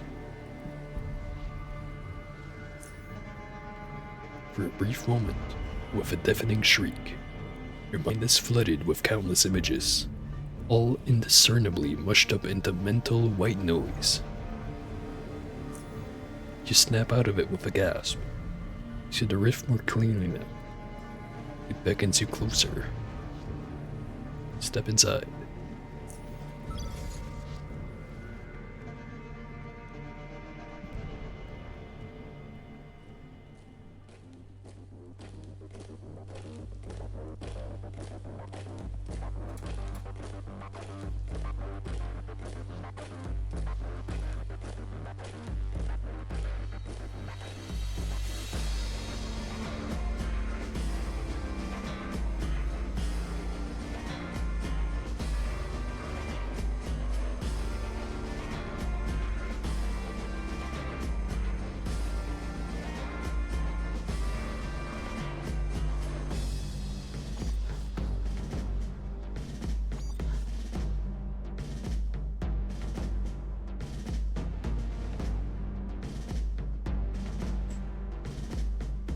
Nauseated, you step out of the wavering rift as it closes behind you. You try your hardest to remember and make sense of your journey through the in-between, what you felt and saw, but it is simply incomprehensible to you. You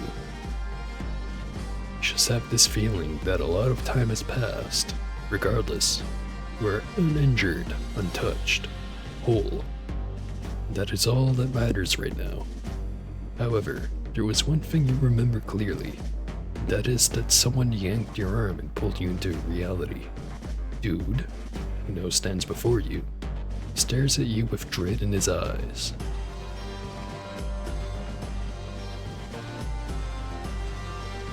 The heck are we? Doesn't react to your words. Grabs his head, his dreadful stare guided to the or glued to the floor. I've made a terrible mistake. Terrible. It's not supposed to be like this, man.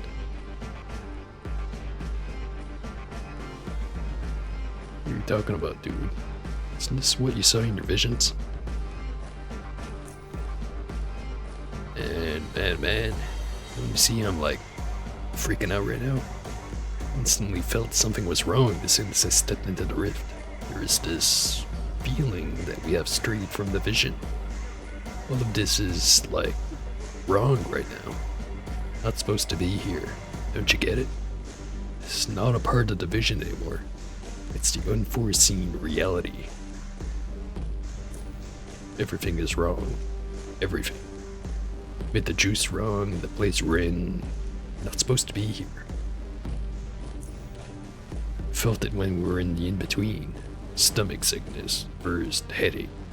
It's like a bunch of construction workers were using jackhammers as pogo sticks on the top of my head. Ow. The juice was running out, man.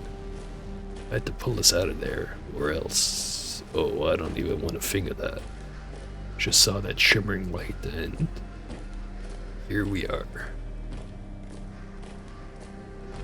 Maybe it was foretold in the vision. Oh man, it's nothing to do with the vision. I'd know it otherwise because things like... I know it, okay? We're screwed, man. And we gotta get out of here, now. It's not a part of the vision, man.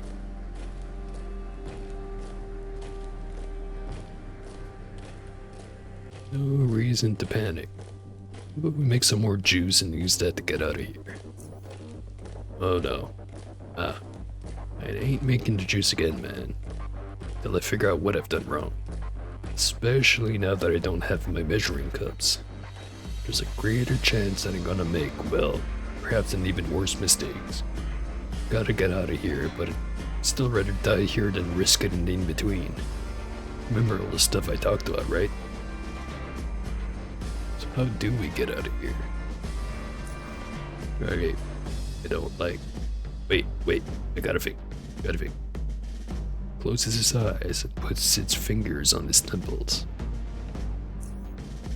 After rubbing his temples for a couple of moments, breathing evenly and humming a simple and calming melody, he opens his eyes and looks at you. Now, you might consider what I'm about to say like, you know, a little strange, odd, weird, outrageous.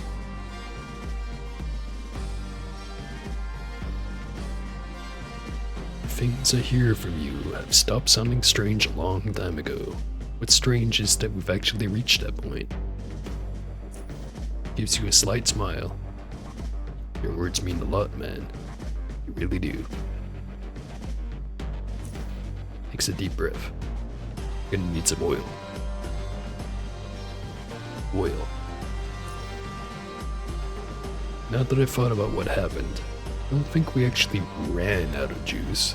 I think it's still in our system. Dad, it for some reason stopped affecting us enough to, like, allow us to rift walk safely. It's not running well.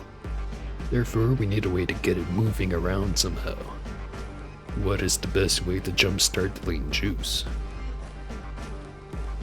Drink more juice? No. Need to lube it up so that it can circulate properly. We need mineral oil.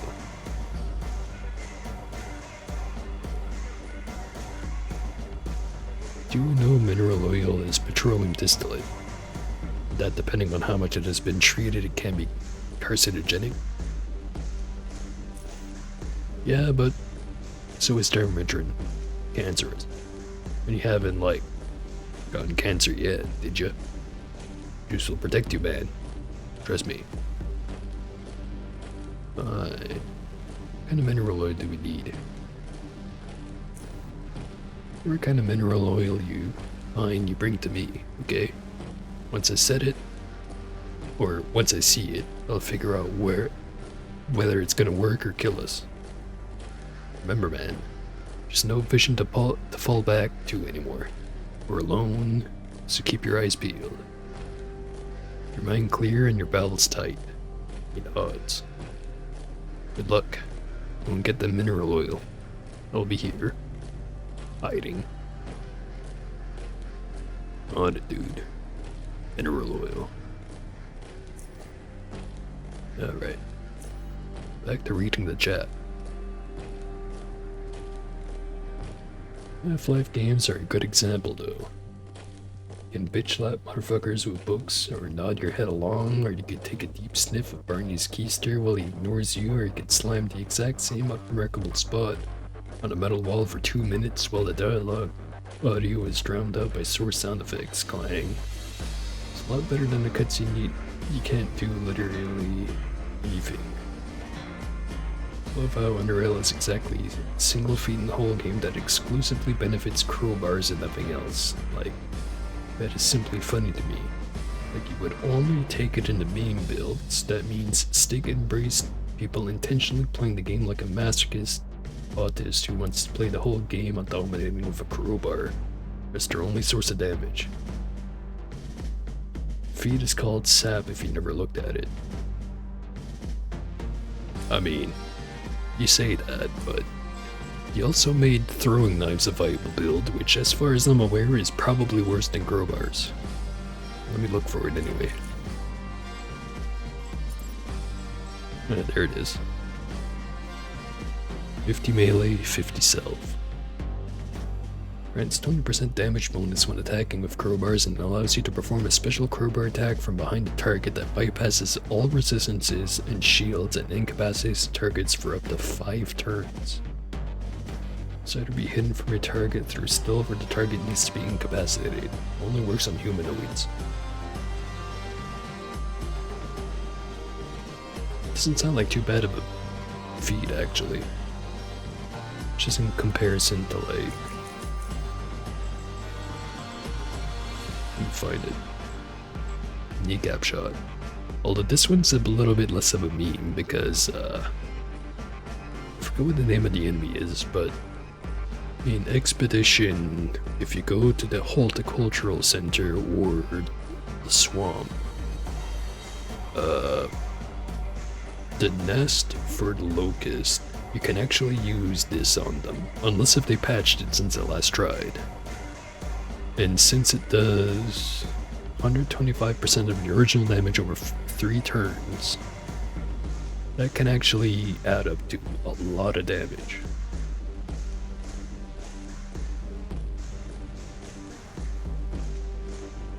Problem is that crowbars do little damage without crits or ultra high strength, and the AP efficiency is terrible compared to knives or in arms.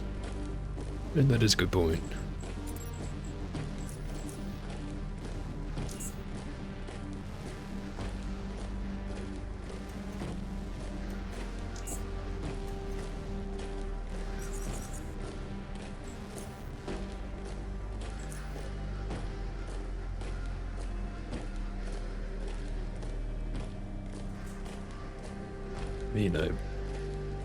I forget who exactly it was, which is bad because I remember him chatting in my channel one of the first few times where I did an Underrail stream, but I saw he was doing a build with the shoddy shotgun on dominating. Last time I looked, he was actually pretty damn far in the game using nothing but the shoddy shotgun. So if you can use that weapon, I get the feeling you can use any weapon.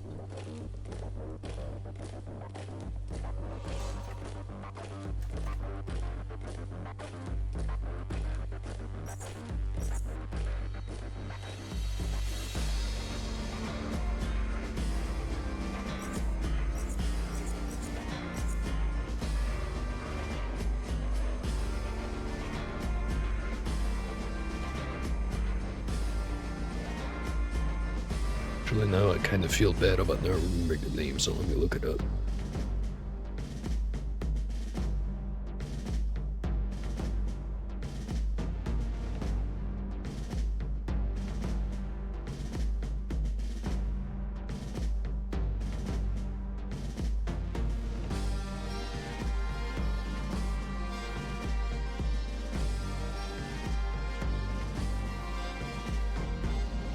There's a guy whose username is Aiden.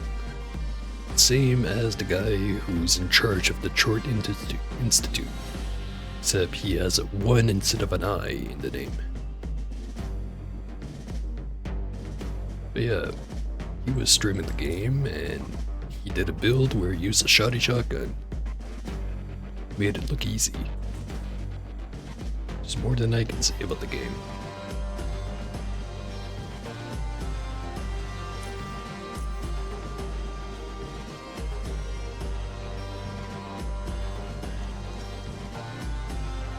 Oh hey, free grenade launcher.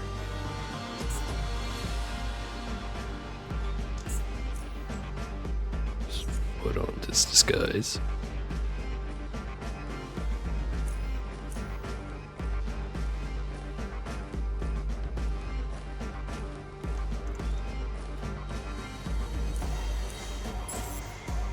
Oops.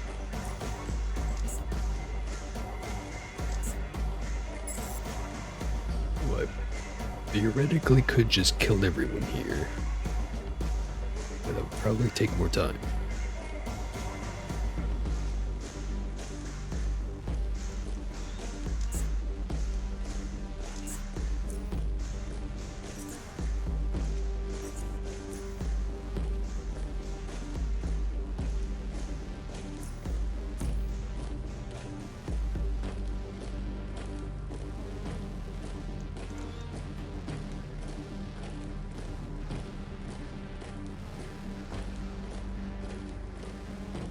Just have to wait for him to go away.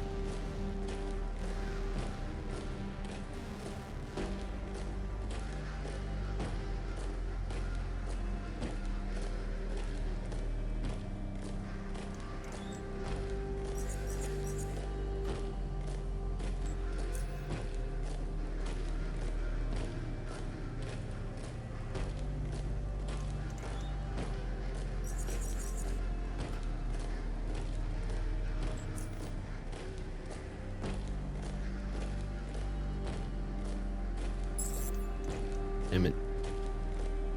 Yeah, how about I actually try?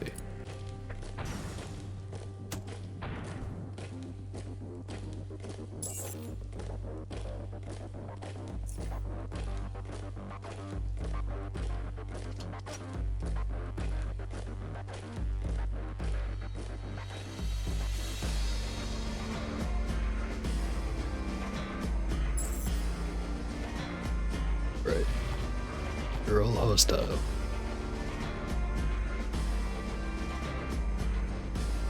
They're also all in the exact same spot.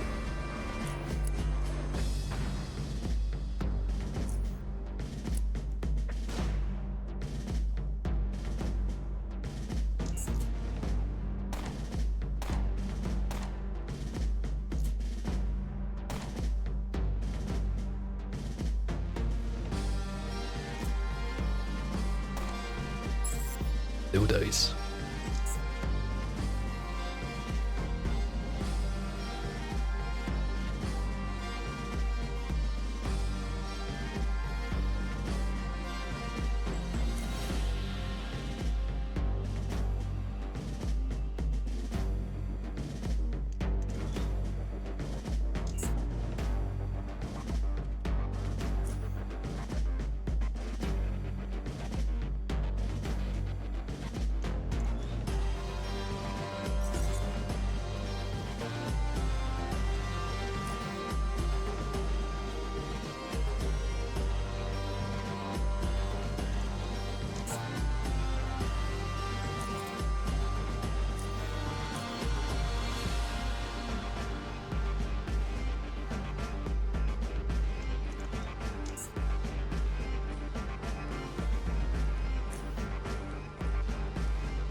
Right, they didn't get caught this time.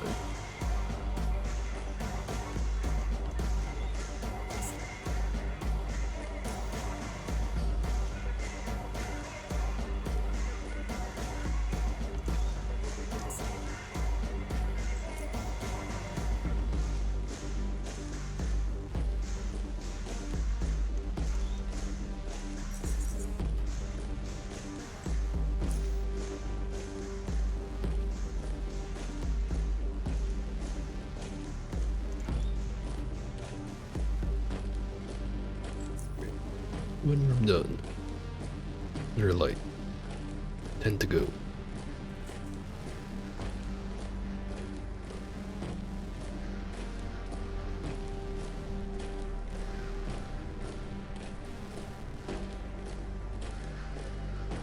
Seems like this fan is large enough for you to pass through. Large spinning blades are an obstacle you don't want to underestimate, though.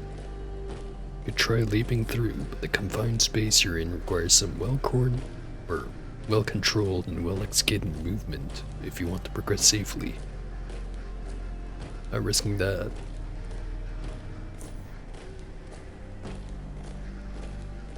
Yeah. See you around, Ziraf. Assuming I'm pronouncing that right.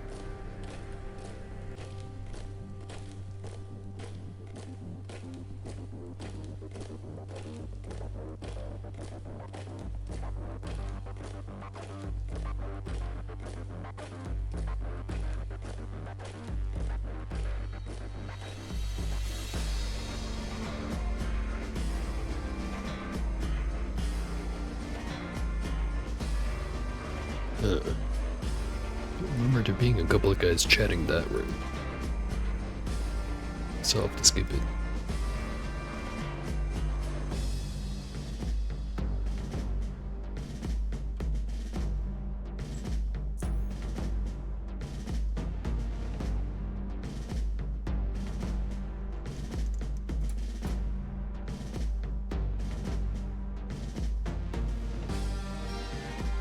You're speaking a language I cannot even begin to try to pronounce.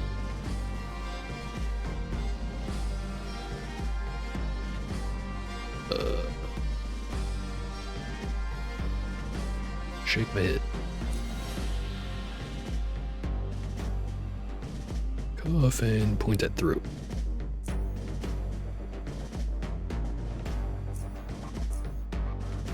Alright, got it.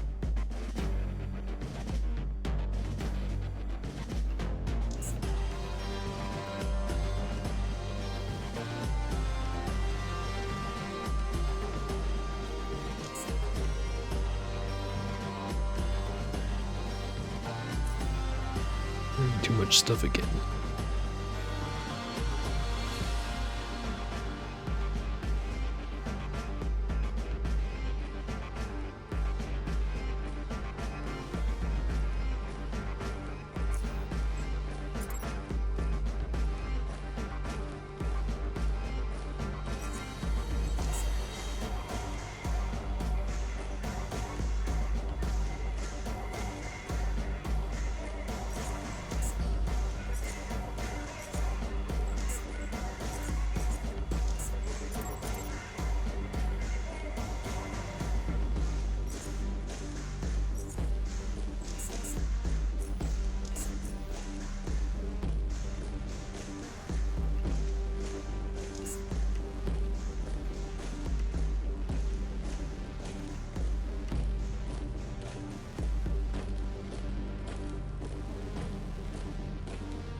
If I remember right, this is just an outright fail condition. Shrug.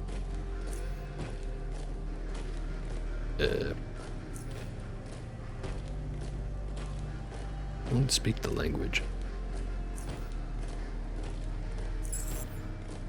Wrong answer.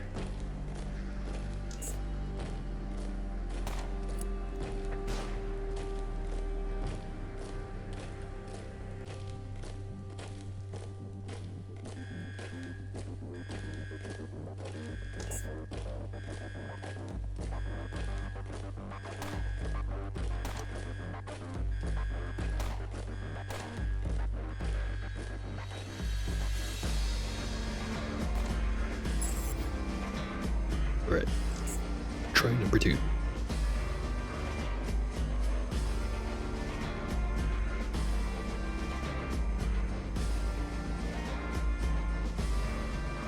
Just have to wait for that guy to leave.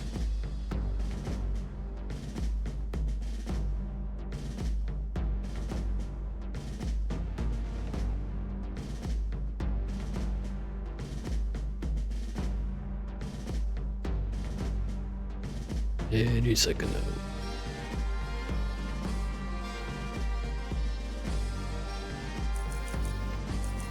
Here he goes.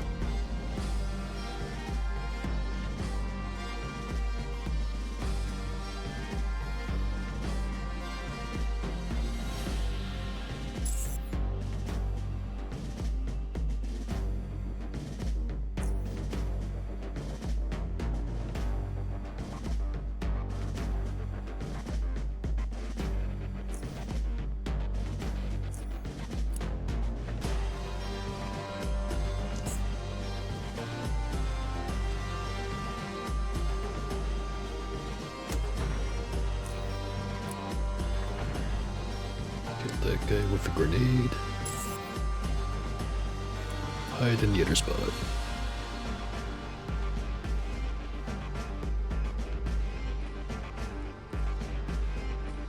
Wait for all the dudes to go confirm that the officer managed to kill himself with a grenade.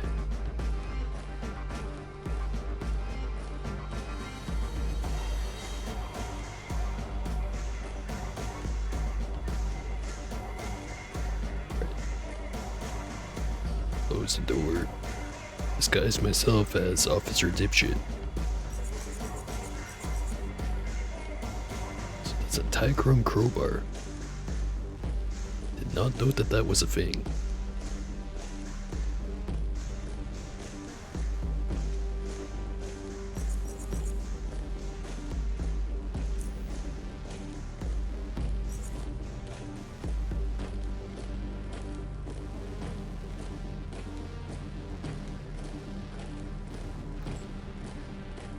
I am 7 pounds overweight, or kilograms, whichever metric it actually is.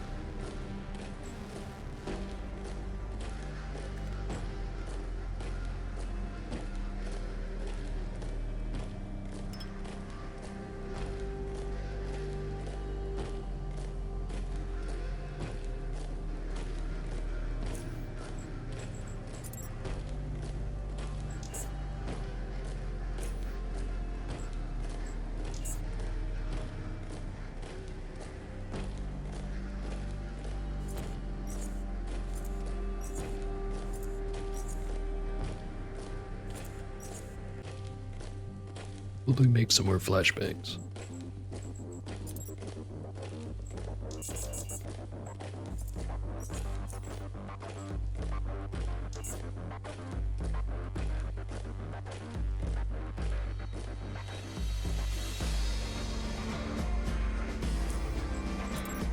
Any other easy thing to recycle?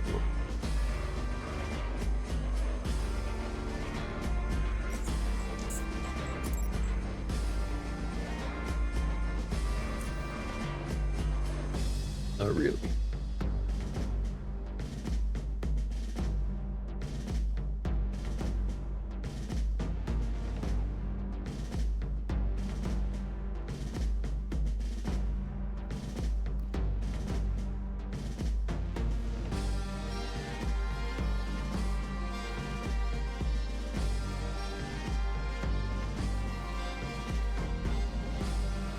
Probably don't need 13 brews. On the other hand, price per weight, it's pretty good. Damn it.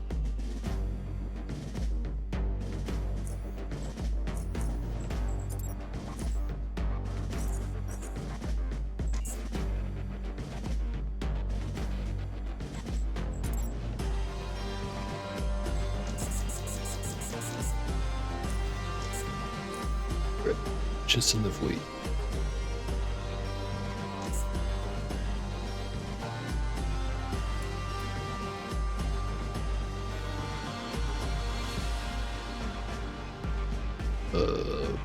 Sloop. Worked.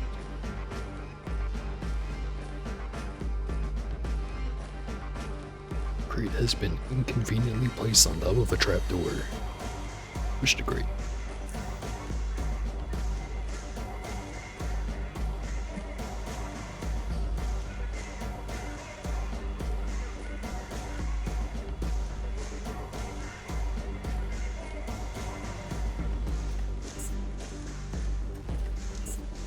Just gonna grab all the food.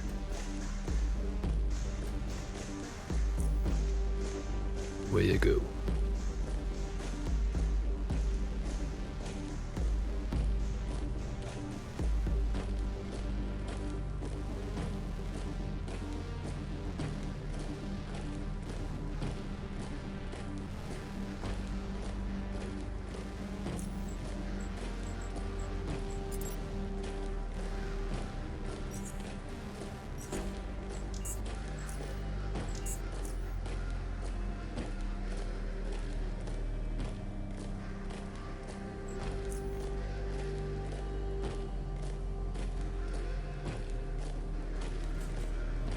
Right, second room done. Well, not entirely. Her part is.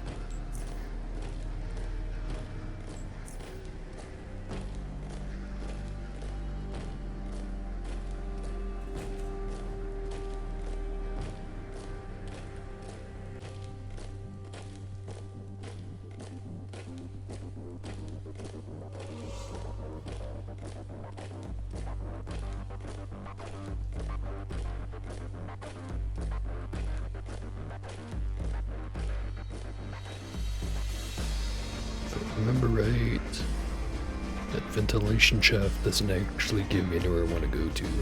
Because all of these rooms have someone in them.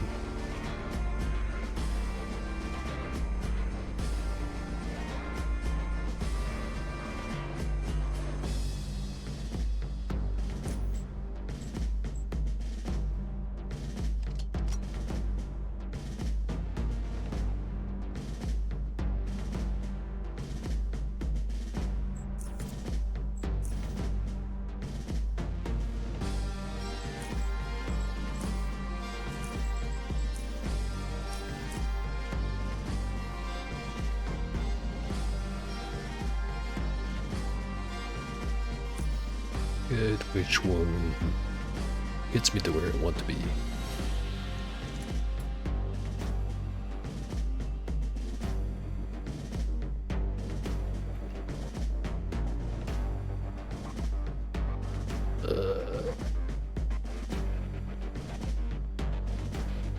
Yeah.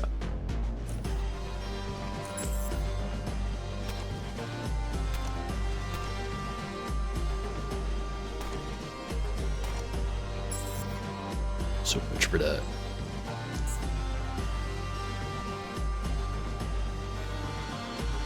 Let's try it again.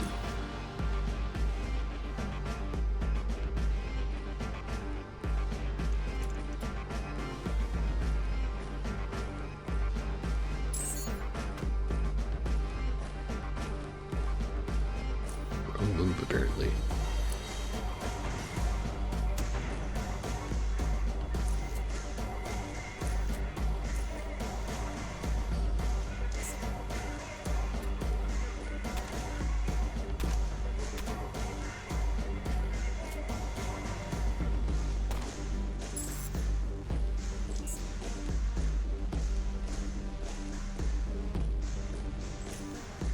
Want to get that oddity. If I'm quick enough.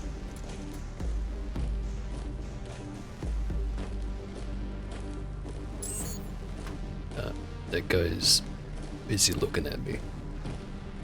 I have to close that door first.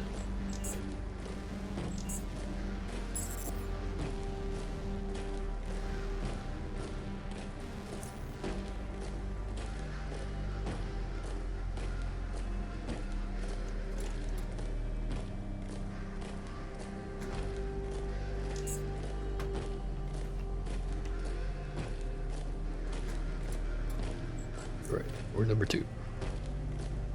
In just a moment.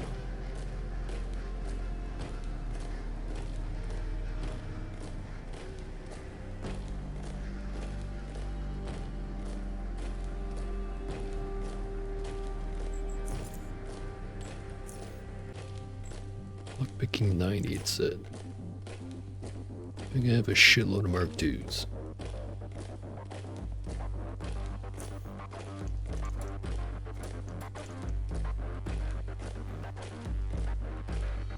Care for the buckets in.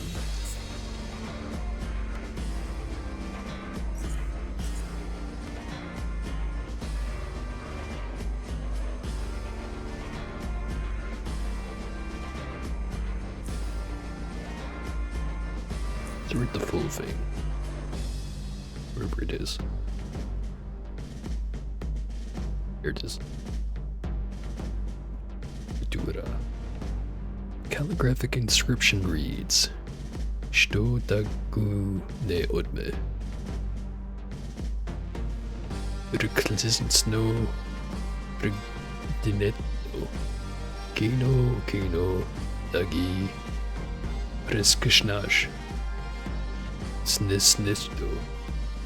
Pish Nistage Pish. Schickschlag. Those were probably words. Probably not.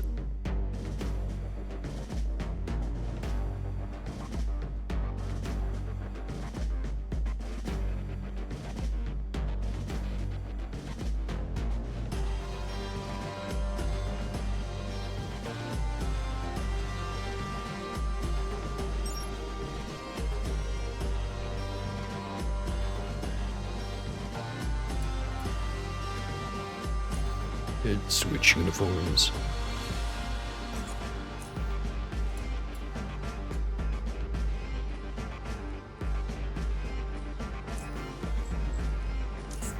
Could just jump over here. I know there's loot in here. I want it. Gonna have to try harder.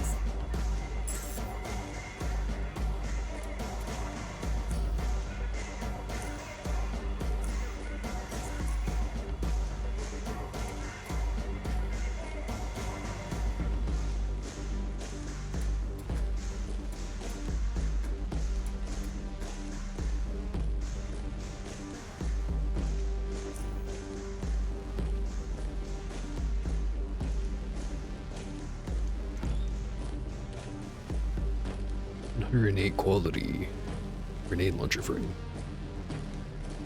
I'll take it.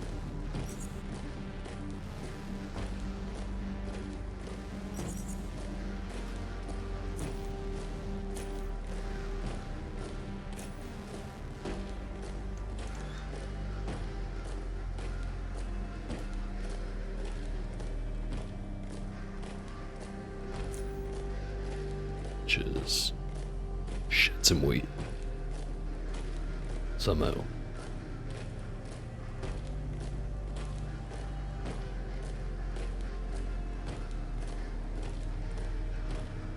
Need to lose 8 pounds of stuff.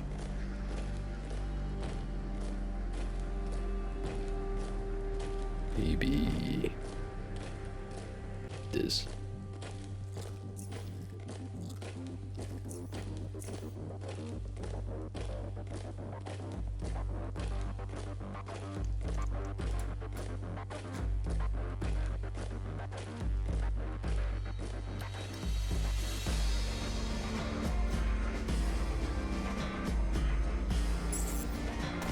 Damn it.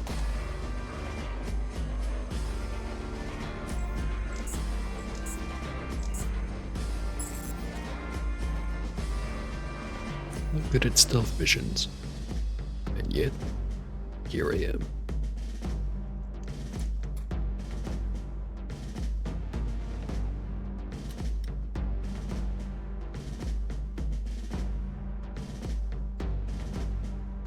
Oh hey.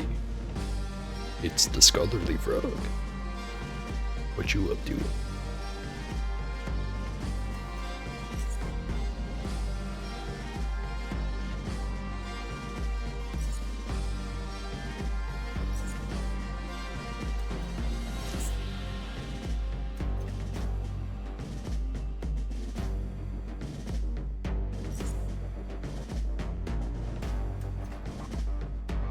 Gotta get out of here.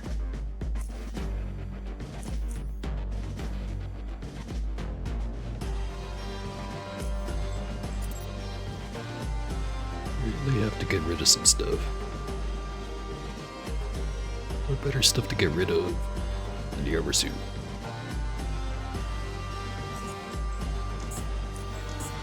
Need a new one anyway.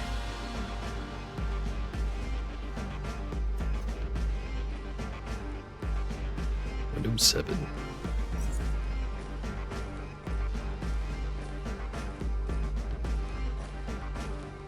Have off tomorrow. It's pretty cool.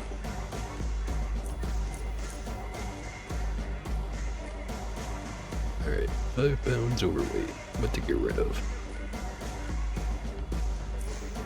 Just print out a bunch of grenades. Not quite good enough. Flashbangs. Can't. Stay away from the guards.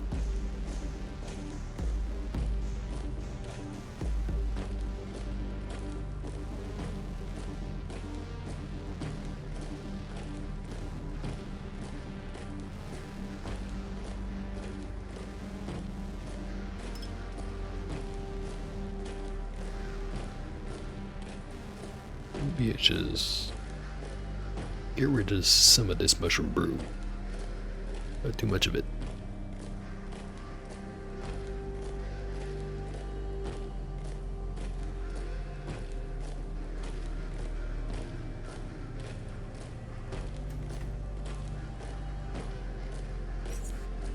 There we go.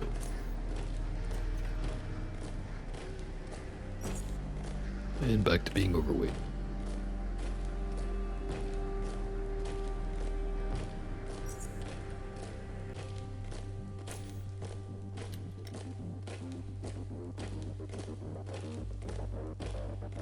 The mineral oil is somewhere over there. So I swear they made the guards easier to deal with. So remember this guy chasing me around on previous runs. Just kind of have to wait for him to get out of the way. There's that guy.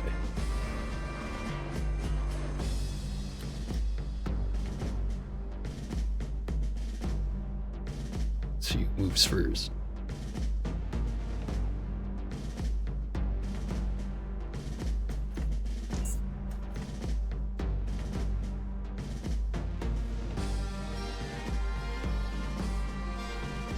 Right, just act chill.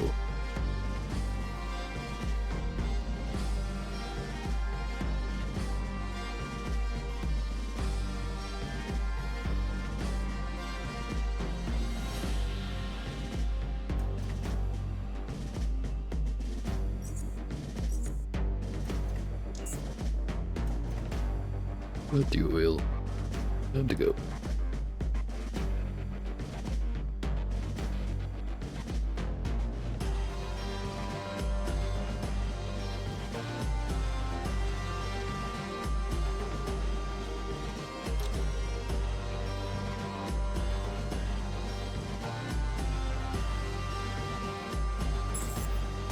Oh, damn it. Quick load.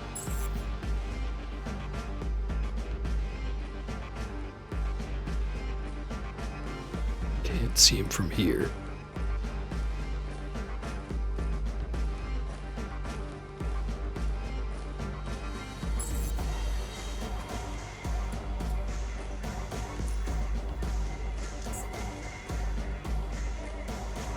Ain't no way this is gonna work.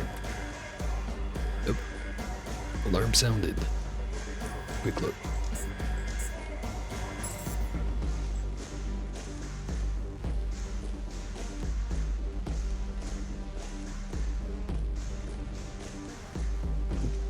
Got too close.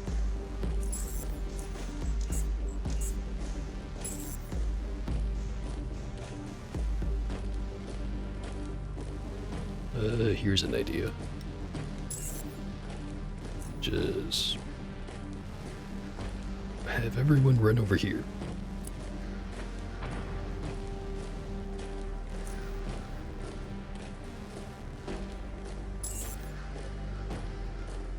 Shit. Threw the wrong grenade. Should have been a flashbang.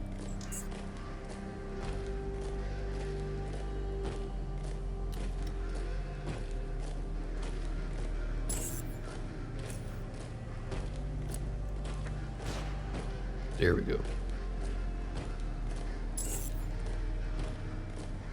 Everyone goes to have a look. Shit.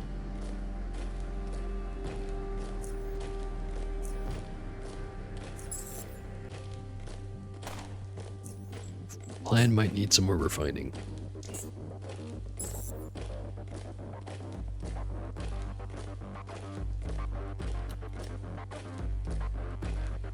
Alright. Flashbang over there. Right over here. Move the guy to walk out of there and avoid him. And he runs into me anyway. Damn it.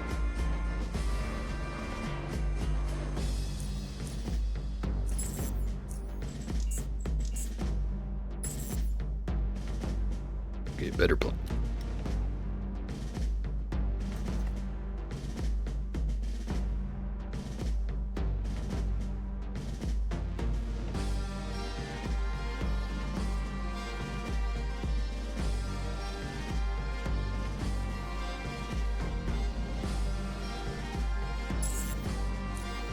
Flashbang over there.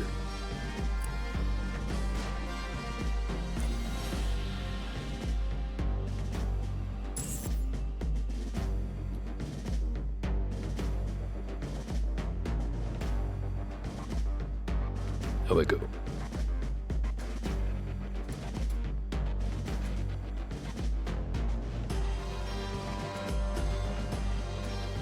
Right. Mission accomplished.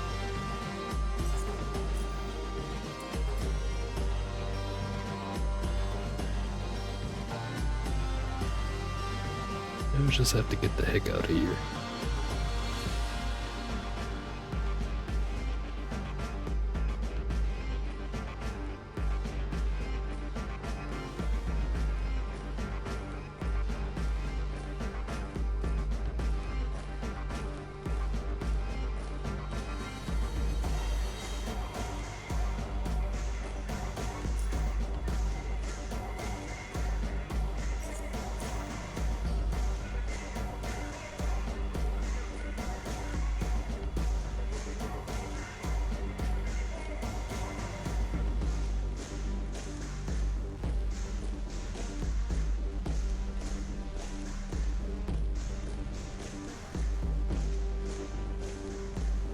There we go. Did you find it, man? Mineral oil. Found this gun lubricant. I think it's supposed to be based on mineral oil, but I don't know what else is in there. Alright, gimme. Takes a close look at the label. I don't understand a thing on the label, but what the hell? Rotating the bottle around slowly, dude scrupulously examines its fronts, or it from all sides. But I don't see any skulls or known hazard symbols. Not having been discouraged by the impenetrable lingual barrier, dude opens the bottle and takes a whiff of the unknown. His contracting nostrils do not seem to react well to the smell, however. What did they put in this thing, man? As he brings the oil closer to his ejecting nose, his pupils turn more and more dilated. Glances at where the rift is supposed to be, and his smile confirms that it is still there. I see it, man. This is what we need. We need to drink it. Yeah. With revulsion in his eyes, he pours just a little of the stuff straight into his throat, trying his best to spare his tongue. His lips turn inwards, his eyelids slam shut, and his nostrils widen so much you can almost see all the way into his nasal cavity. Then he hands it back to you. Drink, man, just a little is all it takes. Coughs. Drink a little bit of gun lube.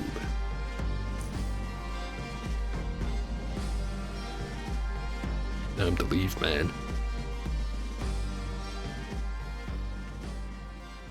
Tired and a bit sick to the stomach, you stand by the fire with dude. The flames did not stop dancing in your absence. It's as though they were waiting for your return in order to lull you into tranquility with their undulating warmth. However, the sounds of insurrection coming from the dude's volatile bowels easily dispel your recuperative peace. It's the mineral oil ad again. Stomach growls like a dying beast. Yeah, man. Thought I got it all after third time, but guess not. Long pause ensues, during which his intestinal unrest rages on and on. Breaks the silence not with his wind, but with words spoken in a quiet, somber voice. I've been thinking, man. Not gonna die, dude. No, it's not that. In all that chaos, I haven't had the time to figure out why I messed up so badly. I mean, up to the point where we started riff rocking everywhere was running smooth. Like it should. Like it always has. Vision always showed me the right way. And it has never, ever failed me so long as I recognized what I saw in it and abided by it. So how did I, like, create such a disaster this time? Well, I thought about it, man. Now I think I know the reason. I did not respect the vision.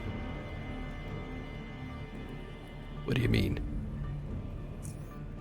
Wasn't supposed to come with you, man. That's why it all went wrong. Remember when I told you that I only saw images of you riff walking?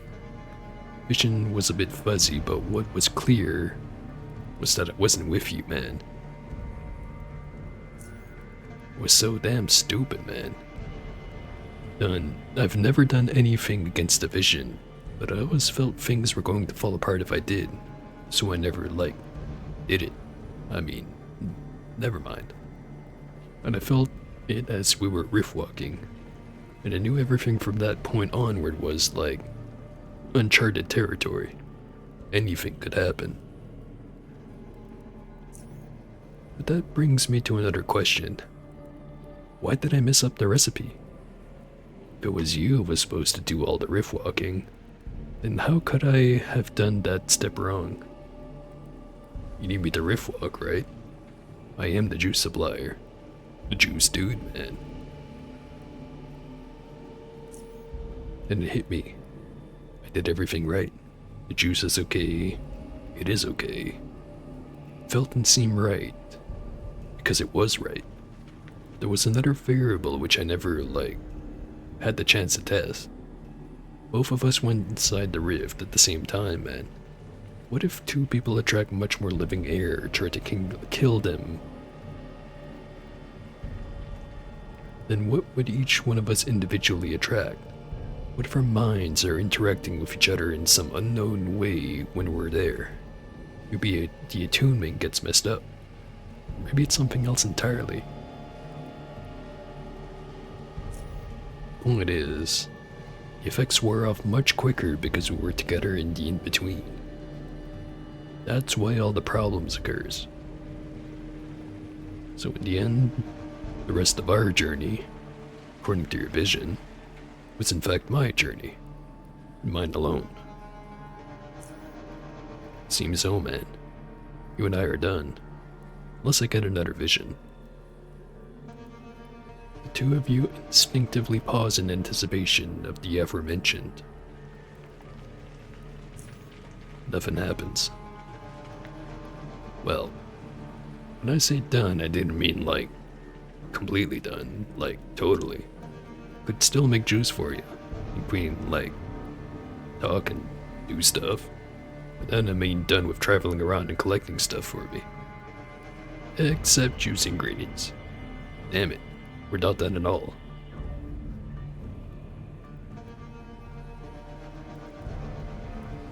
Don't mind it, dude. Nothing else, we've got a reason to hang out. Have a brew together. We're 10. He laughs. Well, yeah, that sounds okay to me too. Can you make me some juice? Sure, man. I'll need 2 brews. 1 measure of unsaturated cyanide catalyst, 1 of morphine and 1 of geometrin. Remember, the extra brews for me.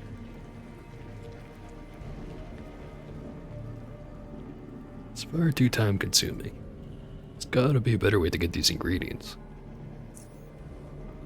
I'm not gonna go pick them, man.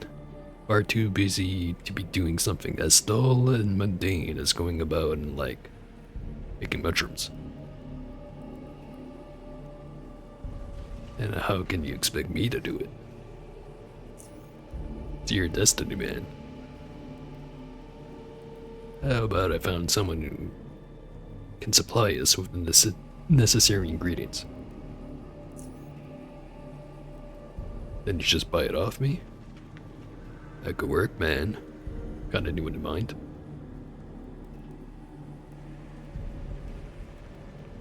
Southgate Station. The gardening level has a dedicated room for growing mushrooms. Great, man.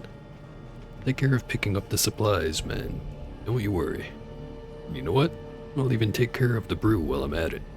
Just let me know once you've struck a deal and I'll do the rest. Cool? Cool. Cool, man. Takes a sip of this brew. Talk to you later, dude. Don't have any leftover brew, do I?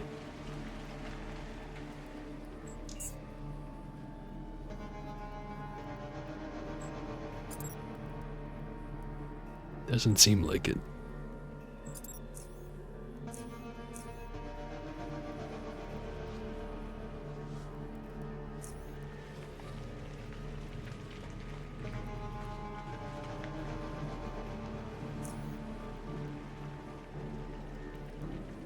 So unsaturated cyanide catalyst, morphine, pyrimetrin, and 2 brews.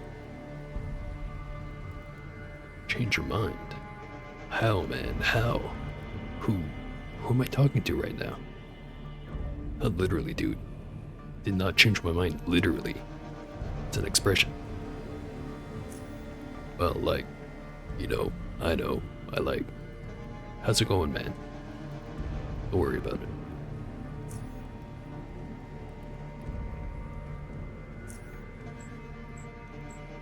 Right.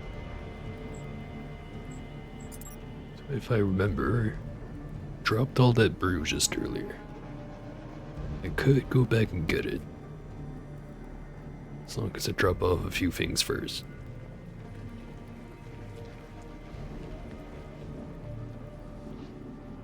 But I think I'm gonna wait for next time for that. I'm running a little bit over time. And yeah, I know, we just got here. But unfortunately, can't be loud. People are trying to sleep. So we are at Hall 5. It's 5 penises right there.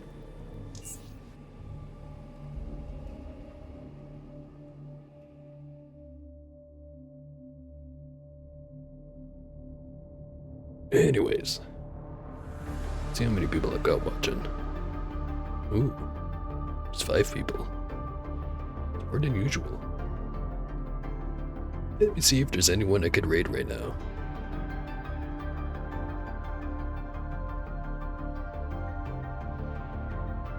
No one on the follower list. Is anyone else playing Underrail? There is, actually.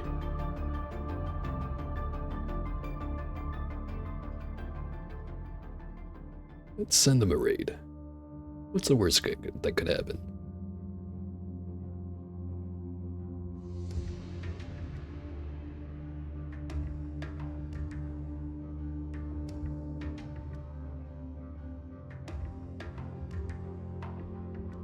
Let me just let the main menu music play for a second. The theme for Expedition is such a bop.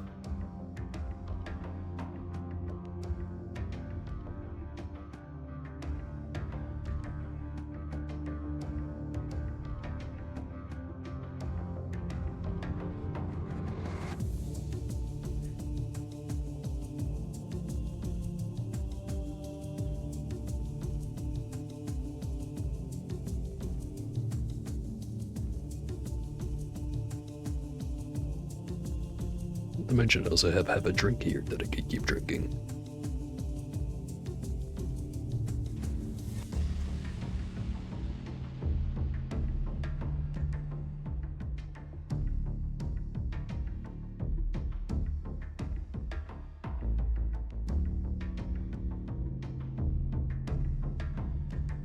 Alright. Been stalling for long enough.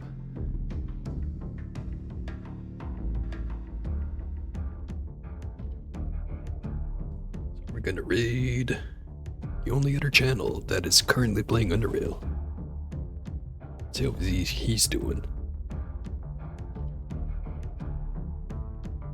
And thanks again to Scholarly Frog for dropping by. Always appreciated.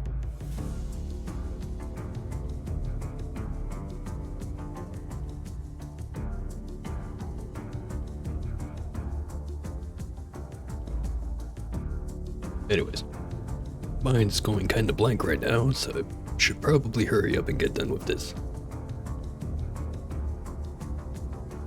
So, thanks for watching. See ya.